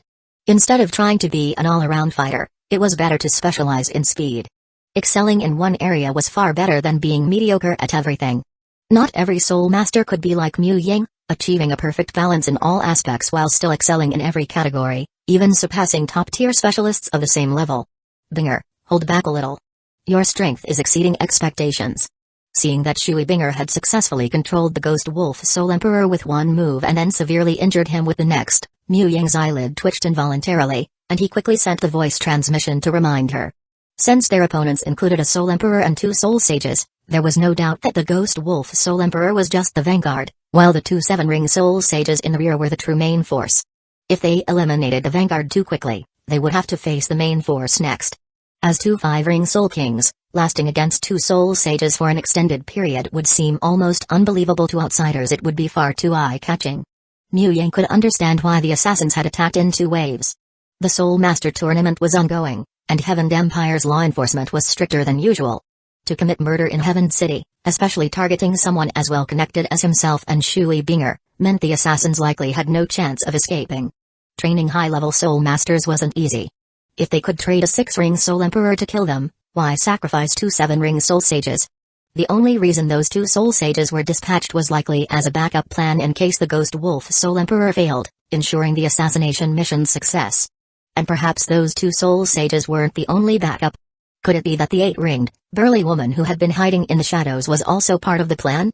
As this thought crossed Mu Yang's mind, he couldn't help but feel a headache coming on. Was this an endless scheme? Layer upon layer of deception. Why not just send a titled Luo to finish the job? While Mu Yang was feeling frustrated, the Overlord Flower, who had been secretly following him under Keon Rensu's orders, was equally stunned. She was supposed to intervene at a critical moment to save Mu Yang and Shui Binger, creating a self-directed life-saving grace scenario. Since Mu Yang had already sensed the two 7-ring soul sages in the rear, the hidden Overlord Flower naturally noticed them as well. As an 8-ring souled Luo specializing in strength-based assaults, she wasn't proficient in mental perception, but she was still more than capable of detecting their presence. The young master's plan seems to have a flaw. The souled Luo, her face darkening, couldn't help but think to herself. Two additional soul sages beyond the original plan had appeared, which normally wouldn't be a big issue. With her strength as a top-tier 8-ring souled Luo, she was more than capable of ensuring Mu Yang and Shui Binger's safety and completing the young master's life-saving grace plan. This would lay the groundwork for future manipulations based on gratitude. However, one crucial factor complicated everything. The two soul sages couldn't be from the Heaven Spirit Hall. There was no doubt that any assassins who attacked Mu Yang and Shui Binger today wouldn't make it out of Heaven City alive. Unlike the Ghost Wolf Soul Emperor, who was merely a hired assassin and whose background wouldn't lead anywhere, if these two soul sages were found out, tracking their origins wouldn't be difficult for Heaven Empire. If an investigation revealed that these soul sages were affiliated with the Heaven Spirit Hall, then the truth would inevitably come to light. Mu Yang would know that the Spirit Hall was behind this attack. And one day, the young master's true identity would be exposed. She couldn't forever maintain her disguise as Zhu King. When that day came, Mu Yang would remember today's incident, putting the young master in an incredibly awkward position. Think about it. If the Spirit Hall tried to assassinate someone, but at the critical moment, the Spirit Hall's heir swooped in to rescue them, this might seem fine if the truth remained hidden. But if it was ever exposed, would this so-called life-saving grace still hold any weight?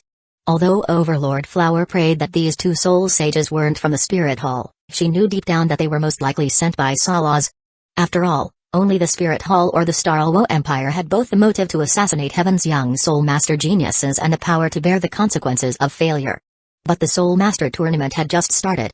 Unless the Starluo Empire had long anticipated Mu Yang's existence, they wouldn't have been able to act so quickly.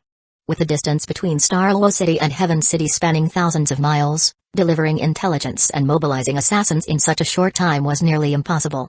Based on this timing, Starluo Empire could almost certainly be ruled out. Which meant the culprits were none other than the Heaven Branch Spirit Hall. Great. They were stabbing themselves in the back. Chapter 151, I am not yet strong. Change will come. Part 1, should I make a move now? Iron Flower pondered in her heart. If she revealed herself at this moment, the two soul saints sent by the Spirit Temple would see that Mu Yang had a souled Luo protecting him. Realizing the futility of their assassination attempt, they would likely give up. But if she stepped in now, the young master's plan would also fail. After all, from the current situation, the Ghost Wolf Soul Emperor was no match for Shui Binger. Since Mu Yang and Shui Binger were unaware of the two soul saint-level assassins lurking in the shadows, they wouldn't feel they owed a life-saving favor. Trash. Iron Flower cursed the Ghost Wolf Soul Emperor in her heart. With such meager strength, how dare he come out to be an assassin? Trash.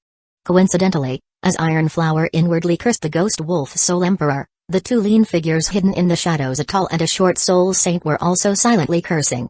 A 6-ring soul emperor fighting against a 5-ring soul king, a whole major rank of advantage, yet after just 2 moves, he was already crippled. They had seen weaklings before, but never anything this pathetic. Even an average soul emperor with a weak spirit ring configuration, white, yellow, purple, black, would be more useful than him. But to be fair, Salaz was truly far-sighted. He immediately recognized that the target was extraordinarily talented, not only progressing quickly in soul power cultivation but also reaching the high-level Soul King realm at a young age. Even his combat power was astonishingly strong. Eliminating him early was definitely necessary to prevent him from becoming a major threat in the future. Indeed, their leader stood out among many Soul Duo and was entrusted with an important task by that esteemed person for a reason. Just his keen perception alone was far beyond ordinary people. "Brother Jackal, let's make a move." The taller, lean middle-aged man transmitted his voice to his shorter companion. It was clear by now that relying on the Ghost Wolf Soul Emperor to kill Mu Yang and Shui Binger was impossible. Moreover, the commotion from the fight had already spread. With the Soul Master tournament happening, the Imperial Royal Guest Corps responsible for maintaining the security of Heaven City would arrive soon. If they delayed any longer, they wouldn't be able to escape. Go. Wind Shadow Eagle, possession. Thunder Jackal, possession. With a surge of green wind attribute soul power and purple electric light, the two Soul Saints, now in beast spirit possession, leaped down from the rooftop in the distance, charging straight toward Mu Yang and Shui Binger. What? Sensing their approach, Shui Binger's pupil shrank. She immediately abandoned the Ghost Wolf Soul Emperor, whom she was on the verge of killing, and retreated to Mu Yang's side. What do we do? Fixing her gaze on the two incoming Soul Saints, Shui Binger asked without turning her head. She wasn't worried about whether the two of them could win. With a battle armor and a martial soul fusion technique as trump cards, they wouldn't even fear two 8-ring Soul Duo, let alone two 7-ring Soul Saints. However, both the battle armor and the martial soul fusion technique were hidden aces. If possible, she preferred not to expose them, especially the martial soul fusion technique. Revealing it would mean exposing Mu Yang's second martial soul, Ice Flame Holy Shadow. Mu Yang was already a high-profile genius, and now he had attracted two Soul Saints trying to assassinate him. If it were also revealed that he possessed twin martial souls, then it wouldn't be long before titled Duo-level assassins came knocking. Do nothing. Just watch. Mu Yang's lips curled into a smirk as he sensed the two blood-sacrificed metal objects appearing within a few dozen meters. Although Ziteng's pavilion, where they were dining, was in a relatively secluded area, Heaven City wasn't that large. Its city scale was far smaller than the metropolises of his previous life. Titled Duo had extreme speed, and Huo Lion Musa had immediately set off upon sensing his signal. By now, they had already arrived. Brat, die. Fifth Soul Skill, Wind Shadow Slash. Fifth Soul Skill, Explosive Thunder. As the two Soul Saints closed the 20-meter distance, they both grinned savagely, unleashing their 10,000-year fifth soul skills. Humphrey, just as they thought they were about to complete their assassination, and Iron Flower was about to activate her ironclad Savage Dragon martial soul to intercept their attacks, a cold snort suddenly rang out. The next moment, a terrifying soul power pressure swept across the area, engulfing the two Soul Saints entirely. Their 10,000-year attacks were forcibly interrupted mid-execution. The tall and short Soul Saints coughed up blood simultaneously, their faces turning deathly pale. Titled Duo. Struggling against the suffocating pressure, they looked up in despair at the two figures floating in mid-air. Huo Lion Muzu. They recognized these two. But even if they didn't, they knew that only Titled Duo, the rare 9-ring soul masters of the continent, could float in the air without external aids. Huo Lai glanced at them indifferently before descending to the ground alongside Muzu. Petty Soul Saints dare to assassinate my nephew? Die. Muzu extended a finger. A crimson light burst forth, and orange-red flames surged forward, about to reduce the two immobilized Soul Saints to ashes. And, wait. We need to interrogate them first. Seeing that the two were about to be burned to nothing, Mu Yang quickly intervened. He had to clarify one thing: was his so-called plastic brother Keon Renxu truly intent on eliminating him? If these two Soul Saints were indeed sent by Keon Renxu, then he absolutely couldn't continue participating in the Soul Master tournament. If the finals were to be held in Spirit Hall's city, wouldn't that be walking straight into a trap? Upon hearing this, Musa waved her hand, extinguishing the orange-red flames that had almost consumed them. Indeed, as Mu Yang had said, it was necessary to interrogate these two. Even if the enemy was currently too powerful for them to retaliate, at the very least, they needed to confirm exactly who their enemies were. When the time came and their strength had grown, they would return the favor 100-fold, burn them to ashes, leaving no trace behind. At this moment, the deeply frustrated Iron Flower finally stepped out from the shadows. She retracted her ironclad Savage Dragon martial soul and saluted Huo Lion Muzu. Greetings, your eminences. No need for formalities. Pass this message to the Crown Prince, we appreciate his goodwill. Huo Lai spoke to Iron Flower. He had noticed all of Iron Flower's actions earlier and could tell that even if he and his wife hadn't arrived, Mu Ying and Shui Binger still had the means to handle the two soul saints. And if they truly were in danger, Iron Flower would have intervened to save them. Since he wasn't aware of Keon Rensu's plan, in Huo Lai's eyes, it seemed that Crown Prince Zhu King had arranged for his personal guards to secretly escort Mu Ying and Shui Binger back safely to the Heaven Hotel. Even though Iron Flower ultimately didn't need to act, Firelai still acknowledged this act of kindness. Chapter 152, I have yet to grow strong, but when I do, everything will change. Part 2, in that case, I will be sure to relay your message, Your Excellency. Farewell. Glancing at the two soul saints who were firmly suppressed under the soul power pressure, Iron Flower, feeling inexplicably conflicted, cupped her hands toward Huo Lai and Muzi before turning to leave. What a disaster. Not only did the plan fail, but their spirit hall also lost 2 7-ringed soul saints. More importantly, if these two had loose lips and revealed their origins under interrogation, then neither Maiyang nor Blazing Fire Academy would have any goodwill towards Spirit Hall. After confirming that there were no bystanders nearby, Maiyang walked up to the severely wounded and crippled Soul Emperor, who was also pinned to the ground by the soul power pressure, unable to move. Activating his secret soul technique, an invisible and intangible spiritual force invaded Soul Emperor's mind. In an instant, the Soul Emperor became Maiyang's temporary spiritual thrall. Maiyang asked, "Who sent you?" "I do not know. I am one of the gold-tier assassins of the assassin organization Dark Soul. Within the organization, assassins of different ranks do not directly contact clients. All assignments are carried out through the organization. Clients issuing assassination missions do not need to leave their identities. They only need to specify the assassination target and deposit sufficient payment." Soul Emperor confessed honestly. Hearing this, Maiyang couldn't help but twitch the corner of his mouth.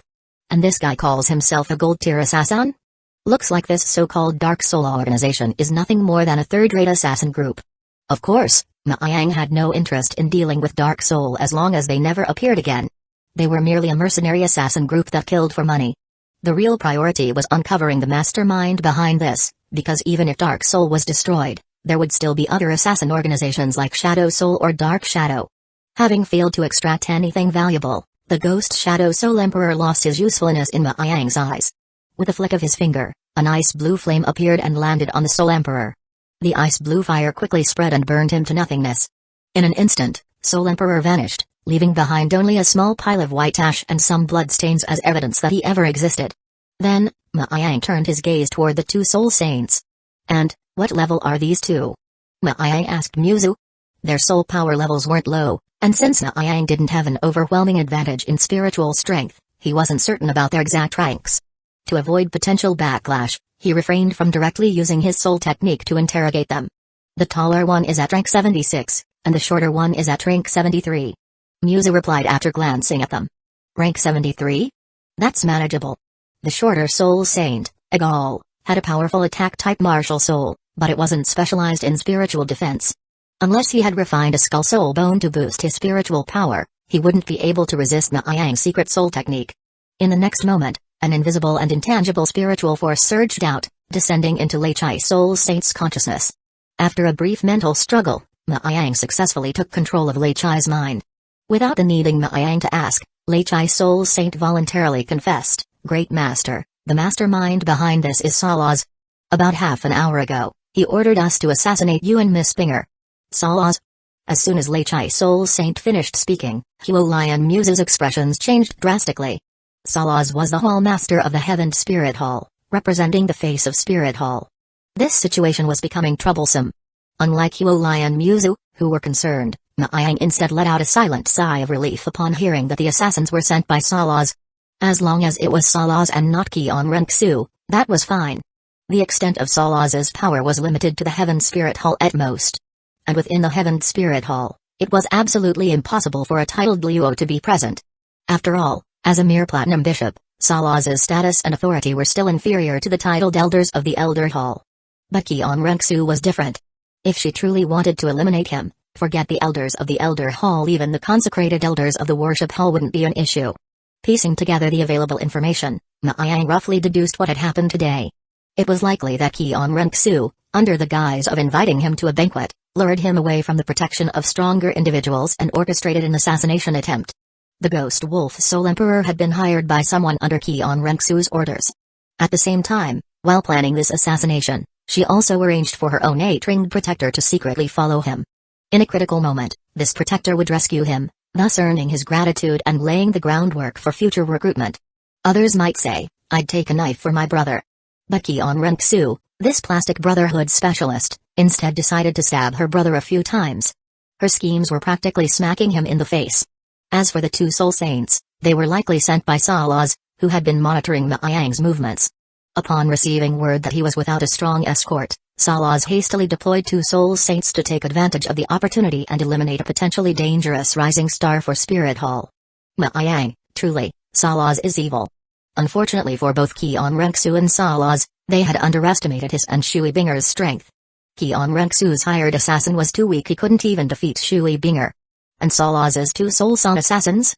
Forget about the fact that Maiyang had already secretly signaled Huo Lion Muzu. Even without their intervention, two mere rank 70+ soul saints wouldn't be enough to take him down. One thing Maiyang did realize from all this, though, was that Kion Renksu hadn't coordinated her plans with Salaz. Otherwise, if he hadn't secretly alerted Huo Lion Muzu, Salaz's attempt to assassinate him would have ruined Kion Renksu's carefully scripted drama. After all, that burly woman was a rank 80+ soul Luo. With her protection, two soul saints wouldn't have been able to escape. At the very least, the non-flying soul saint would have been left behind. And a captured rank 70+ soul saint wasn't a nobody. Since their martial souls had been exposed and one had been left behind, whether alive or as a corpse, tracking down their identities wouldn't have been difficult.